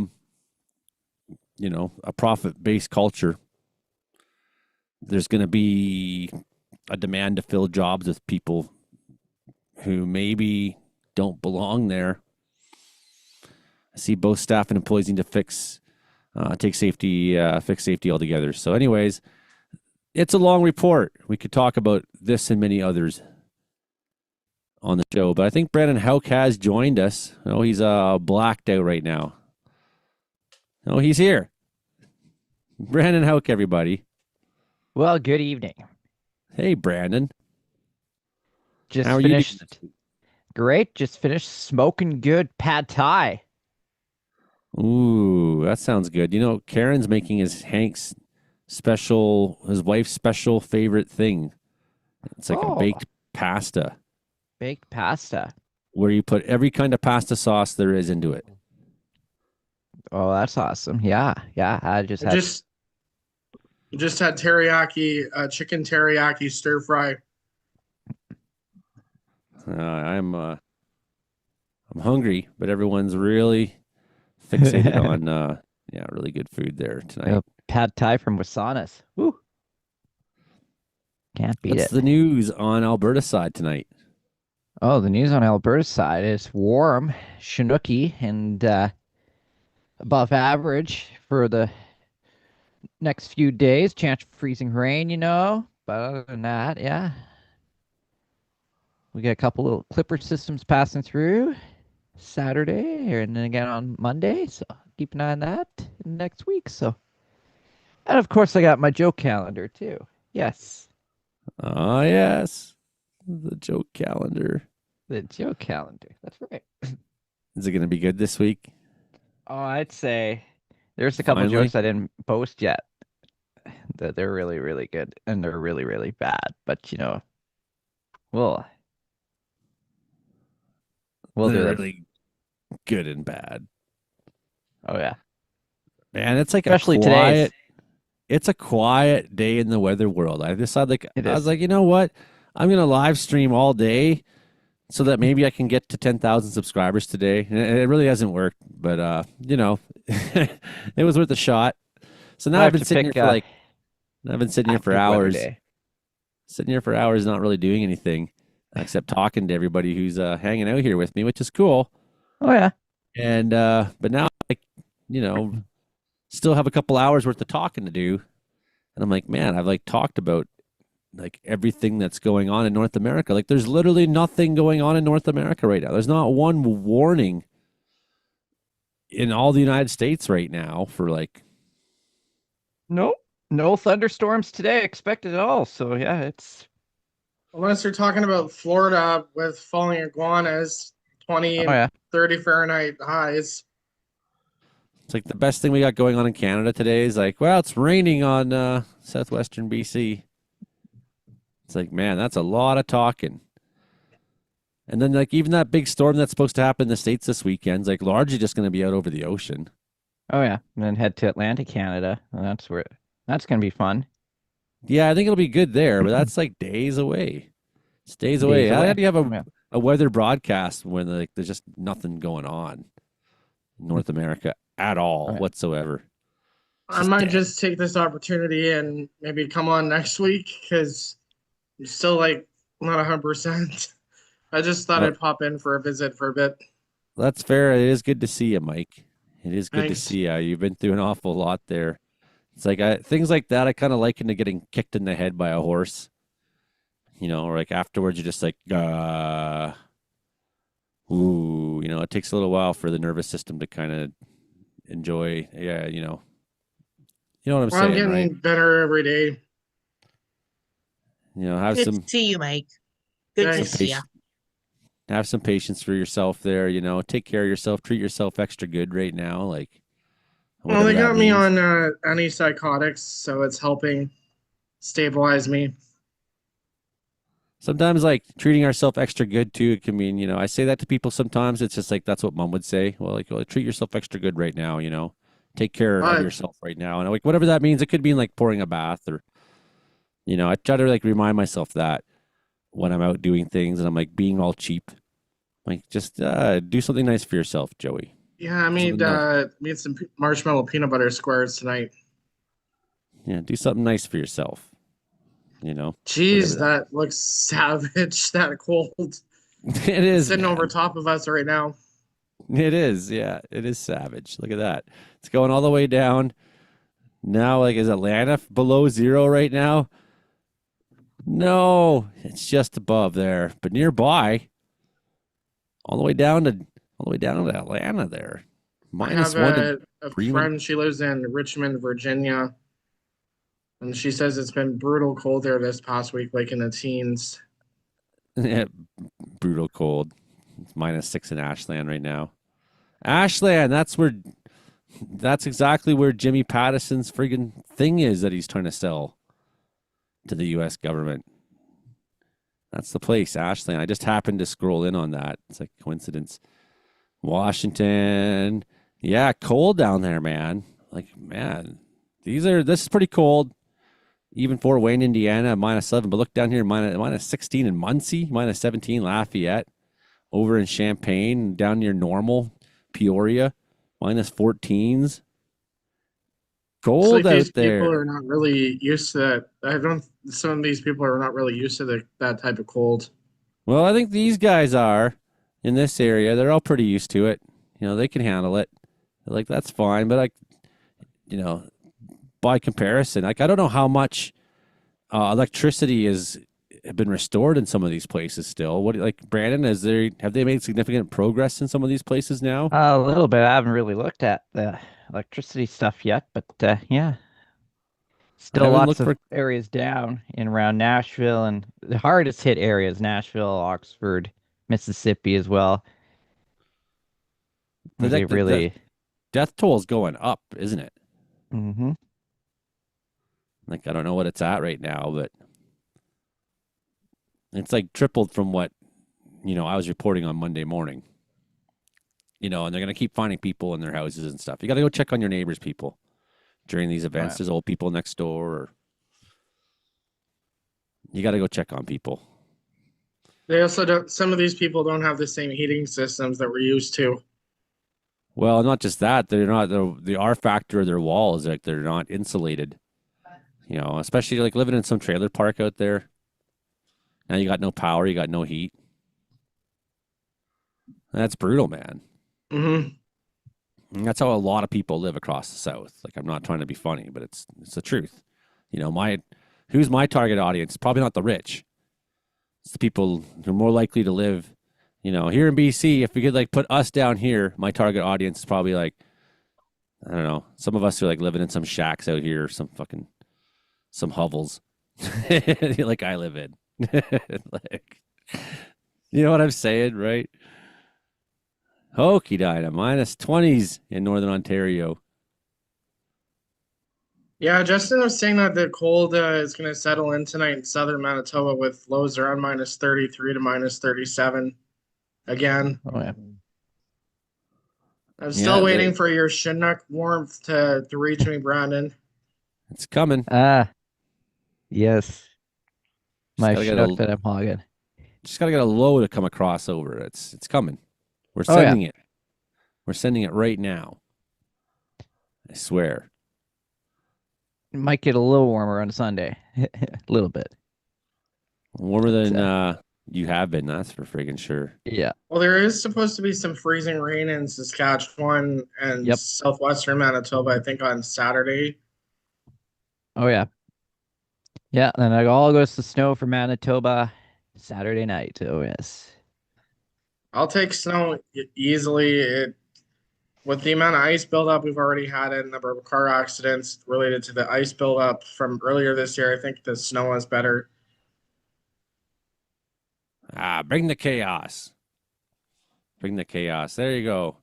Pretty wet there on, looks like Washington, a little bit of Oregon. That's like the most thing that's going on right now. Maybe a little bit of snowfall through Kentucky, through Indiana, through southern part of Illinois. Right. A little bit of lake effect snow there still down south of Goderich, Ontario. Still over there near Grand Rapids, Michigan. A little bit of snowfall coming off the lakes there. Looks like still up the St. Lawrence. This is probably the nastiest looking nug we're seeing out there. Rapid City. Bang on.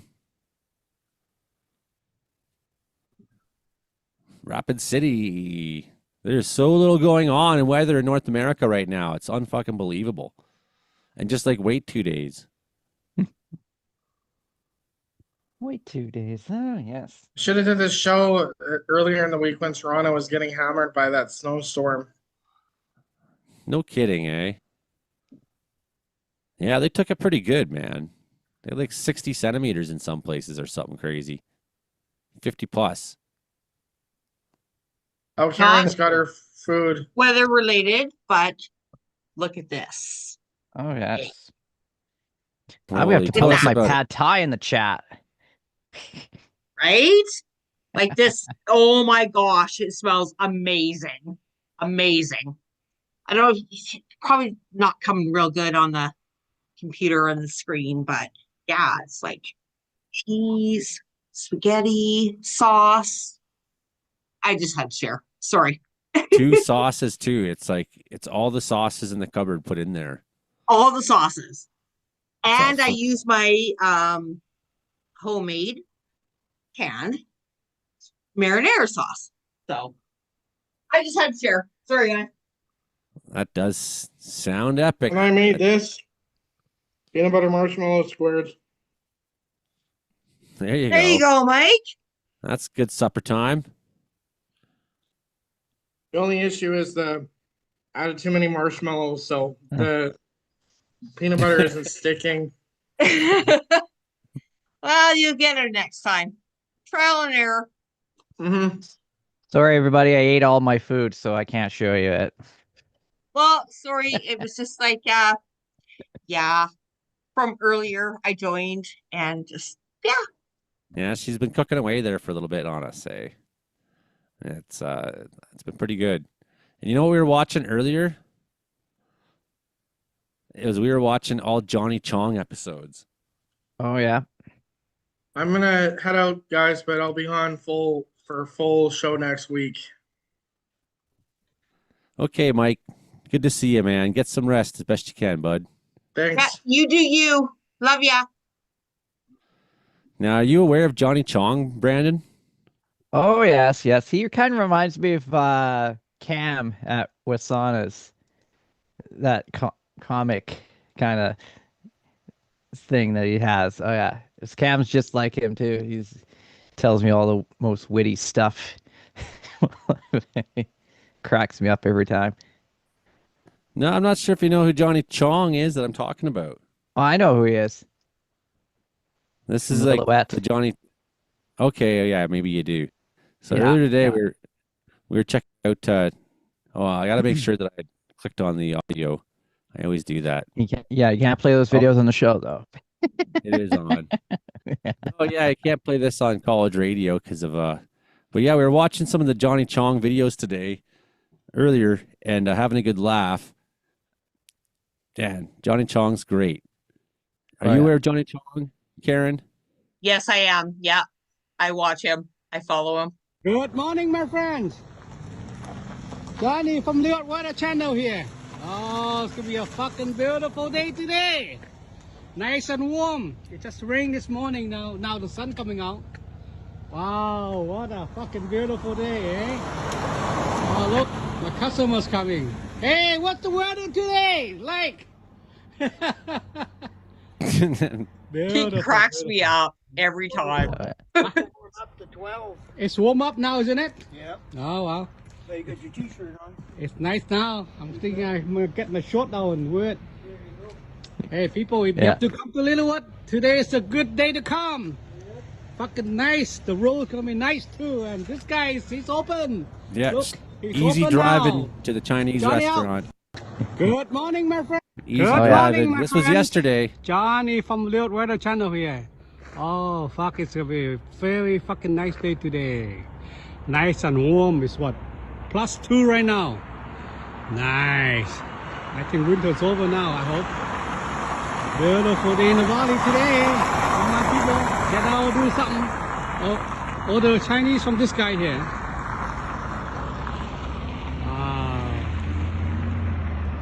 The smoke is from the burn. They're burning, so the summer don't have any fire.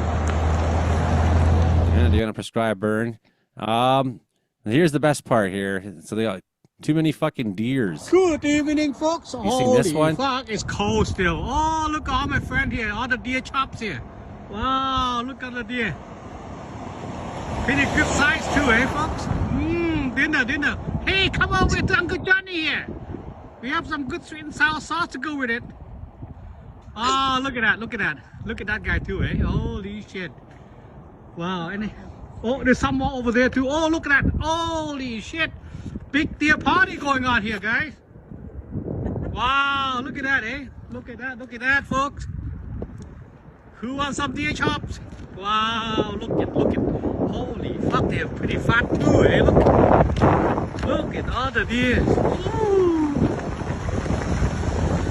Wow, 1, 2, 3.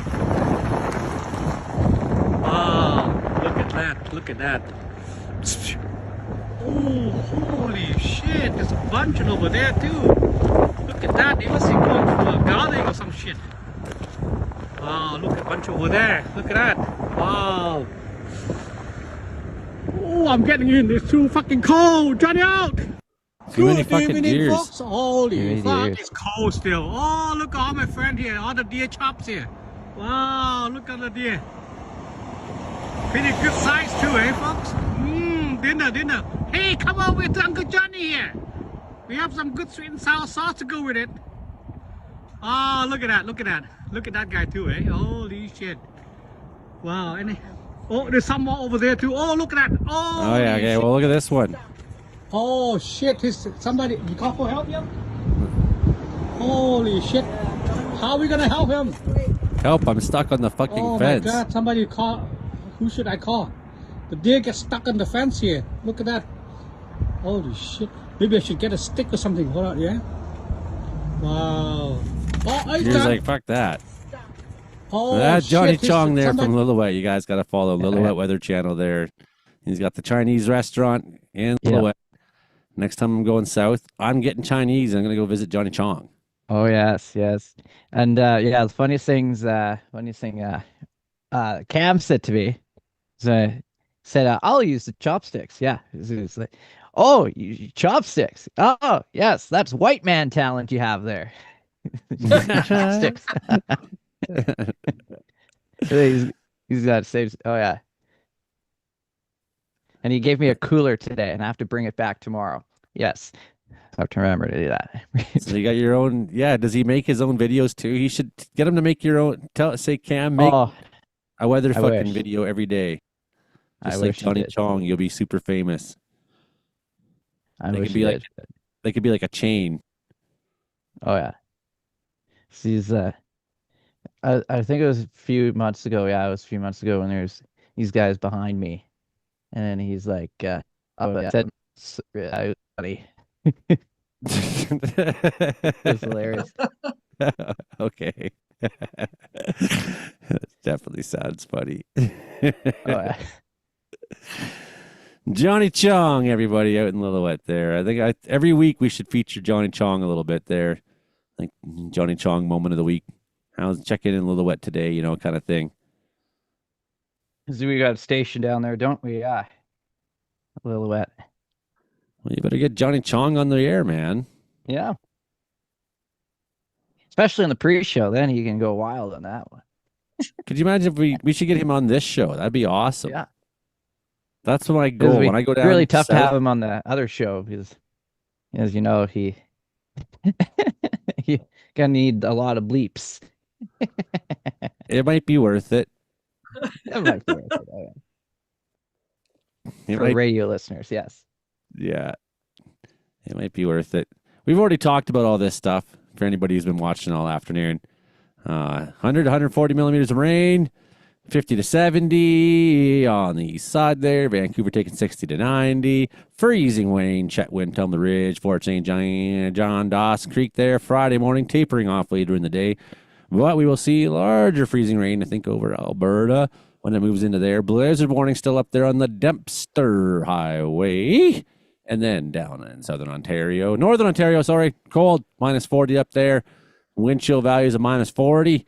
A little bit better in southern Ontario, but still pretty cold. And then also, other half of southern Ontario, also pretty cold. Also pretty cool. Then we got this first special weather statement for the big storm coming at them, the nor'easter, the perfect storm.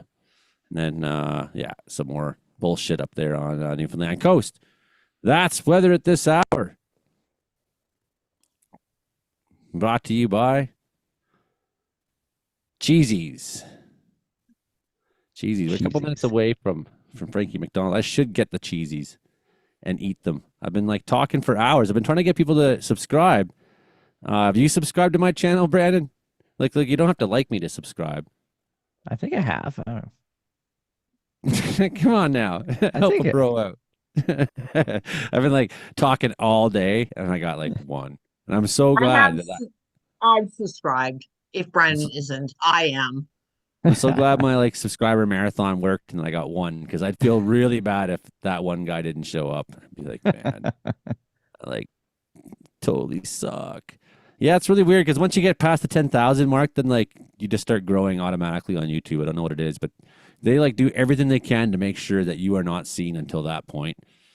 Mm-hmm. Like I've made like 3,000 videos, man. And like at least 10 of them were really good.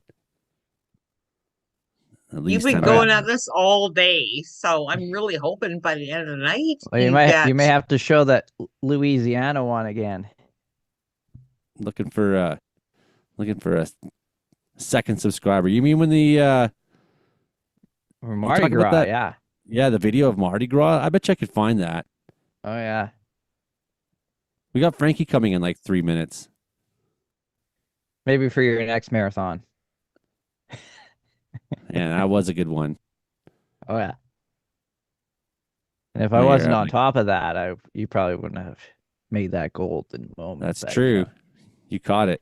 So that's coming up in a couple of weeks, Mardi Gras. So yeah, get ready for that. You have to watch that webcam again.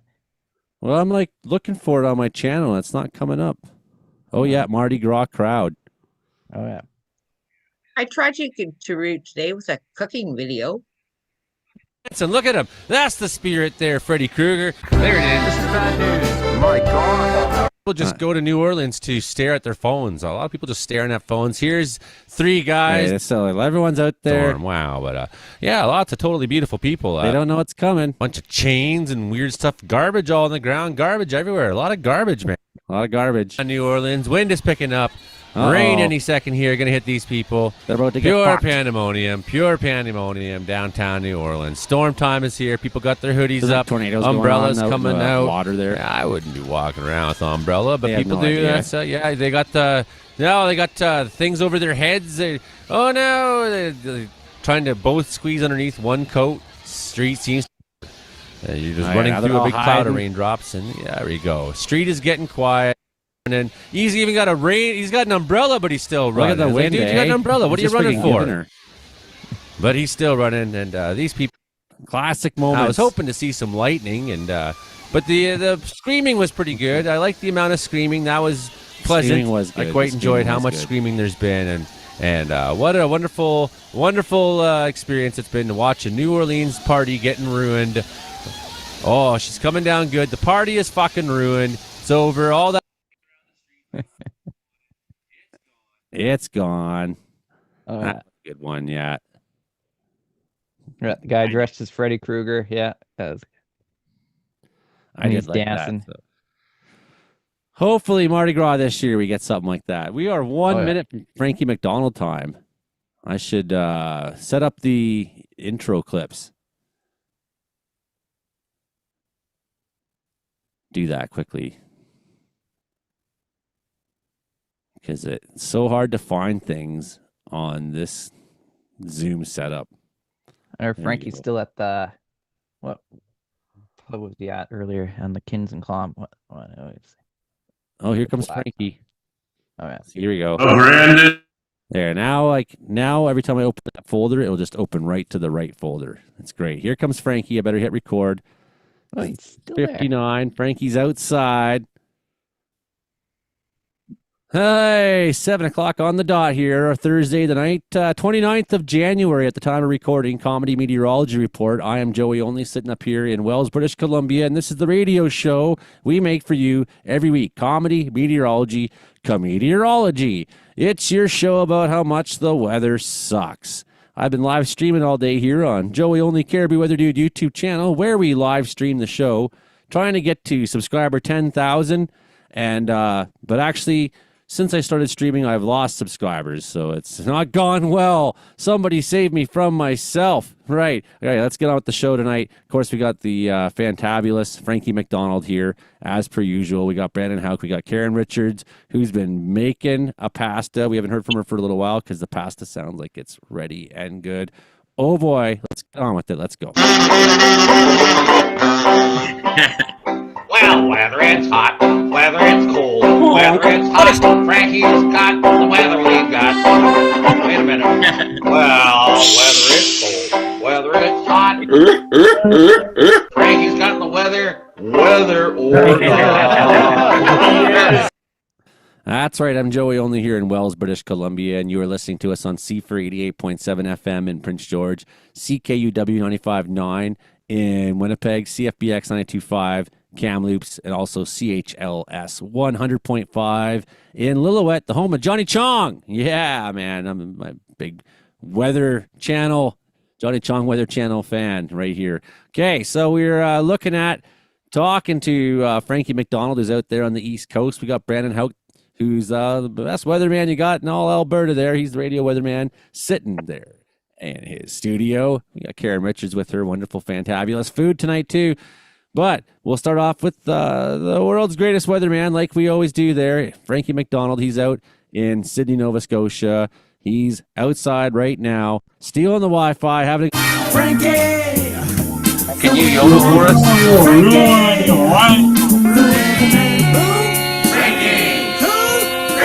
Who has the worst weather in the world, Frankie? Ladies and gentlemen, Frankie! Frankie McDonald, how you doing so far, buddy? I'm doing great so far. There's a really cold area heading towards Florida. It's going to cause a lot of snow squalls in Tampa, Florida, and the west coast of Florida as well. It's going to bring really cold air in Georgia. It's going to bring a major blizzard in South Carolina, North Carolina, Virginia, all the way to Maryland. It's going to work its way up to Nova Scotia, New Brunswick, and Newfoundland. And PEI, it's going to bring lots of rain in Vancouver, British Columbia, Victoria, British Columbia. They had an earthquake north of Toronto.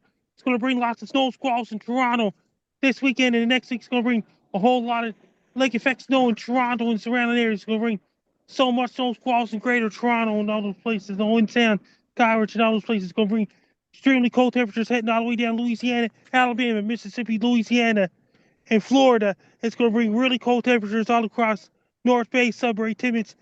It was so cold in Timmins, Ontario, because I was on Kinsicum podcast earlier. Kinsicum told me Timmins had been getting it around Christmas.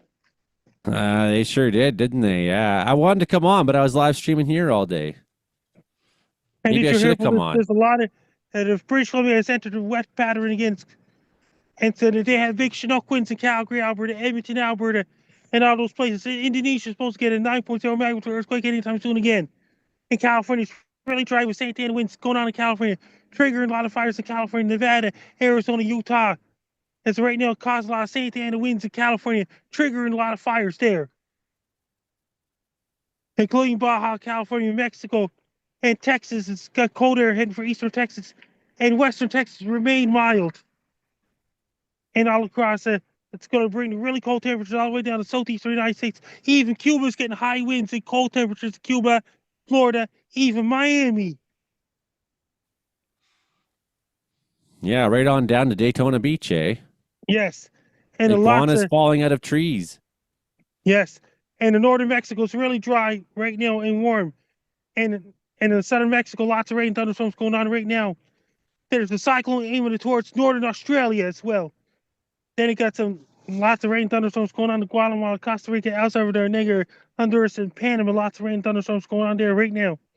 And weather all across South America, there's a lot of rain and thunderstorms going on in Venezuela, part of Colombia, Ecuador, Bolivia, parts of Peru, and northern Chile is really dry and windy right now. Southern Chile is lots of rain in southern Chile right now. So much rain going on in Brazil right now, in the Amazon rainforest, Rio de Janeiro, Sao Paulo, Brazil right now.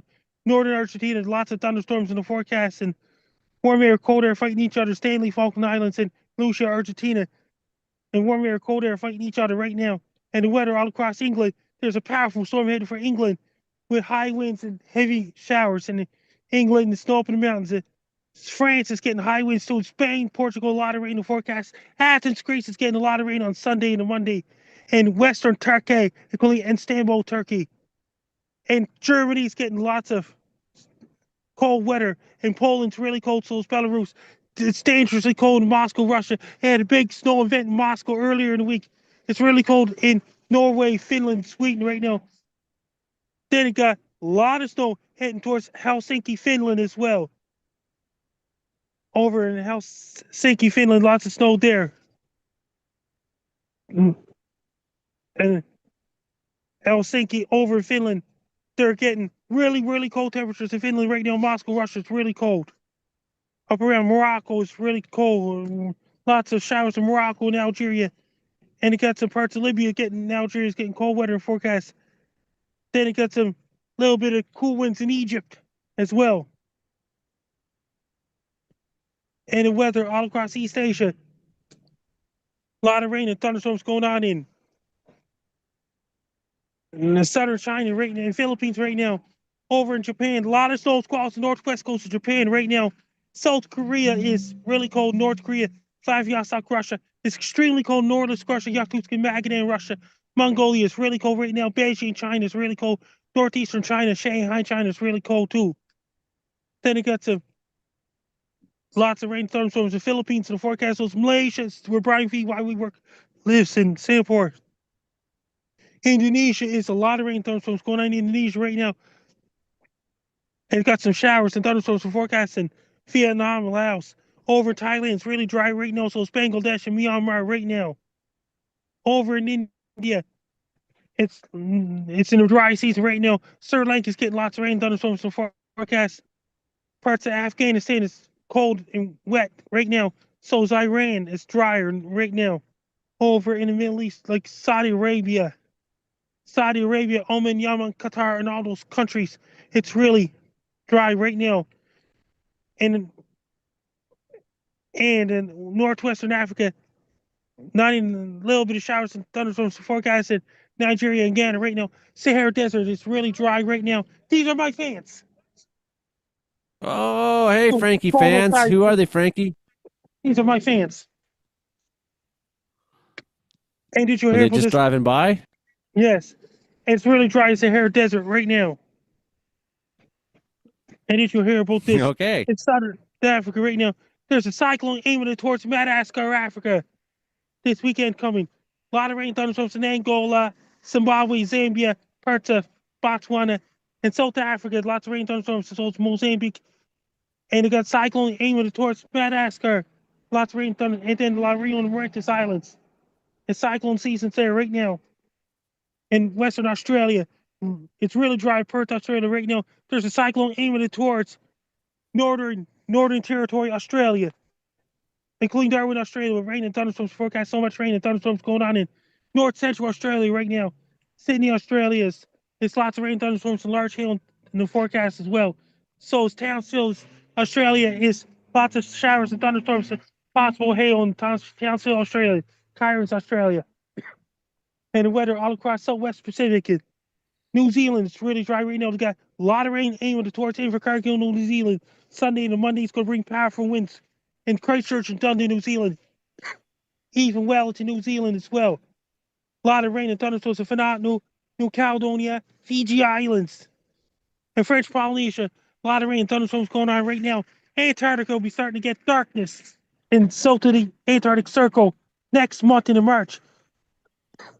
And Maddie Jordan and Mike Post is now in Antarctica once again. And Maddie Jordan said it's really daylight 24 hours a day, even at midnight in Antarctica.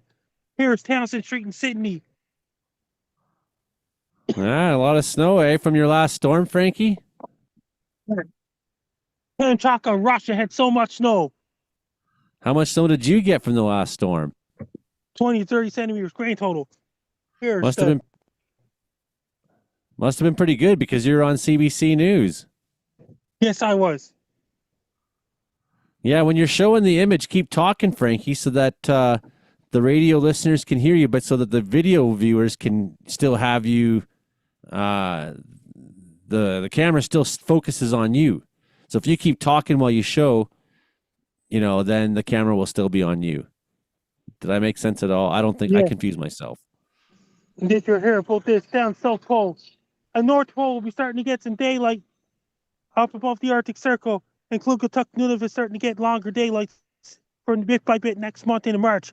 Once again, around March 20th, there'll be 12-hour daylight, 12-hour darkness, even up in North Pole and South Pole. Yeah, so you were on CBC this week, eh, Frankie? Yes, you got the video ready. I got I got a couple videos actually to show you this week. The real Frankie McDonald is big news, right? Here you are. Everyone, breaking news. CBC National News just interviewed me just now. I was just on CBC National News. So as you know, okay, so I'm not gonna play that because that's me talking, but I want to get to the actual clip. Here's Frankie, the clip this week. Nova Scotia, where Frankie lives, taking these videos. Okay, let's have a little look at Frankie on Ian Hannamansing. Heavy snow is headed towards Nova Scotia on Monday, January 26, 2026. It's going to bring a lot of snow in Halifax, Nova Scotia, Sydney, Nova Scotia. What do you mean, amateur? He's the greatest. Okay, so here in the Maritimes, you might recognize that weather watcher. Nova Scotia-based Frankie McDonald has become well known for his unique and comprehensive forecasts. He's more famous than you, Ian. On social media. And with the storm hitting his region right now, we thought we should connect with Frankie, who's on Cape Breton Island. So, Frankie, thank you very much for doing this. And what are you seeing right now in Sydney? Right now, it's a lot of snow in Sydney, Nova Scotia, as of right now, and people are having a hard time traveling, including transport trucks, and with the container in the back of the transport trucks, like in a tractor trailer, transport trucks having a hard time and difficult driving on a Trans-Canada Highway and the controlled access Highway 102, going from one warehouse to another, and cargo planes landing in Halifax Stanfield International Airport, like cargo planes carrying goods and things like this, and cargo ships with the container ships going to the port of Halifax and waiting to cause waves for container ships going to Halifax. That's really bad. Those containers come from other countries heading towards Halifax to unload the container ships in the storm and things like this. And what about the rest of the Maritimes? In Sydney, Nova Scotia, like trains going, taking the coal from the coal piers, take it to the Lingan power plant. And how's the snow affected you? Have you had to change your schedule at all? Nothing affects Frankie. That means the snow schedule. That means I did not change the schedule. All right. What are you doing to stay warm? I'm staying warm and things like this, wear my winter gear and things like this in the winter months and things like this. And especially cargo planes when they're landing at Stanfield International Airport. There's other people going on vacation to the Caribbean and Dominican Republic, and they're having a hard time getting to Halifax or Toronto because a lot of snow on the ground. They had to extend vacation for those guys in down the Caribbean and Dominican Republic because airports in Toronto and Halifax had delays or canceled. Oh crap! I didn't mean to click the end. That was the end of it, anyways, though, right? I didn't mean to. What about the remixes, the videos? I got the remixes too, Frankie. So there you were, and Justin was on CBC News this week as well. Justin from Weather Center in Manitoba, who's often a guest on here on the show. He's working tonight, unfortunately, so we're not going to have him on. But he was on CBC. He made time for CBC, not us. I got the Frankie remix there. We love you, Justin. We'll show a clip of the Justin video here in a little bit there. Justin on the CBC. So I got Frankie's weekly. Oh boy, I had to make sure I got the right one. Frankie's weekly weather update. Here it is, everybody. This is Frankie McDonald's. The compilation of all the best Frankie McDonald weather forecasts from the last week. As you recall, it is the 29th at the time of recording if you're listening to us on the radio show. But we are reviewing the week's stories, and what better way to do it than hearing all the predictions Frankie made and got right. Everyone, breaking news. CBC National News just interviewed me just now. I was just on CBC National News just now for Breakdown. Hey everybody, greetings. The AI videos are kicking up the high gear, and AI generated videos are kicking up the high gear all over social media these days. Bad! Go! there's so many people saying Frankie Down videos are AI, but it's not true. And there's me moving my fingers. Hey everybody, here is my update for massive earthquake to hit Vancouver, British Columbia anytime soon. Vancouver, British Columbia is going to get a 9.0 magnitude earthquake or even 7.0 magnitude earthquake anytime soon. But the earthquake is still unpredictable because Vancouver, British Columbia lies on the Cascadia subduction zone and Juanifuca tectonic plates like North American plate, Pacific plate, Juanifuca plate. Vancouver's well overdue for megathrust earthquake, 9.0 greater magnitude or even 7.0 greater magnitude. It's going to affect Alaska all the way down to California. It's going to cause a lot of shaking. That's going to destroy a lot of buildings. I urge everyone in Vancouver to start doing your earthquake drills. And when a major earthquake happens, go underneath the tables, go underneath the chairs if you're indoors. When you're outdoors, don't go inside buildings for an earthquake. Earthquake can do a lot of damage to buildings and might knock off power. It might damage a lot of telephone poles and power lines, things like this for people in Vancouver surrounding areas as well. Be prepared. When I upload my videos to my social media accounts and my YouTube channel and my Facebook page, it's not AI at all. Heavy snows head towards New York City on Sunday, January 25th, 2026. It's going to bring a lot of snow in New York City, including Manhattan, New York, Queens, New York, Bronx, New York, Brooklyn, New York, Massachusetts on Sunday, January 25th, 2026. It's going to bring a lot of snow. It's going to bring strong winds. It's going to bring blowing drifts, so reduced visibility, dangerous and treacherous traffic conditions, and streets, roads, highways, interstate highways, so there's no covered. Heavy snows head towards Missouri. Heavy snows head towards Pennsylvania on Sunday, January 25th, 2026. Heavy snows head towards Kentucky on Saturday, January the 24th, 2026. Is going to bring a lot of snow. Have your salt trucks ready and put the salt on the road. Heavy snows head towards Dayton, Ohio on Saturday, January 24th, 2026. It's going to bring a lot of snow in Cincinnati, Ohio, Dayton, Ohio, and the surrounding areas, including Columbus, Ohio. It's going to bring a lot of snow in Oklahoma City, or Tulsa, Oklahoma, and the surrounding communities. It's going to bring a lot of snow. Heavy snows head towards Vermont on Sunday, January the 25th, 2026. Freezing rain is headed towards Austin, Texas on Saturday, January 24th, 2026. Heavy snows head towards Toronto, Ontario on Sunday, January 25th, 2026. It's going to bring a lot of snow in Greater Toronto, Ontario, surrounding areas, including Markham, Newmarket, Richmond Hill, Oshawa, Mississauga, Oakville, Burlington, Hamilton, St. Catharines, and Niagara Falls. Is going to bring a lot of snow in Toronto and surrounding areas as well. For the next few decades and centuries, AI videos will get way much stronger than ever before. There'll be so many AI videos around the world. There'll be one AI right after another videos non-stop. But my videos are not AI at all. Here's me moving my fingers. It's going to bring a lot of snow in Montreal, surrounding areas, including St. Anne de Bellevue, where Big Sky's show lives. Heavy snows head towards Nova Scotia on Monday, January 26, 2026. It's going to bring a lot of snow in Halifax, Nova Scotia, Sydney, Nova Scotia, Cape Breton, Nova Scotia, and conditional Glasgow, Shelburne, Yarmouth, Bridgewater, Liverpool, Lunenburg, Dartmouth, and all those places. So many people around the world are saying Frank Down videos are AI. AI is affecting the whole world in these days. Artificial intelligence is affecting the whole entire planet Earth in these days. AI is getting way worse than ever before. It's going to be AI, not an AI again, and AI again. It's going to get worse and worse and worse for the next few decades. Heavy rains head towards Vancouver, British Columbia on Wednesday, January the 28th, 2026. It's going to bring a lot of rain in Greater Vancouver, British Columbia, including Brisbane, British Columbia, North Vancouver, West Vancouver. Heavy rains head towards Vancouver Island on Wednesday, January 28th, 2026. It's going to bring a lot of rain in. Heavy snows head towards Moscow, Russia on Tuesday, January the 27th, 2026. It's going to bring a lot of snow in Moscow, Russia. Massive snowstorm is headed towards Nova Scotia on Sunday, February 1st, 2026. Really cold air is headed towards Florida on Saturday, January 31st, 2026. It's going to bring extremely cold temperatures all the way down to Miami, Florida. Heavy snows headed towards North Carolina on Saturday, January 31st, 2026. Heavy rains head towards Greece on Sunday, February 1st, 2026. It's going to bring a lot of rain in Greece, especially in Athens, Greece, and the surrounding communities. Indonesia is going to get a 9.0 magnitude earthquake anytime soon. Once again, it's going to bring another mega earthquake going to hit Indonesia. AI is going to be dangerously worse than ever before. It's going to get worse and worse. So the people cannot tell when the video is AI and it's real. AI and real are two different things altogether. And AI videos are kicking up in the high gear these days. It's going to get way much worse than ever before. Those AI videos on every social media is going to get worse and worse and worse for the next few decades than ever before for Frank Down. All right, that's the best of Frankie McDonald this week. That's the best of Frankie McDonald. How was it being on the CBC News? Did you like talking to you? It was excellent. It was great. There was a national news all across the nation. And did you hear about this?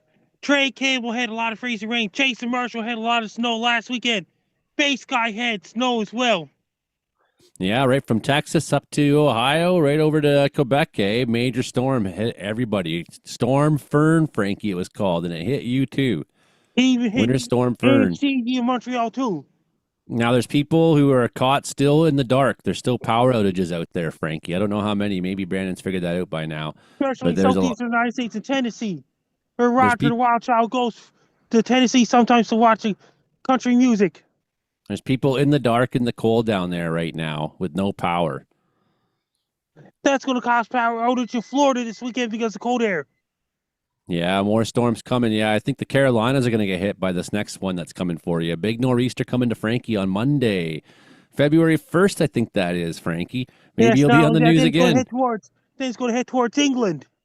And then it's going to head to England. Yeah, you're probably going to be on the news again then, won't you, my friend? Yeah. Yeah, they'll all want to talk to you. We all do. You're on Kins and Klomp today, but I wasn't because I was doing this.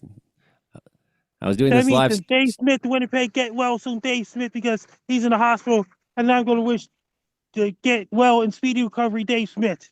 Yeah, Dave Smith and Mike too. All our Winnipeg friends haven't been doing too well this last little bit. Want them all to get well soon, right, Frankie? Get well soon, Mike and Dave Smith. Yeah. So which place is this there outside of here in Sydney, Nova Scotia? This is the Black Diamond in Sydney, Nova Scotia Bar and Grill. The Black Diamond. What's the best meal they serve there? They serve burgers and things like this. It was great. Yeah, you like the burgers? I had their burgers. It was great. Man, that sounds good. Does sound pretty good. Smoking good barbecues. Yes, it's time for Brandon Houck Report.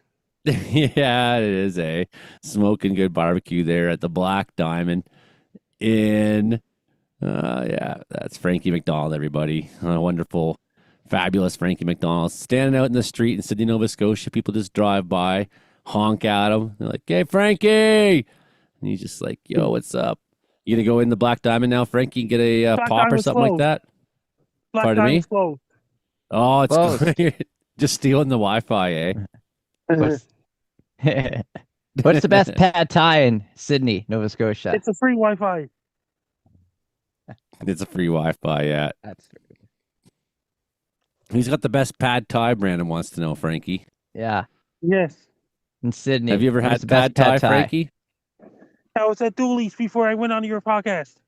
I don't think you've ever had a pad thai dish before, have you, Frankie? No. Sometimes they have peanuts in it. It's really good. Mine doesn't have peanuts, but yeah, it's still good. Oh yeah. Well, sometimes they do. Sometimes a peanut sauce. Anyways, smoking good barbecue time here. Brandon Houck on the report. The Brandon Houck Report. Oh, hi. This is the Brandon Houck Report. Brought to you by Smoking Good Barbecue. Oh, yes. Here, Brandon. This is the 10,000 subscriber marathon I'm on here. And so far, I've lost 4 subscribers now. It's going downhill bad. It's like, so cheer me up. You got something good for me here? Well, we'll get you some more subscribers with these dad jokes coming up here. So hold tight, everybody.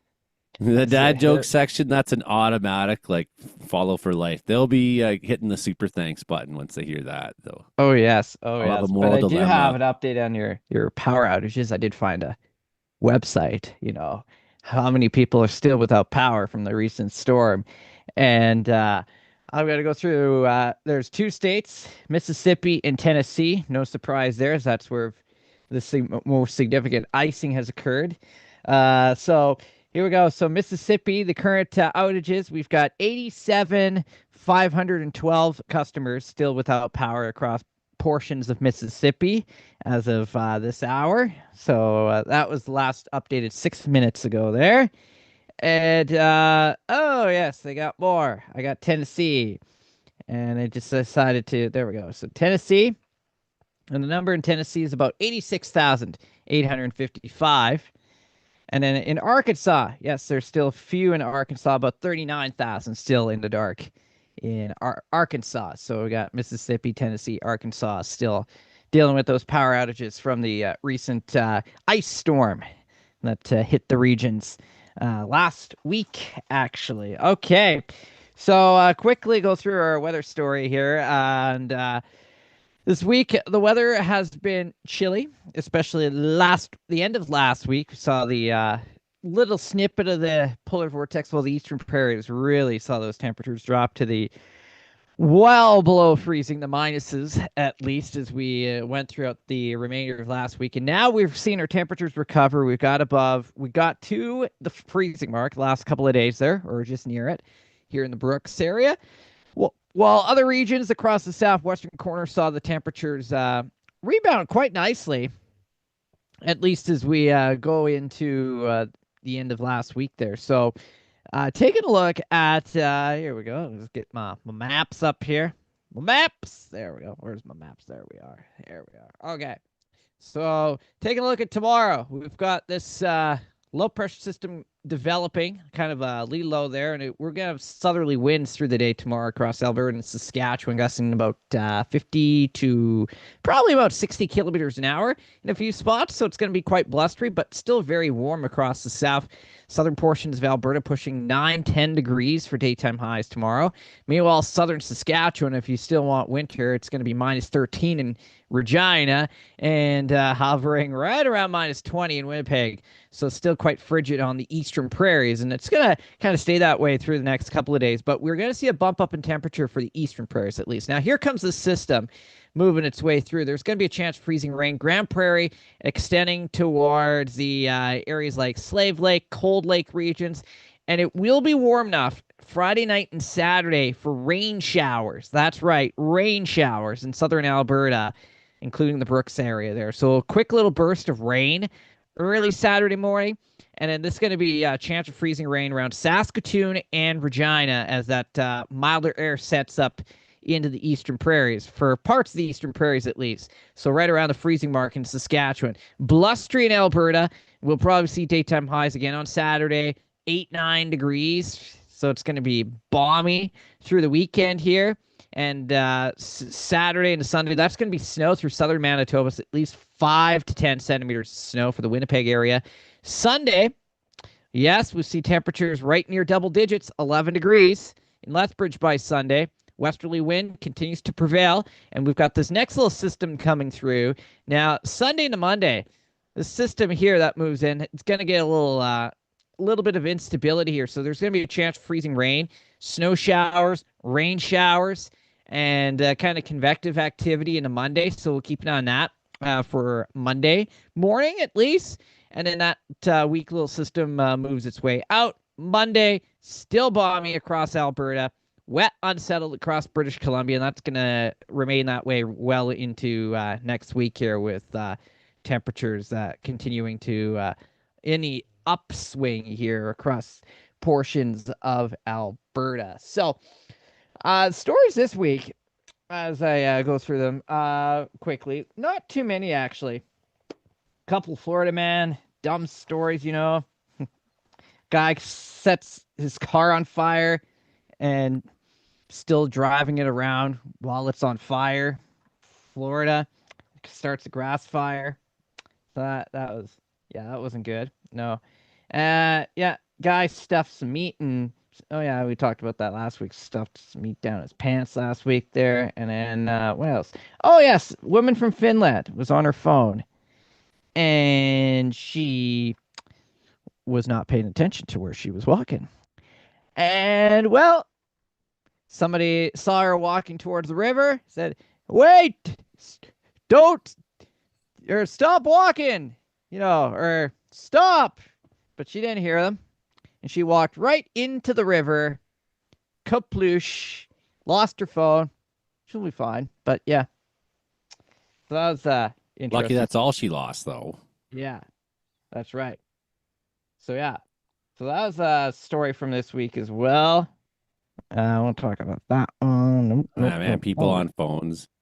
Yeah, people on phones. So yeah, not too many stories this week actually. Stories are okay. They're okay. Okay.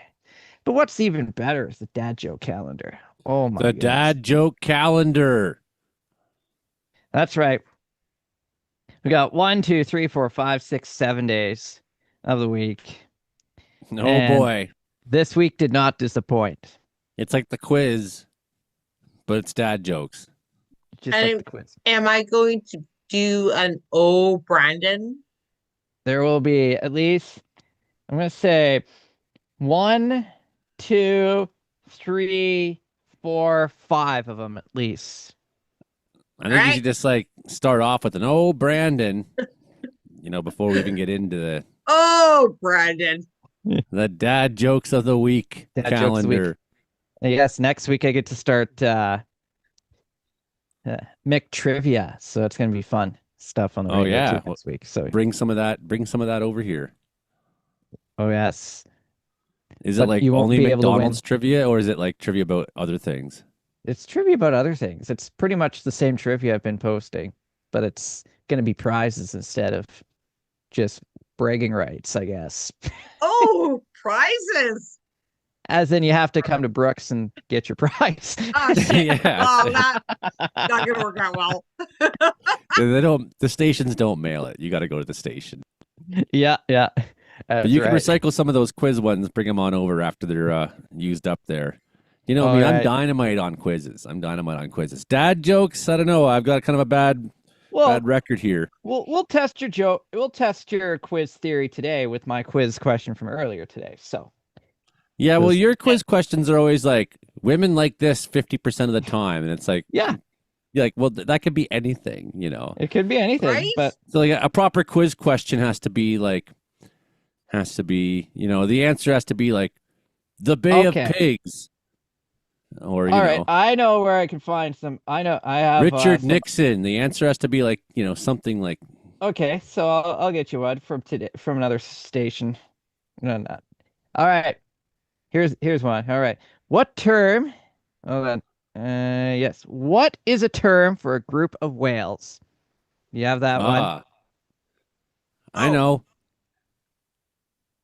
Whales. A pod? Yes, it's a pod. There we Yes. A pod of whales, yeah. go. Pod of whale. See, you'd be good at that. Yeah. Okay. Yeah, man. I kill trivia. All right. And you still I didn't don't get know the about correct dad answer for jokes, the other. though. My record on dad jokes, I haven't got many of these. And some of You them I haven't got don't get many. at all. I mean, like, even after you tell the punchline, I'm like, I don't get it. All right, let's see if you get this one. All right. Okay. Why did the monkey open a bakery? 7. No. Well, banana nut muffins, obviously. It's pretty much to make his famous chocolate chimp cookies. Oh, Okay. the chimp cookies, right? Oh, yeah. There we go. So that's on the 25th of January. So that was okay. That was okay. But then there's this one. The Why do 26th of cows- January. This is a 26 here. Here we go. Why do cows have hooves instead of feet? Well, because feet would be they would rot away in the muck after a while, actually, Good. But that's because they lactose. That's right. Oh, that's right. They lactose. Oh, Brandon. All right. Now we go to the 27th here. The 27th here. Here we go. Why do a tick and the Eiffel Tower, or what do a tick and the Eiffel Tower have in common? Well, they're both very big. More like they're both parasites. Yeah. That's a good one. Yeah. That is. All right. Here we go. 28th. Why did the broom decide to go to bed? Someone spilled cookies in the bed. No. It was very sweepy. That's right. Sweepy. Oh, sleepy, right. Oh, how can Oh, okay, my that's answer doesn't even another make old sense. Brandon. I'm just All fishing. right, here we go. Today's. I was thinking about posting this one, but I wasn't quite sure about this one. So, anyways, here we go. Why did the jaguar eat the tightrope walker? Well, he fell off the tightrope right into the pit of jaguars. So it was craving a well-balanced meal. There you go. Yeah, that's bang on. Oh, yes. Oh, 2 more days left. Here we go. What is it called when kittens get stuck in a tree? Oh, very sad. Yeah, the fire department. Call them. It's a catastrophe. Yes. It's a catastrophe tree. Oh, yes. Catastrophe tree. All right, here we go. 31st, last one. Here we go. Last what do one you of the get month. when you cross a centipede with a parrot? Oh. A parrot with a lot of legs. Or insect that talks. It's a walkie-talkie. There we go. I was close, eh? There we go. That was pretty this pretty week was bang good. on this week. Yeah, this week was pretty good. Next the week, bad I don't dad know yet. jokes of the week there. Catastrophe. That was like almost a catastrophe. Yeah, almost. My life is. My channel is. Yeah. My reputation. I get it. Yeah. The Brandon Hauk report this week there. Thanks, Brandon Hauk. That's great. That's great. So Karen was like, you were eating noodles. She was eating noodles. Yep. You had the pad thai tonight. Karen had it's all gone now, isn't it? Yeah, almost. Yeah. Okay, So well, I we had have to the just- baked spaghetti tonight. The baked spaghetti. Explain it because it was Hank Vliestra. We thought Hank would come on the show tonight to see if, like, maybe his wife could have approved of, because it was her recipe. Maybe It's she would her approve. recipe. Yeah. We were hoping Hank would come on tonight and hear this moment of Karen. So, tell us about the recipe. Like that, it's like you put all the pasta sauces you can find.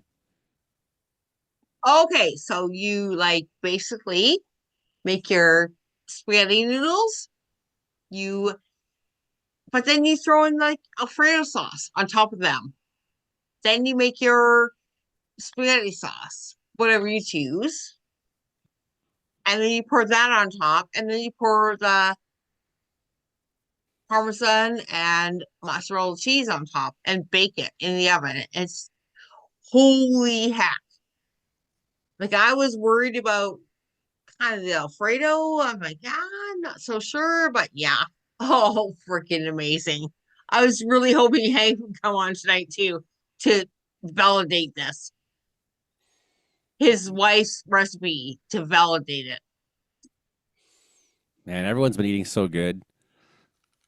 But I at least have Hawkins Cheesies nearby.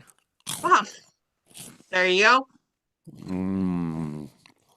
Oh, yeah. So radiolicious. How's the weather in Prince George, by the way? Warm. Very, very warm. All our snow's melting. We are warm. Hot tub weather. Totally hot top weather. I actually have my sauna turned on, which is why actually now that I've gone dark, because it kind of tripped the breaker. Going up the hot tub here real quick and going to the sauna. That beats my having a second handful of cheesies plan. Pretty good. Yeah, it's above zero. It's about 1 degree right now here in Wells at 3,953 feet. It's above zero. Still 7:40 at night, January 29th. Still. So Frankie was on the CBC this week, and Justin was on the CBC this week. Should we play Justin's clip? Yes. All right, let's do that. Yeah. So Justin Ortel there, Weather Center, Manitoba, a regular on the show here when he can. He often works on Thursday nights, unfortunately. Here he is, though, this week on CBC. Conditions in Manitoba. I'm joined by Justin Ortel. He is the founder of the Weather Center of Manitoba. He joins us now from Brandon, Manitoba, and he is outside braving the cold for us. Justin, thank you so much for, showing us what it really is like there. That is Talk miserably to me about cold the out here. conditions. Yeah, so right now it's very clear. The skies are very clear, and that's a huge contrast to what it's been like over the last couple of weeks. There's probably a lot of folks that are watching have probably heard of the blizzards that have been hitting Manitoba, the active storm track over the last, like I said, 1 to 2 weeks. shutting down highways and causing people to be stuck in the ditch and stuff like that. But it's a totally different story right now. Like I said, the skies are clear and it's bitterly cold. The temperature's minus 31 degrees Celsius in Brandon right now. But with the wind chill, it's feeling closer to minus 42. Minus 42. Justin, I just really, once again, thank you. What are you hearing from other residents? I think people kind of know that Manitoba is used to this kind of cold, but even cold that's this cold, when you're getting in wind chill values minus 40s into the minus 50s, that's still quite rare for Manitoba, especially southern Manitoba. It only happens once or twice every winter season. So I think people are making sure they got all their winter gear and bundling up as best as they can in these frigid weather conditions out here. Yeah, so can you, talk to me about, I've never experienced cold like that. I assume you're wearing many layers, but what happens when it gets that cold out? Eyelashes are starting to freeze, I'm assuming? Yeah, well, I got a big beard here, but I just came outside for the interview from being warm inside, so it's not frozen yet, but it wouldn't take long. There's other things you can do too, like throw boiling water up in the air, and at these temperatures, it basically turns to snow basically right away. Can do frozen bubbles. There's a car that just went by, and speaking of cars, cars are having a hard time starting here in Manitoba with these cold temperatures. We had CAA here in Manitoba put out a statement this morning saying that the wait times for them to get to you would be longer this morning because there's just so many vehicles that are having a hard time starting, and CAA only has so many resources to get to you. So there's longer wait times for that. And that's just a little picture of what happens here in Manitoba when it gets cold like this. Yeah, no doubt. I bet you're waiting a long time for a boost in this kind of weather. How long are you expecting it's going to be this cold? This cold is going to hang around for? Yeah, I think the worst of it's going to be from now through to Sunday morning. And then once we get into Sunday afternoon and Sunday evening, we got a push of warm air coming into Manitoba from the west. So that should moderate our temperatures a little bit going into next week. And actually, models are hinting toward the end of next week, maybe into next weekend, we could have temperatures near the freezing mark once again. So that's quite a contrast. We go from blizzards, people in the ditch, to the deep freeze, and then we could be near the freezing mark again toward the end of next week. So this is the Manitoba roller coaster that we're all used to. Justin, at this temperature, this time of day that you are now outside in, braving the elements for us, for how long is it even really safe, or how long until, despite all the layers you're wearing, you're going to be feeling it? Yeah, so I would say freeze time, definitely on exposed skin, you're looking at probably about 5 to 10 minutes at these temperatures. Last night in Brandon, we actually did reach minus 50 wind chill at 10 p.m. last evening. And at those temperatures, those wind chill values, you're looking at less than 5 minutes of exposed skin in terms of getting frostbite. Luckily, right now, the winds have calmed down a little bit. We got the center of high pressure directly over southern Manitoba right now. So again, that's calming our winds down. Wind chill is not as bad, but it's still brutally cold out here. Okay, and on that note, 5 to 10 minutes, that's my cue. Justin Ortel, that's it for you. Thank you so much. There you go. Justin this week on the CBC. He did pretty good. I thought he did really good. Oh, yeah. Oh, yeah. Brandon thinks so, too. All right, let's have a look at BC weather this weekend, too, for everybody out there. Yeah, I think Brandon, he did really good. All you guys do really good. You do good stuff. Proud of you all. Brandon. Proud of everybody but me. Okay. Thunderstorms way out there. Look at that, right? Between Hawaii and atmospheric. The Pineapple Express. I'd almost call that, yeah. Pineapples. I got some pineapples. I should nice. Yeah. I should eat the rest of it. I opened a can so I could put it on some pizza the other day because I am that kind of guy. I will put a pineapple on a pizza. Yes, you will. Yeah, I've talked about this before. Heavy on the coast of British Columbia this weekend. Heavy. It's going to be heavy all weekend. Not much for the interior itself. A little bit of rainfall in the interior through the weekend.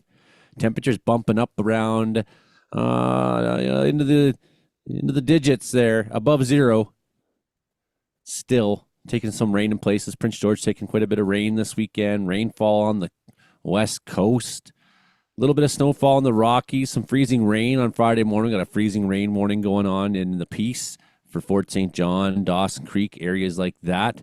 We'll be looking at them. Heavy snowfall on the highest peaks, I think, along Coast Mountains and along Rocky Mountains, but I think a lot of areas going to be seeing rain on Friday. Or freezing rain if you're in the Peace there. That freezing rain moving on over into Grand Prairie in time for Friday night.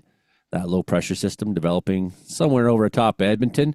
Trailing in behind it there, a little bit of rain, freezing rain, and snowfall in the Rockies.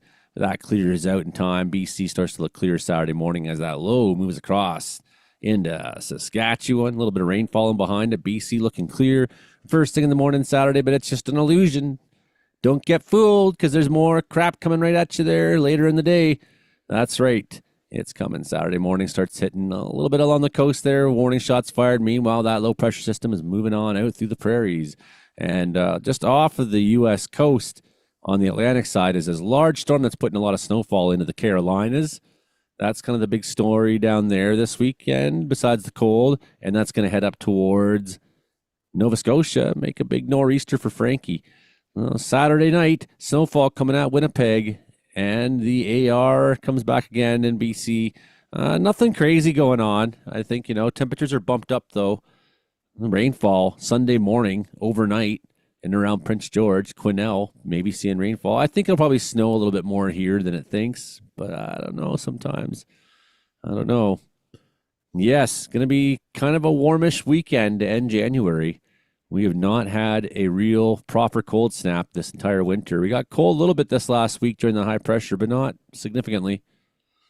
Not significantly. We weren't really taking like any Arctic air or anything like that. BC is going to stay kind of on that Pacific weather train for the next little while. It takes a little bit of a break in early February, but I think it'll just come roaring right back after that. It's probably what's going to happen. By the time we come into Monday, there will be some weather through Alberta and Saskatchewan. Manitoba is clear Monday morning, but that will be an illusion. New little weak low is forming coming at you. Still raining up the BC coast by Monday morning. Maybe a little bit more of that precip making it inland now. Maybe a little bit more snowfall at higher elevations on Monday. Hoping so, but no, there's pretty a lot of rain down there too, though. A lot of rain coming. I think towns like Quesnel, Prince George, you're not going to see snow through any of this. Kamloops, not going to see snow. Places need rain, and we are without. No, places need snow, sorry. And we are without snow. We're not. We're having our snowpack take a beating down. The snowpack was reporting pretty good in BC. And all January long, it's been getting worse. Hopefully we can have something turn around. But these warm temperatures, man. This next low even into early February, that's going to keep temperatures bumped up. We're not into real winter weather. It's a warm end of winter. The long-term consequences. At least northwestern BC's taking a lot of snow. Northern BC's taking a lot of snow this year. Fort Nelson's above average. Then another round of snowfall maybe early February up into the Northwest Territories and the Yukon. So there's places up there that have had quite a good snowpack this year, I would have to think. We can have a look here at snowpack so far this year. I think the best one to look at is the HRDPS, sorry. And give me a minute and I'll set it up. Snow depth. There we go. It took me a minute because my face is in the way on the stream here. You can always find us if you're listening to us on the radio. Joey Only Caribou Weather Dude YouTube channel. Snow over the next little while. So, what are we looking at? There's not much on the ground, through the Highway 16 corridor out to Vanderhoof. There's not much left in Quesnel area down to Williams Lake. There's not much left through the eastern half of the Chilcote, and it gets better as you go further west. Looks pretty good through a lot of the Coast Mountains and even Anaheim Lake area. They got 43 centimeters roughly there. Maybe up to a meter in some of the areas north of there. So there's some areas on this side of Tweedsmuir Park that have some snow. That's good. They've been in drought, but there's also some areas in the southwest or southeast Chilcotin that have no snow on the ground functionally at all. There's not much on Vancouver Island functionally at all now. like period, and probably going to be less so as we go in through this rain event for them. It's going to beat their, I don't know, like what's Vancouver Island going to do if its big mountains don't have snow in the spring? It's too early to guess at that, but even then, Kamloops, virtually no snow. Kelowna, virtually no snow. Penticton, virtually no snow. Osoyoos, virtually no snow. Those are areas I would like to see some. Down through the Kootenays, even some of those low elevation areas. Maybe Fernie has some, but I don't think Cranbrook does. We're okay in the Rogers Pass, sure, but that's not big by their standards, a meter. Now, the density's pretty good, 368 kilograms per cubic meter. That's pretty good snow density. But here, our snowpack's taking a real beating in Wells. You know, the last of the snow slid off my roof. Even the stuff that hangs on to the very bitter end came off today. And even up through the Pine Pass and the Peace, like the snow totals aren't crazy for Powder King. You know, density's pretty good. Snow's compacted down. It's got wet. It's got heavy. It's compacted down. But we've had quite a bit of melt off. But you can, look in here, that northwestern section of BC, they've really put a good snowpack on through a lot of that Spetzizi Plateau area, areas just south of, meter or more through a lot of that area out there. And then once you get into the Coast Mountains up in the northwest, above, near Stewart and whatnot, there's some good totals there. Yeah, there's some good totals, some normal-looking coastal mountain totals. All in all, I think the snowpack's taking a beating, and it will take more of a beating from this event.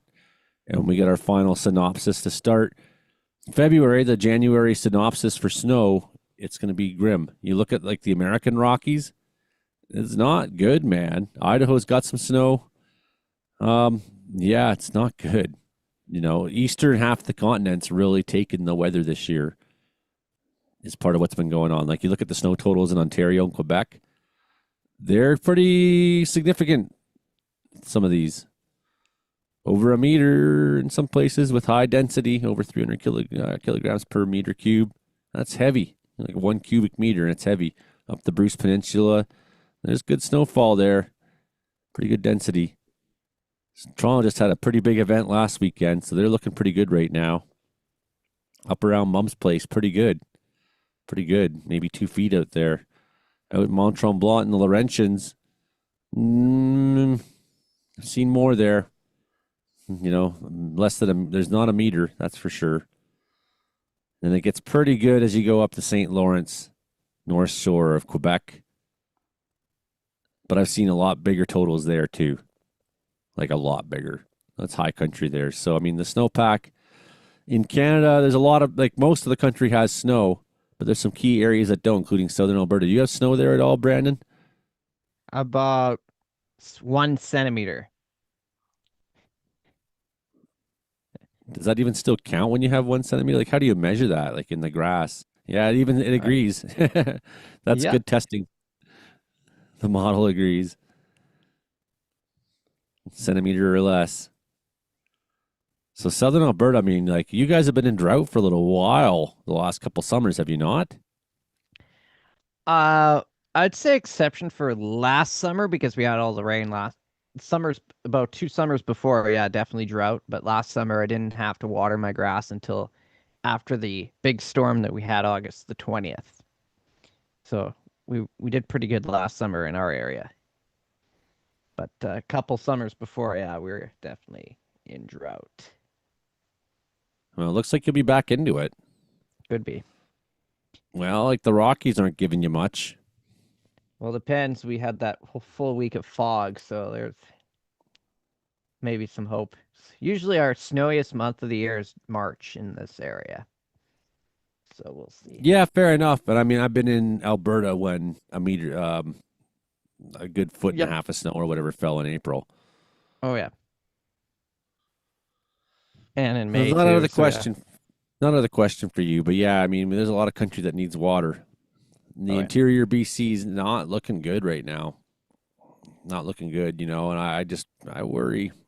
I worry. Water's pretty warm out there. 7:54 already. Wow. Oh, yeah. We've almost gone through. Frankie's not back yet. Frankie's not back yet. Well, that's why we played the Frankie video already. Oh, yeah. So now he's gonna like wait till like the last second. Last Presumably. second. Presumably. Huh. Still no Frankie. All right. Well, we got Still a no couple minutes Frankie. left, anyways. Yeah, we Well, lost I can Karen, tell you though. what happened with me earlier today. Tell me. So my phone did like an update last night, and it got a little glitchy. So none of my apps worked, and that meant my alarms didn't work earlier this morning. So that means I slept in till 5:21, and I shot out of bed, and I ran over here because I had to get the one weather in by 5:30, and I got it in 2 minutes before 5:30 this morning, so I didn't miss the weather in Montana. And then then I was just playing catch up through the whole morning there, and then Hey, through the half hour. Brandon, I have made it once again. If you want to follow my social media, my blue sky is at Frankie MacD. My link tree is Frankie MacDowell. Then my X4 Twitter is at Frankie MacD. My threads is at Frankie MacD 94. My link tree is Frankie McDonald. And my Reddit is Frankie McDonald 94. My Facebook is Frankie McDonald. My Instagram is Frankie MacD 94. My TikTok is Frankie McDonald 94. My Clapper is Frankie McDonald 94. My Twitch is Frankie McDonald 94. My Snapchat is Frankie MCD1. My YouTube channel is Docs Wolves, and my LinkedIn is Frankie McDonald. Best of luck to you. I'm Frankie McDonald. You know, it's a community logical where every Thursday night at 7 p.m. Pacific, 7 p.m. Atlantic. Right on, Frankie. Thanks so much, buddy. Here's Lower Prince Street. Yeah, there you go. Downtown Sydney there. Sydney, Nova Scotia. Good snowpack there for Frankie. At least there's more coming to him this weekend, Frankie. Outside the A&W, stealing the Wi-Fi. Outside A&W. Sydney, Nova Scotia. Frankie McDonald right now. I wish I could pin it so that would work. So that everyone could see how glorious your A&W is. I can't wait to go to town tomorrow. It's been 2 weeks since I gone to town. And I'm going to get A&W. But this weekend, I'm going to go get Diggies. Thank you, Arnold. Thanks very much for buying me lunch this weekend. That means on Appreciate that April very 2nd, much. you'll be going to Kamloops. On April 2nd, I'll be going down to Kamloops. And on my way, I'm going to stop in Lillooet and go see Johnny Chong and have dinner at his Chinese restaurant. That means And, you might be going, if you get approved, you'll be heading to Sydney. yeah, well, they never got back to me, so they probably think I'm a joke. He's like, what has been music career over. It's the truth, I guess. Well, I'm gonna fight my way to the top again, which I was never at the top, so just gonna fight. That's all. That's what we're going to do. So that's the show this week. You've been listening to us on C4 Radio in Prince George and CKUW in Winnipeg, CFBX Kamloops, and CHLS in Lillooet. You've been watching us live streaming on Joey Only Caribou Weather Dude YouTube channel. And I believe you're still hearing us on Apple, Spotify, and things like that. I'm pretty sure Mark's still keeping that up. Too bad we haven't had meteorologist Mark for a while, but he's been pretty busy in his life right now, and I totally get it. He's in the grind. So that's the show we got for you so far this week. For your radio listeners, we might talk for a few more minutes on the live stream here on Caribou Weather Dude YouTube channel. We were trying to get to 10,000 subscribers today, and instead I lost a number of subscribers. But hey, that's how the game goes. Started off with good intentions today. The big long live stream on the channel, the big special. Yeah, and on the face there. That's okay. Like, I don't really take anything too seriously, including myself. But it would be nice to someday see that number cross 10,000 subscribers, man. Holy, 5 years of work. Frankie did that in like 2 days. He had his first 50,000 in like the first weekend. How many subscribers you got now, Frankie? 315,000 subscribers, 317,000 subscribers on my YouTube channel. There you go. See, there you go. Frankie is the real deal. We'll see you next week, Frankie. We'll see you next week, everybody. And that's the show for the radio. That's the show. That's the show for the radio. Okay.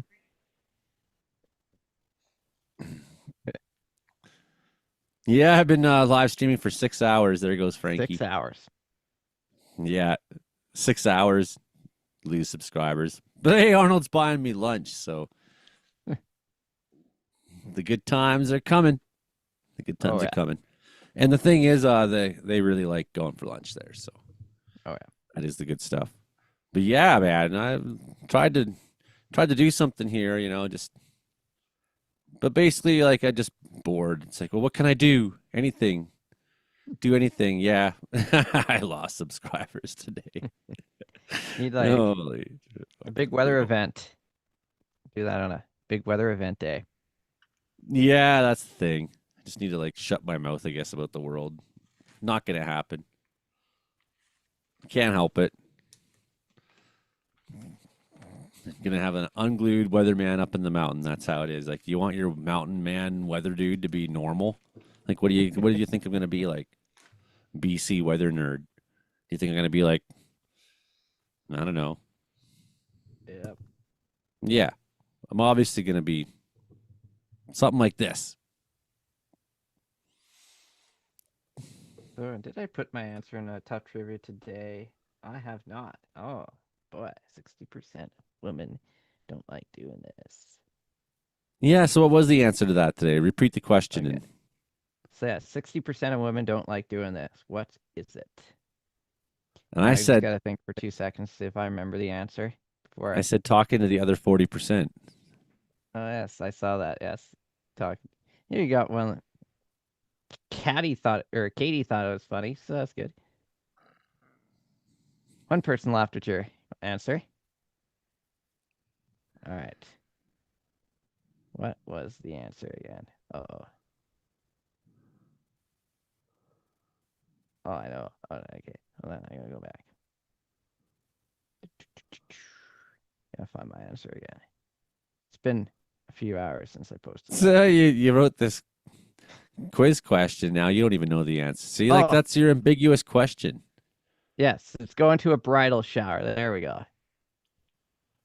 60% like doing it. Don't like doing it. I guess, yeah, 50% like doing it. Going to a bridal shower. Okay. Well, it's also celebrate me. Yeah. And it's like, when you're 20 and you like go to the first couple, it's pretty cool. It's like, I'm old enough to go to weddings now. Yep. And then you get older and people are like, want to come to my wedding? You're like, shoot me. So yeah, nobody got the correct answer today. Nope, not one, not a one. That's why I couldn't. Usually, someone gets the answer that pops right up. Oh, that's the answer right there. I was like, oh, right, there it is. Just have to go back and look through my questions again. Well, you need quiz questions that are like, how many goals did Gordie Howe score? Oh yeah, there'll be a couple of those. So like, it's a very definitive answer. Up where the it's like trivia next week. definitive answers. I'm excited. Here's one for you. Do porcupines masturbate? Yes. They do, yes, absolutely. Actually, there was one outside my house last night. Masturbating? I don't know. It was on the camera there.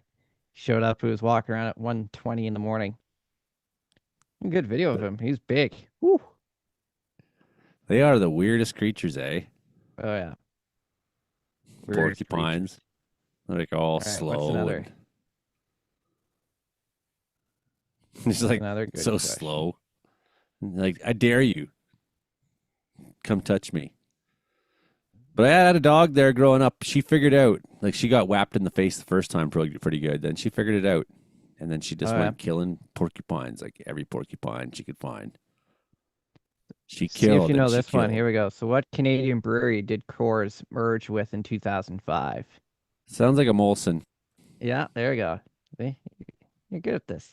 Yeah, I just guessed, but that's sounds right. Molson Coors, yeah. All right, here's another one. Which came first, drink. Starbucks or Kim Kardashian? Pardon me? Which came first, Starbucks or Kim Kardashian? I would have to say Starbucks because I really like. But you gotta keep in mind, like, I have no idea about pop culture stuff. Oh yeah. I can't tell you anything Kim Kardashian's ever done. Yeah. Like, I just don't. The good news is you're correct on that one. Let's see. Yeah. Okay. 2-0. All right. All right. Let's see if we find another one on here. I got a whole bunch of stuff in here. I've like won Trivial Pursuit tournaments in which like it was teams against me. It was like 3 people, and they couldn't get the answers right. And I remember that game too because I just like the way the dice rolled. I just landed on pie. And in 45 minutes, I cleared the board. And I was just like, fucking take Oh, yeah. that. It's like, holy shit. It's like my world record Trivial Pursuit win, my personal best. It's like under an hour, beating 2 teams. Yeah. Yeah, I was looking back at the walk that we did at elementary school. So we did this in the winter months. So we all gathered in the gymnasium there. We did this kind of like walk party thingy. We walk around try to get as many laps as you can, try to get to a Right. destination. So like the Olympics would be in Italy this year, so they do like walk to Italy, track all the kilometers and such. So you have a bunch of students tracking kilometers and all of us walking around, and we have our principal. He has the music blasting, and he's dressed in a costume, and he's DJing up on the stage and giving prizes away like Oprah Winfrey. So it's oh yeah. And he's dressed as a porcupine. More like he had like this scientist suit on, and he didn't have any hair, so he just had a wig on, and oh yeah, sunglasses.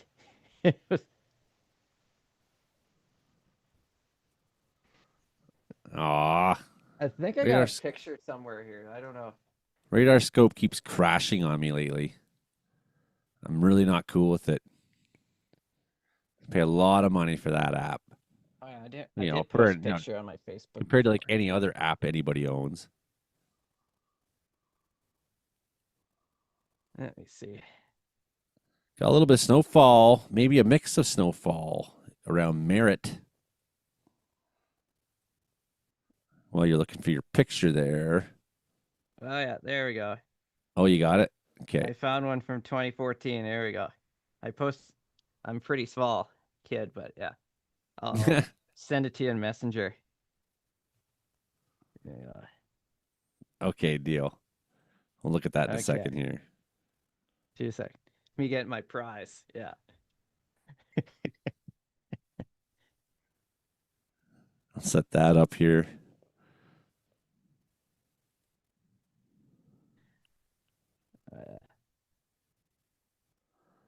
Oh, I got it. Yeah.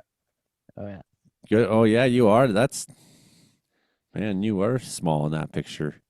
Okay, I think that was great too. Yeah, that was great too. We're gonna go to that in 1 second here. A little bit of snowfall. Okay, so it's not been much going on out there. Then all of a sudden we got this like band of snow in the mountains out towards Merritt, Brookmere, Tulameen, Princeton, whatnot. And there's that mix of freezing rain, maybe mix of rain, ice pellets, some shit like that. Out through Spence's Bridge, Shackin, out towards Pavilion, even a little bit of that may not be falling as snow. Maybe. Certainly in the higher elevations, looks a little bit snowy.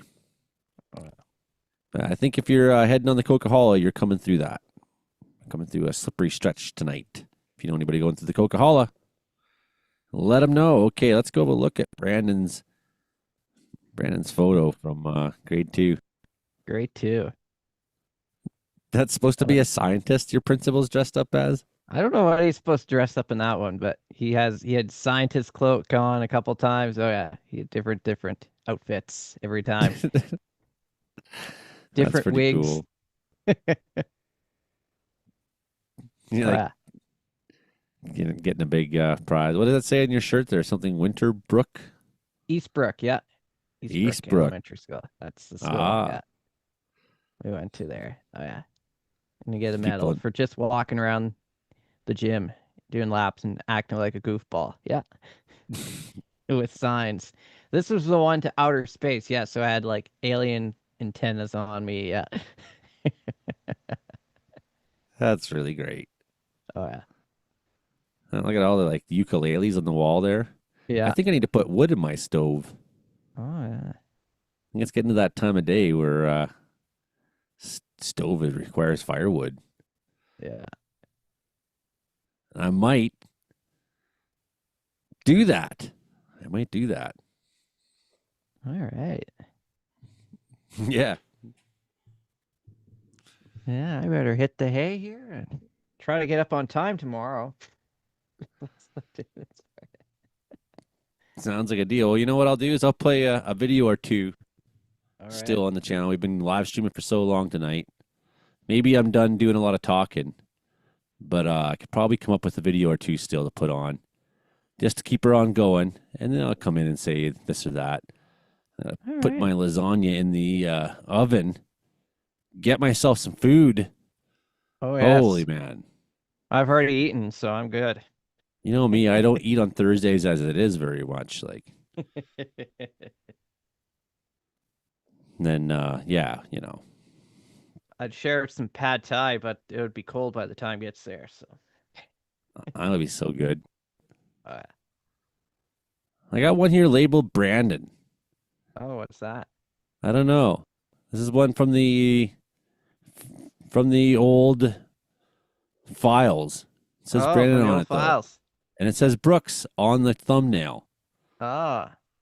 So let's see. Like what's the Brandon Hauk video in my hard drive here? First storm of the year. We've got a thunderstorm, the first one of the year in the county of Newell. We can hear the thunder kind of off in the distance here. Can't wait. And yes, so you can see it right there, actually. It is pushing into the Rolling Hills Reservoir. We've had lightning strikes just getting on the south side of Lake Newell near Rainier, anywhere between Rainier and Lake Newell. That's where we've got the lightning strikes in this thing. And it is moving slowly off to the east into the Rolling Hills Reservoir. There you go. First thunderstorm of the season. Bingo. Carrying on. Little thunder shower near Rainier. Moving along the Bow River. Heading off to the west. More actually, it's saying going to the east. Yeah, not the west, the east. That's where it's going. So we'll watch it very closely. Just a couple little flashes here and there. Flashing everybody in the Rainier area. So it's just something to watch very, very closely. We've also had a few showers trying to develop overhead of me. This guy just gave me a little spat of rain. Said, hey, forget about that dude over there. Look at me. But you don't look impressive. But this guy behind you is also getting its act together. And we'll be watching this guy in the next hour. If it does decide to get its act together, definitely some TCU, and I believe there will be some raindrops coming out of this cloud any minute. Actually, there is raindrops coming out of that cloud now, because this guy just gave me another raindrop and said, hey, look at me. I'm important, and I want to rain on you. Anyways, forget about those clouds over there. We've got a thunder shower, the first one of the season, to our south, moving east. Let's go. I said, let's go. Just had a lightning bolt. Right there. Right there. Right there. Lightning struck. It was awesome. My goodness. Wow. I don't know if I can calm down right now. No, I cannot calm down. There's your thunderstorm right there. This is where you're going to find lightning and the thunder right in there. Got a little hail shaft right over there. Look at that. This is awesome! You just heard thunder, guys. Just heard thunder. This is awesome! Yes! Yes! Yes! Yes! We did it! Can't wait. First storm of the year is going to be so good, man. Oh, yes. Send me your footage. Man, that is classic. That's so good. Couple months till the first one. Yeah. Man, you're like, that's like some of the most unhinged I've ever seen you still. Oh, yeah. You're like just having fun with it. That's right. That happens every single year. Oh, yes. The first one's like especially good. Oh, yeah. Oh, man. Yeah. I can't wait. So either. I guess I'd keep that one around. Yeah. Yeah, that's definitely a keeper. Oh, yeah. I think my good one this year was just getting struck by lightning, but it wasn't near as awesome as I didn't. That was pretty good. Over 100 crazy moments from fire season 2024. That's a good one. Should play that for you there.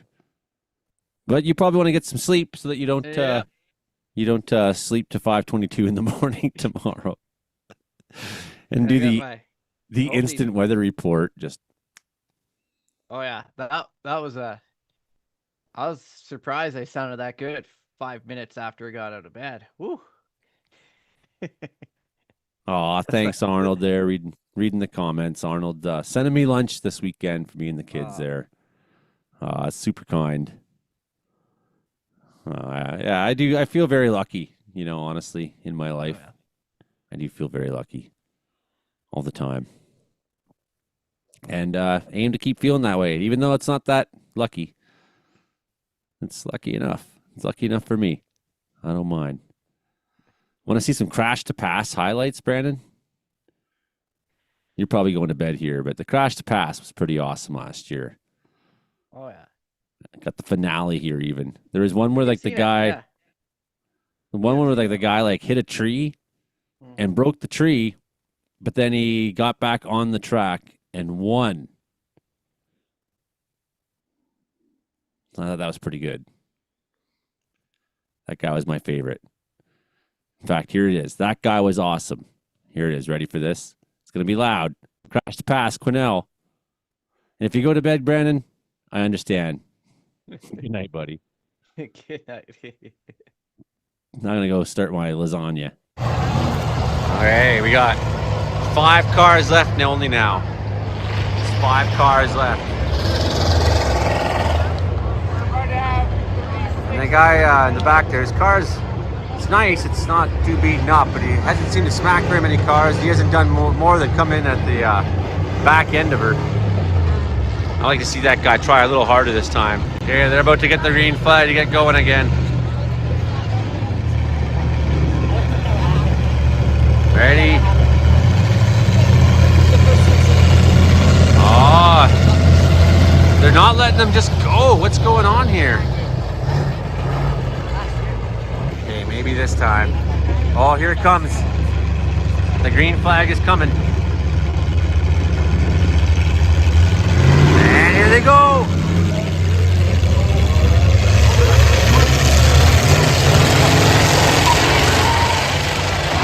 Oh, 27. He went for the pin and he got pushed asunder. All right, let's go, Brandon. He's back out in front. It's the Brandon show. Here he comes.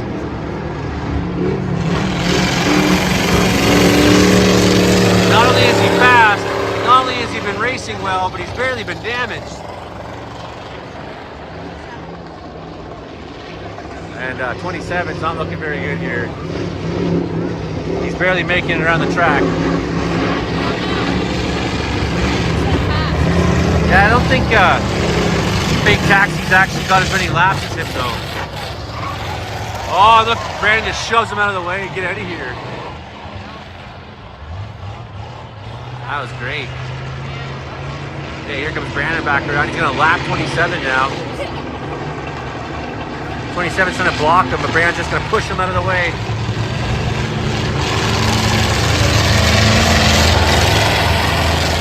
Holy. Oh, look at that. He's off into the shit. 27, he's skunked. Big Taxi's coming back on again. He's in trouble though. I don't think he's doing too well. Just one guy left. What's going on? Brandon's slowing down.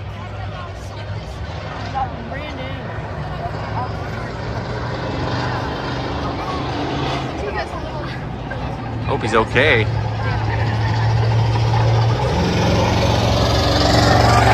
He's not going very fast.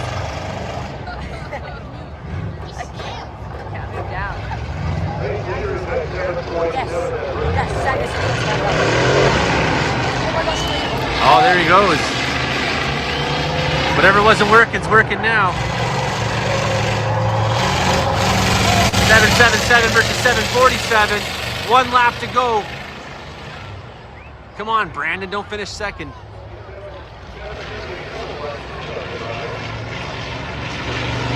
Oh, floor it, floor it.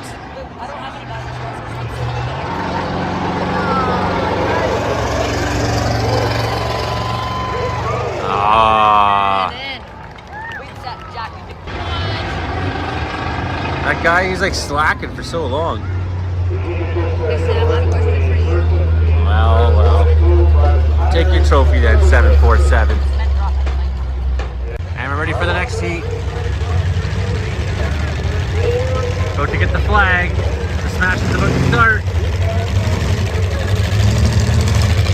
There it goes.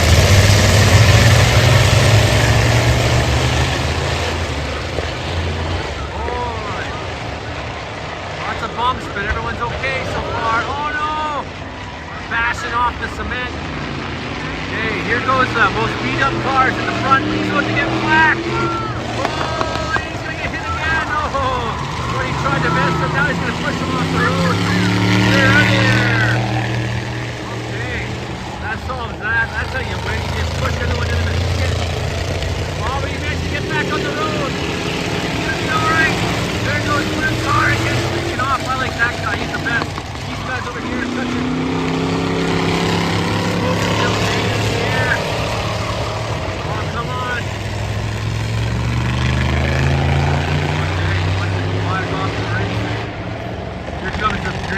Big evil blue machine. My favorite car tonight. It's crashed, but it's still going. Wow, nice driving. This guy's in trouble. Oh, he's got no tires. The tire's flat.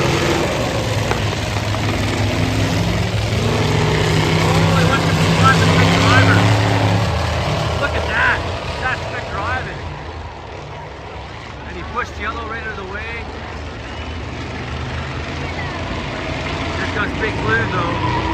Still in behind, but he's gonna come around now and pass this guy. He's gonna whack him into it.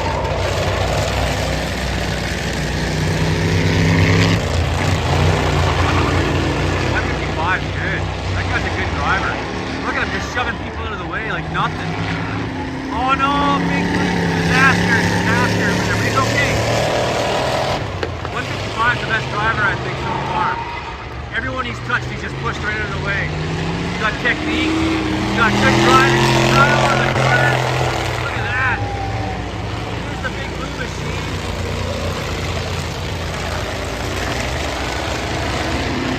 Oh, I don't even know what happened to one gentleman there. I missed it. Buddy's in trouble. 155. Yeah. That guy knows how to drive. Oh, he's gonna hit yellow again. Yellow just recovered and 155 came around again and shoved him. One guy's dragging something behind him. I don't know what it is. 155 is definitely the best driver here. He's got the racing skills and he's got the fighting skills, man. 64 is out, he's in the pit. The blue machine, I love him. Love his cars, love his character.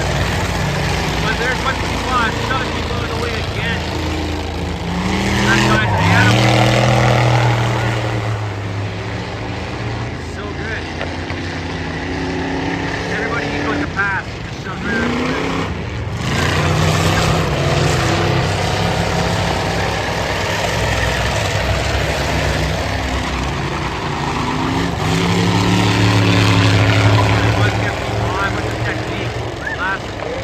That's it. 155 already on his lap.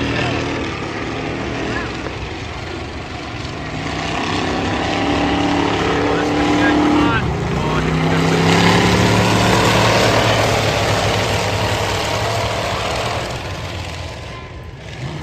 Yeah, that guy was awesome. Good driving. That's the best driver here so far tonight. At 155. His corners were awesome. He turned all the corners, like, didn't lose much speed in his corners, just kept fishtailing around. But not only that, but everyone he went to pass, he just smacked. Yeah. Just smacked him. Man, that was so epic. Quinnell crashed to pass. Good ones there. Play another video or two for you before we call it a night. Another video or two for you. What do we got here? Caught a crazy thunderstorm at Kersley last year. This is a good one. This was June 20th, 2025. Out in Kersley, filming thunderstorms. Let's go. Okay, here it is. Finally got around. Man, getting through Quinnell in the middle of the afternoon is so painfully slow sometimes. Painfully slow. I can't quite catch this cell going across 97 over here yet. Some sort of mammatus almost like formation there. But I got this low-hanging fruit here. Bit of a gust front coming. Thunder is in it. Definitely producing lightning. There it is. This is bad news. My God. Falling out right now. Anything could happen. Get on! Wow. I'll watch the video later. They try mopping this. Beauty. Look at the shape of that. Awesome. Just coming up over Dragon Mountain right now. Beautiful shapes in the sky. Consistent thunder now straight ahead of me. This cell down south. Crossing over 97 right now. It's producing thunder. You can see how flat the bottom is. It's still growing. It's still organizing itself. It's not met its potential yet. It's still in a growing phase right now. And man, look at this nice low-hanging fruit here. That's been there. Holy, nice flash of lightning. Good ground stroke there. CG alert, CG alert. Been looking at this sort of lowered area in front of it for quite a while now. That's low-hanging fruit. Probably an angry place to be when it decides to exhale. How much safe time I have here is unclear. More striking, more lightning. This is awesome. This is going to be a good one. Too bad, I don't know. There's a gap in between there. It's like I'm probably going to end up in the gap. But I'll still have a nice spot to kind of watch this. So you can see, like, it's rising here. And then it's sinking down in behind back there. That's part of what that low-hanging fruit is. It's sort of a modified gust front. Lightning to my left. Looked like a ground strike. Getting less and less safe out here already. Got power lines right next to me. I know what happens when they hit near me. If a power line gets hit, I'll probably get a zap. Non-lethal. But I've had that before, so that's why I know. Hit the power line, I still felt it. Beautiful structure. Gorgeous. Absolutely gorgeous. It's firing off in there. This cell just became ready as I got here too. You know, like, to me, all the action was just south of me. I was like, man, I'm not going to catch it in time. And then this really got its act together and decided it was going to play too. Wow, look at that. Maybe some hail or something over there. Look at this line. Holy, that was some wicked CG. Time to start looking at the hair of my arms and deciding how much longer I want to stand here. This isn't a safe place at all. There's the thunder. There goes the dynamite. What is going to happen with this weird storm? Look how spooky this stuff is up above me. This is nuts. Wow. Tell you what, if you ever see this video, Caribou Weather Dude YouTube channel, thanks you for letting me stand in your road driveway, half park here. Lightning over here, thunder over there. Popping. I'm slowly backing off towards the truck. Yeah, look at this shape. That is something else. I mean, this storm could do anything. I'm not kidding looking at this. Looking at that, it could do anything. Time lapse is rolling. Man, that is just something else. How that's feeding down and around and in. Okay. Let's get a final reading here. It's going to take a minute to adjust. Get a final reading before the storm hits. See, the temperature's going to come down. Humidity's going to go way up real fast. Lightning in there again. This is a good spot to watch. I got to remember this spot. Although, how often do I see a storm come out of that direction? Almost never. coming out of the east, it's totally fucked up. And that's why I just had a feeling that something special is possible today. There's a robin up on the power line. They don't seem to care if the power line gets struck. There's some more lightning. Now it's in that curtain of rain, so we really can't see the strikes near as well as we could earlier. Wow, look at this. Look at that straight above me. The air is just rising. Lightning over there somewhere. Our weird shaped shit is going on just over to our right now. Here comes the storm, folks. She's about to pound in. It's almost truck time for Joey. No matter what.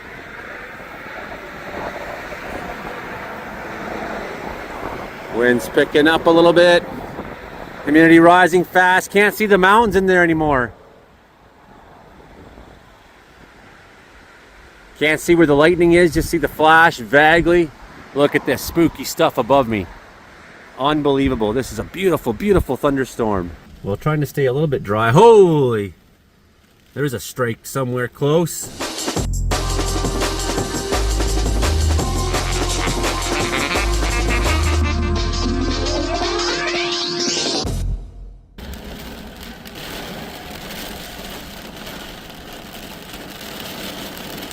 And here comes the rain.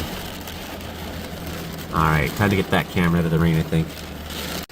Just parked down by Fox Farm now, trying to get that south view out towards it. Saw some pretty good strikes of lightning as I moved on down. Epic place to watch thunderstorm, but also a great dairy farm to go have a tour of. Boom! Big blast of lightning right next to me. Can't keep my window though because these fat raindrops are just soaking me instantly in here. Oh, there's another one. How close?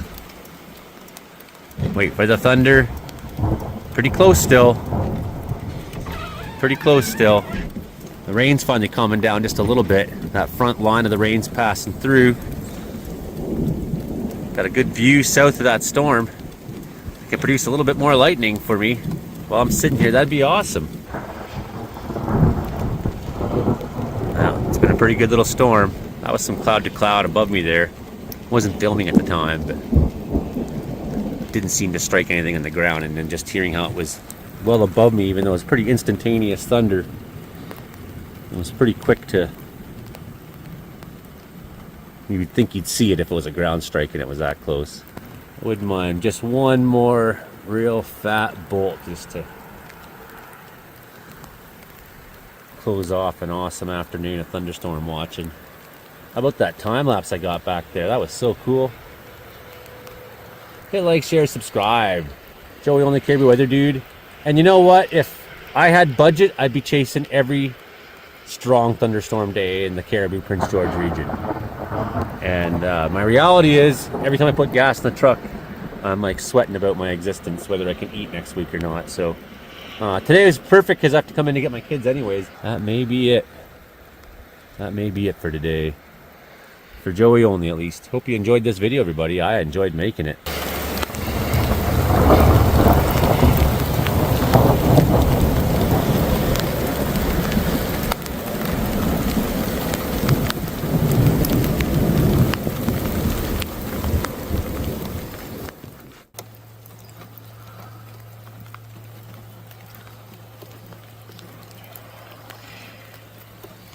Some flashes out there still, but I'm not going to see the ground strikes now from this side of the rain. It's in that rain core. Hear the nice booming.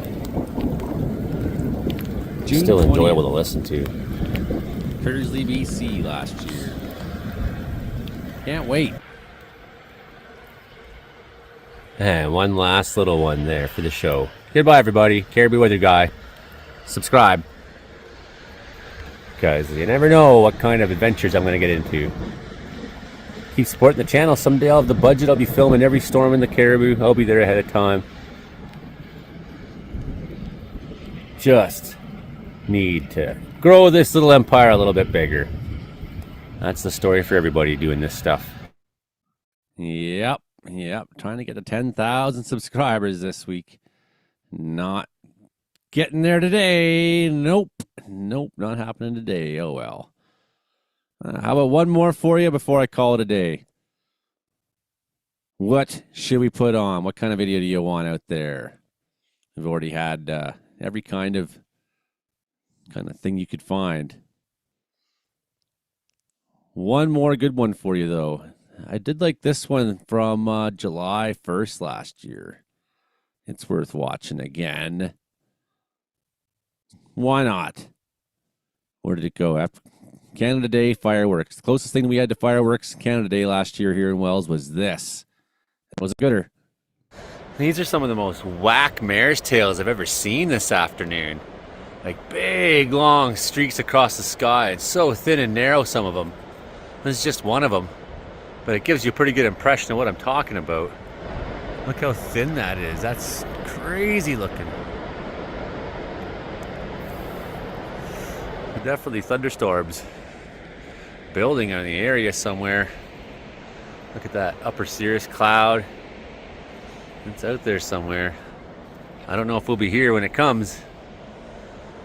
That looks exciting.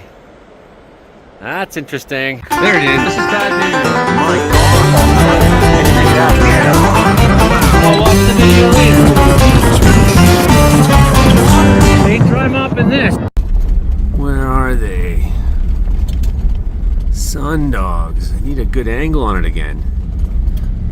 Big thunderstorm coming in. Sundogs.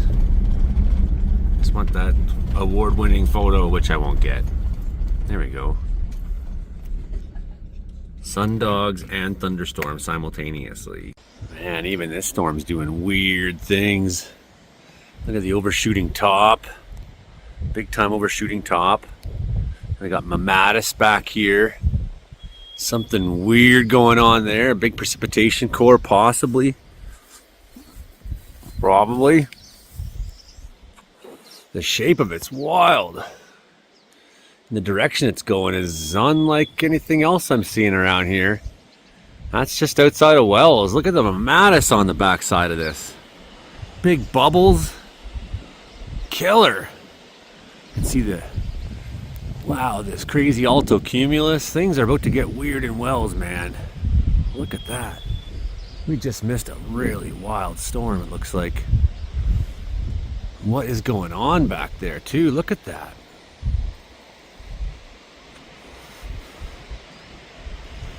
Look at that weird precipitation bomb back in there. What the heck? Whoa. Whoa! Something weird is going back in here just outside of Wells. Look at the big Mamatus clouds. There's this weird lowered area. Winds are just whipping around out there. Wildly looking, strange looking storm. Overshooting top is out there. But I'm really concentrated on that strange low hanging core there. What is going on back in there? That's wild. Major strange things. Tornado warning in Prince George tonight. Storm was just east of town when it produced something to make them call a warning. Wow. This one's strange. It came out of a weird place. What a jarbled mess this weird storm is. Wicked Mamatus. And there's that weird lowered core in there. Who knows what the hell's going on back there behind Mount Murray. Wowzers, folks. Seen it all in this province by now, almost. Spooky stuff in Wells right now. Spooky stuff. Like, man, spooky stuff. Big burst of rain right in front of us here. I think there might have been a tornado out towards Bowen Lake when we were looking out the window there. I looked at radar and it was like definitely a rotating couplet there. Should we go to the ballpark still more? And it was crazy looking stuff going on. Things like I've only ever seen when I've seen a tornado. Wow, look at that. So trippy looking with the sun hitting it. Let's go sit here. Well, we can. Whoa, look at. Yeah, look at the crazy colors. You can see it even better in the camera. Crazy colors in that rain. Wow, see that? That was nuts. Look at these crazy colors, man. That's so freaking wild. I don't think I've ever seen anything quite like that. That's so trippy. Bonkers. Look at that pink coloration in the clouds. That's... wow. See if we get that next shot of lightning again. Whoa! Epic. Holy. Holy cow. Wonder where the bug spray is. Holy! That's some serious cloud to ground lightning. And this purple colors. I don't know what to make of this. Holy shit! Bonkers! One across the sky there. Keep walking, eh? Yeah, well, it's so still right now because everything's growing. This storm's growing right now. That's what's happening. All the air is rising up. Look at the bottom of these clouds right now.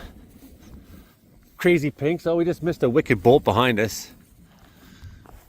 Hard to capture everything. Remember that night we went and watched that crazy storm? Holy shit! What? That was so crazy. That was like multiple bolts.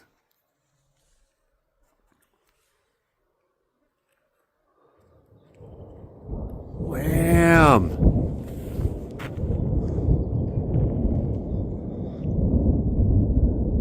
That's nuts. Yeah, I could use some bug spray for sure. It's so still and humid. Holy shit! Holy. Dude, did you see that? Yeah. That's terrifying. Holy. If you're a tree over there, you would not want to be that tree over there. Boom.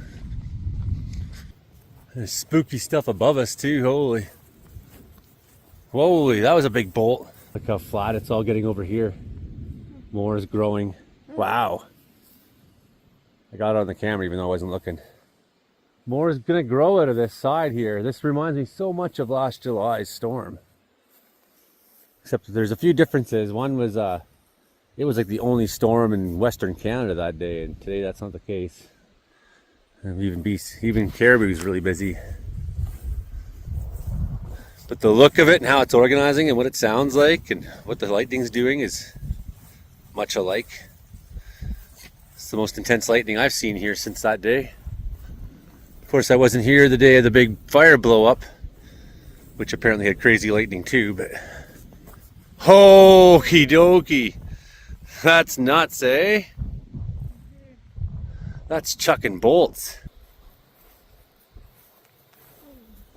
It's getting more distant. Getting more into the rain. Rain between us and it.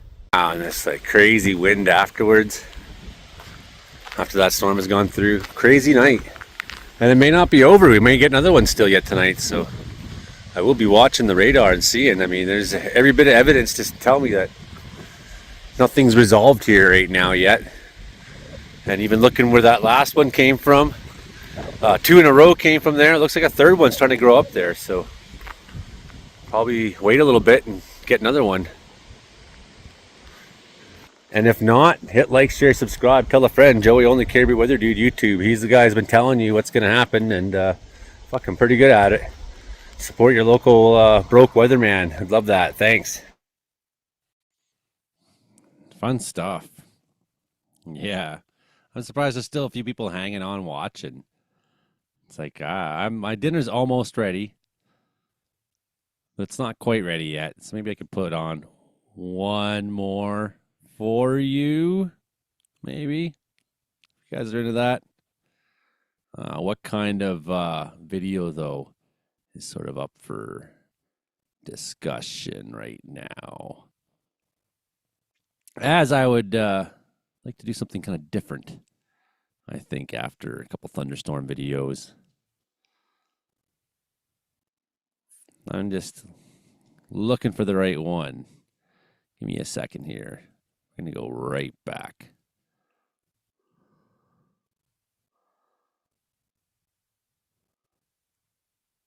Here it comes. I don't know. I'm talking to my...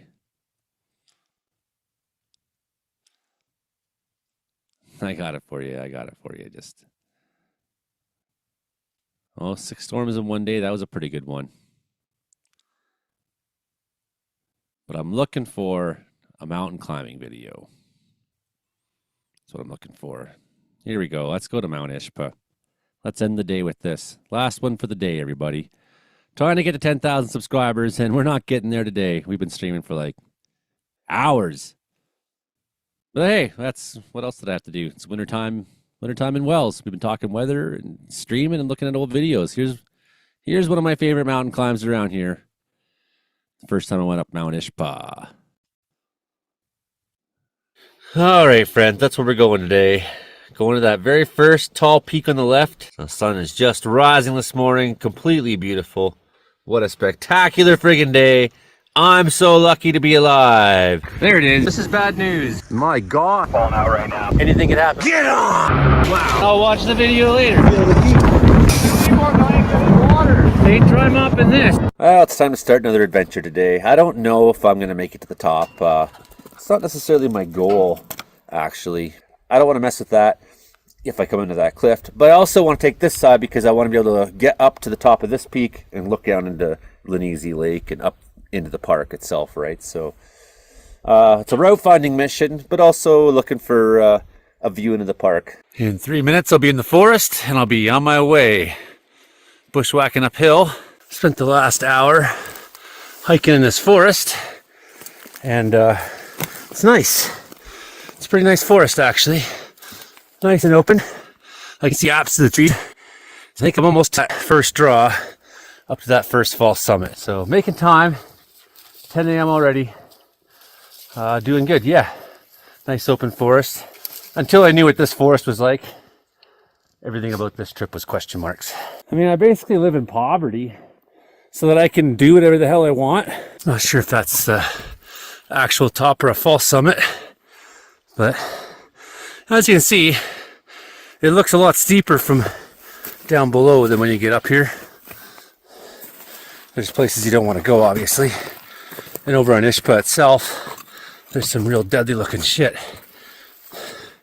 Really looks like a trail here almost. The water moving through here, I bet. I'm gonna hit this ridge crest, I think.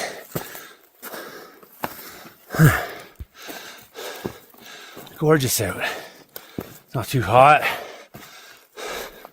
There's the cut block I just came from. Down there.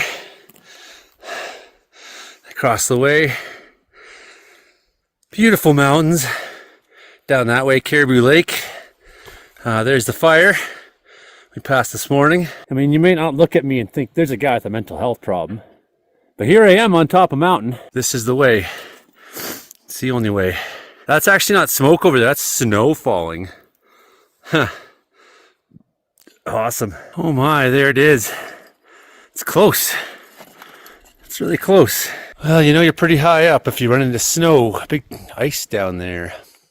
Big chunk of ice. As you can see, water's drained through there. And there was, not that long ago, ice here. It's still wet even. Almost at summit now, at this false summit. I'm not sure if this is considered a separate mountain than Ishpa or not. I wouldn't call it a separate mountain, but I'd say it's the ridge leading to Ishpa. But sometimes they get names too, so who knows. Gnarly.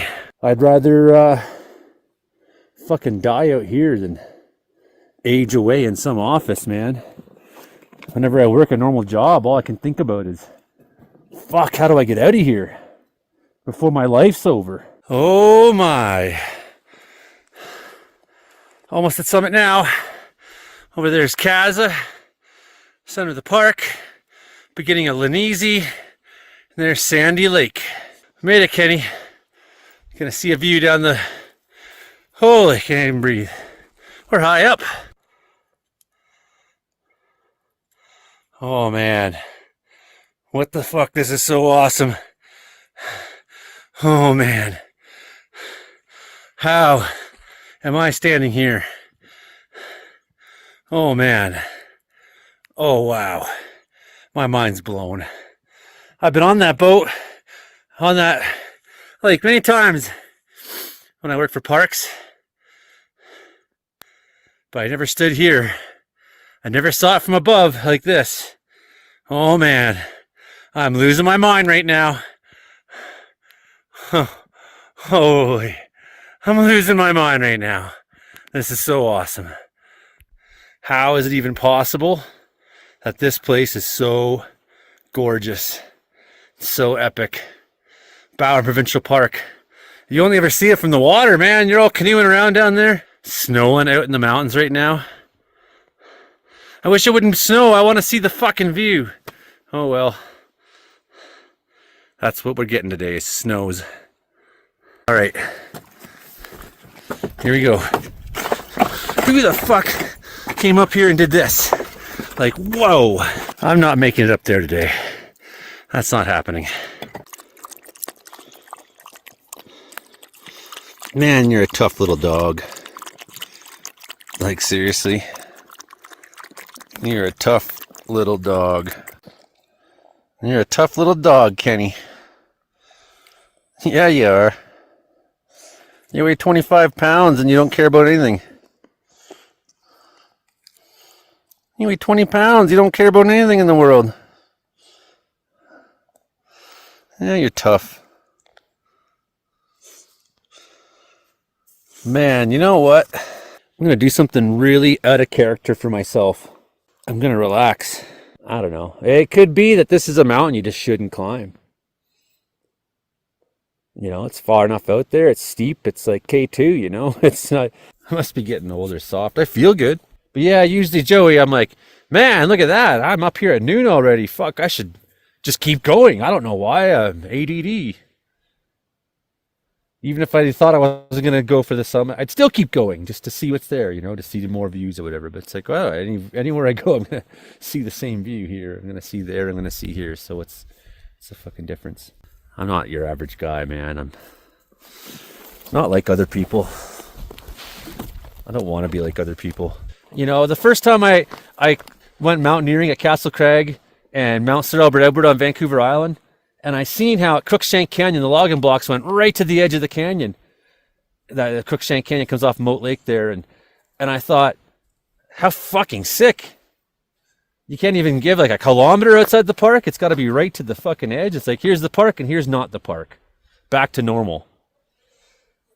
You know, but I get that. I mean, the park boundaries are park boundaries. So I guess all I'm saying is, I know you guys are going to come log back here, and you're going to have to now. A lot of forest is burnt up around wells, so you got less wood there. I mean, you're going to have to go deeper and deeper. I get it. And if you're going to open up roads to places like that can get me to a place like this, please don't deactivate these ones. You know, I know you deactivate roads everywhere for good reasons. These ones on this side down the Caribou, please leave some access for those of us who want to go in the mountains, because otherwise you're making it riskier and more dangerous for us to go do what we're going to do anyways. Man, that fire down there is starting to kick some smoke up pretty good. You can see it pretty good there. Firing away. Okay, so my feet are a little unusually tender today. Got sweaty, and I've got the wrong socks on or something. And I don't know, still breaking these boots in. So I got here moleskins. You cut this, put it on the back of your heel, and it acts like a totally decent guard between your sock and your heel. So once you feel that heat on your heel, you feel getting a little soft, that's the time to put this stuff on. Don't wait until you have blisters and you're all fucked already. You do it right away. So Another good thing to do is always have lots of socks with you, man. I mean, I first learned that as a kid watching Platoon. I was into Platoon when I was really young, when it first came out.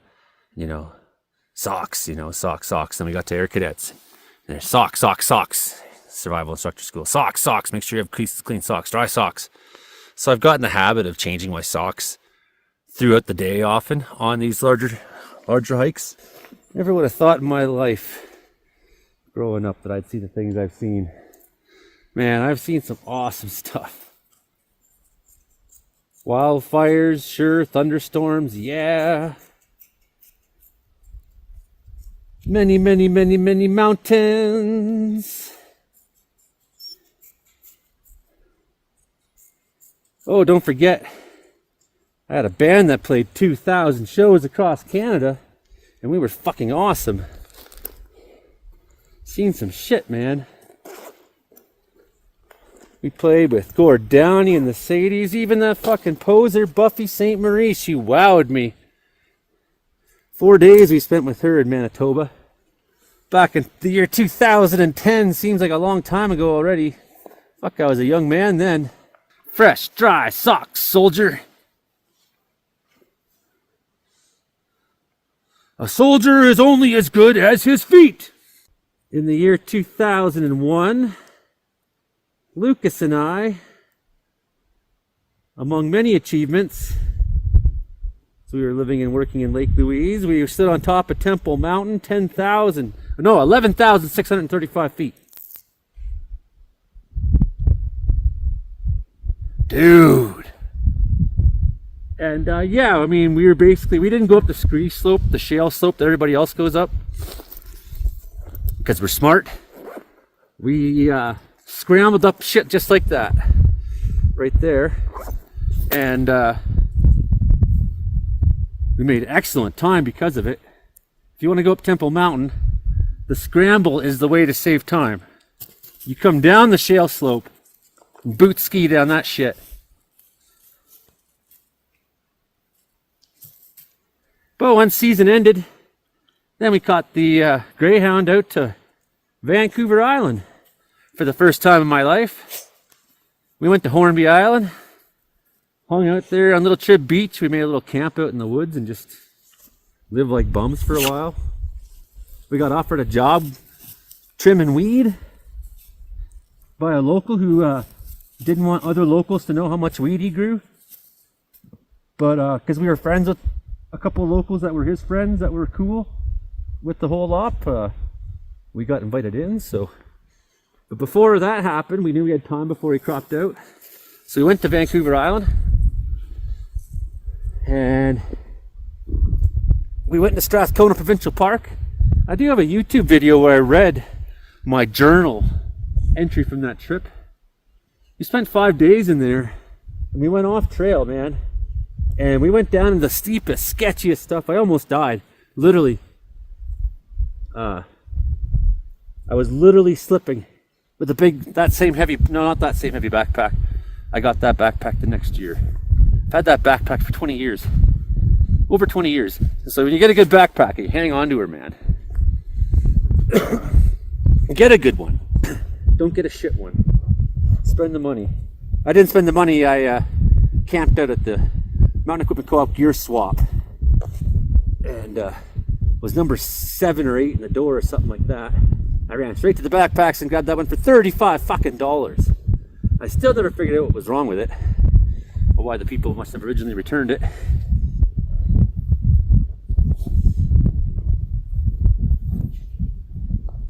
Okay, now that is feet that feel good. Oh, so there we were, and I was literally like hanging on. When we got off trail, we had nowhere else to go but to go up the steepest shit. And we were literally hanging on. And Lucas was just on a little ledge like this, standing there. I said, Lucas, I'm slipping. And I said it because, I mean, I'm the kind of guy that if I say that, it's because it's happening right now. And he knew that about me because we grew up together. And he just fucking poof. Lucas was always a better technical climber. I was always a good route finder, wilderness man. that way, I knew my shit, like, he'd drop me off out there and I'd make do for a while, somehow. But when he fell and broke his hip in Sardinia a few years later, a 30-meter fall, I think he said it was, that's kind of when I ended my freak solo climbing shit that I would do that was crazy. And I still haven't really since then done things like that alone. Now that I get to it and see it, I just, yeah, it's steep. Okay, don't look down. So that's a very long drop down this way. It's even further the other way down. You gotta be careful up here for sure. And there's all these little weird traps. There's this one I saw that's like you could fall like 15, 20 feet down this like hole underneath these slabs of rocks. Unbelievable. I'd never seen anything quite like it. No, I hadn't. Just slabs of the mountain all laying in piles. And this like, you could easily just slide down it like a slide and be way down there. It was sketchy. Okay, so let's look at what we got here. In behind, so of course right in front of the foreground here, it's very cold. My hands are cold. It's very cold right now. It's snowing out not far from me. A couple flakes have fallen. In behind that's Insignia Mountain. Okay, you go down the range this way and you can't quite see, but that's the direction towards Ghost Lake. That's the Matthew River Valley, right? Just over here is where you'll find Comet Creek. It's down there in that corner, right? There's our fire, and that's the Caribou River Valley on the other side. That's the Caribou Lake out to that other side. So that's what's all on this side for now. The weather is just continuing to deteriorate. More raindrops and snowflakes falling on me. I think I've seen the best view I'm going to see today. It's just not getting any better. It's just hanging on in the mountains, creating its own weather, I suppose. Whereas you look, to the west more or less, and just a couple cumulus puffs out there. But this whole deck of cloud is just sitting right on the mountain, and it's dropping right here on us. So without any further ado, I'm going to put my bag on and start making my way to supper, I suppose. Been a while up here, and who knows, it may be harder to get down than I think, because I didn't go down the way, it didn't come up the way that I want to go down. I have a feeling that the way down is easier here. I came up on the steeper, but we'll find out. We'll find out. Hopefully I don't have to turn around and think my way out of it. I find going up is a lot easier than going down at my age. It wasn't like that when I was younger. Fuck, I didn't care. I was easy on my knees back. I'm easy on my knees now. Back then I was slam around all the time and jump off shit and just be a ninja out here. I'm gentler on my body these days. I'm more cognizant of it. It's easier for me to pull muscles and break bones than it was when I was 25, when I was really out climbing like crazy. Well, anyways, this was awesome. See you when I see you again. Mountain range. For the rest of you, there's probably some more video to be shot here, but I just gotta say, hit like, share, and subscribe, and join my Patreon, because it puts food on my plate. I mean, really, this cost me nothing to come do. I need to still eat and feed my kids and do the best I can, so I don't know, I think my fire season's over. I don't know what if I have the EI hours this year or not. I don't know. So, just any support helps, right? Anything. But basically, I'm giving a huge free service out to everybody, and I do that on principle. I could have maybe tried to build some weather business or something, but no, I'm not like that. That's not how I am. On principle, one to make a community group that explain what's going on in the weather. And I chose the road of poverty in doing so, really, but that's okay. We'll get through it. We'll get there. There's not much I really want in life. My truck's pretty much running again now, and I got a car to fix and some teeth to fix. I mean, I got some things I got to do, but something I really want. I don't want like a trip to Spain or the fucking moon, or just to come to my own backyard and go for a walk all it cost me was a few bucks in gas to drive the 50K or whatever out to here from Wells. It's fuck all for a day's adventure. Everything else is just my legs and energy and my willpower and stubbornness and crazy ideas. I'm just going to walk through a big forest and go up a mountain. It's not that hard to do. You know, and if you haven't done it, maybe it's hard for you. Push yourself in little steps, right? Push yourself a little bit at a time. Each journey go a little further, a little crazier, you know? I chickened out today. Terrain and timing and daylight and weather, it's just not really on side. So that there is Sandy Lake, and it's called that because it's surprisingly sandy. Yeah, it is, as a matter of fact. So that's right at the base of Kaza here, where Lanese Lake outflows into it, and you can see the Caribou River. But beyond that is not the Caribou River. Maybe at one time they were connected or something, I'm sure. But that's no longer what's going on. So the Caribou River actually turns left and comes down this edge of Turk's Nose. And in doing so, it goes over Caribou River Falls, that 90-foot drop, and then out towards, that's Kimball Lake down there in the distance. And our fishing holes and all that. Kilometer 39, the Caribou River Road, 3100 Road. We got this small lake here as well. That's actually in the park, and I forget what that lake's called. You have to forgive me. And we're gonna take a turn here and go this way because you'll die if I go straight this way. I'll die if I go straight that way, not you, as a matter of fact. So let's go find our way down. That is typically called the west side of Bowron Provincial Park. That's the west side. Very intense mountain this one is, man. Ishpa. Everything up here is very fractured, very broken, very brittle. Feels very like a new mountain, you know. It's still got that like it's falling apart thing going on, right? All right. Here's some pretty neat stuff down here. Some of this, you can tell like water's moved through here many times, right? So it's like a drainage here, but not like a creek proper or anything. But here's what I'm saying, there's like just these crazy fractured places.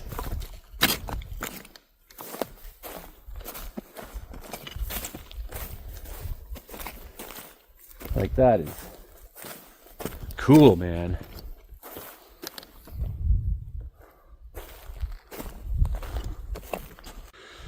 Well, last view at the Sandy Lake, Caribou River, fire. It's been fun. What an epic day. I should like to stand here again someday, if I could. Maybe even with you, Kenny. It's not that far from home. It's easily doable. Alright. Just about time to go down and get in the trees now. And when that happens, that means the show is pretty much over. Darn trees. Can't see the forest because of them.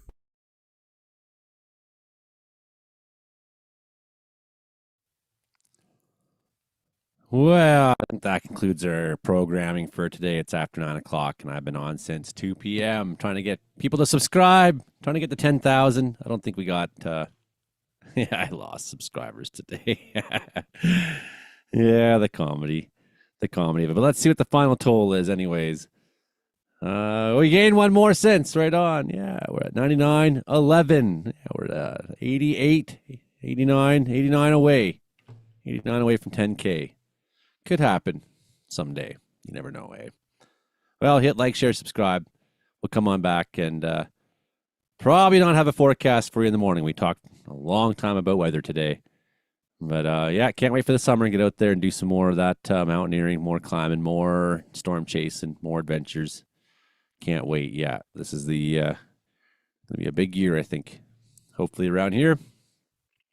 Looking forward to it. So just gotta wait out a little bit longer. We're almost into February. We're almost into a time of year where spring isn't that far away for most of you. Here in the mountains, It's going to take a little while longer, but still the days get longer. The days will get longer. It'll get better. I'm going to sign off anyways there. Thanks for being here, friends. I enjoyed it. Nice way to spend the Thursday hanging out. It was good to have everyone for the podcast on tonight. Frankie and Brandon and everybody. It's good. Got a good core of friends. Going to go and eat my dinner. I think it's just about ready. All right. We'll call it a day. Thanks, everybody.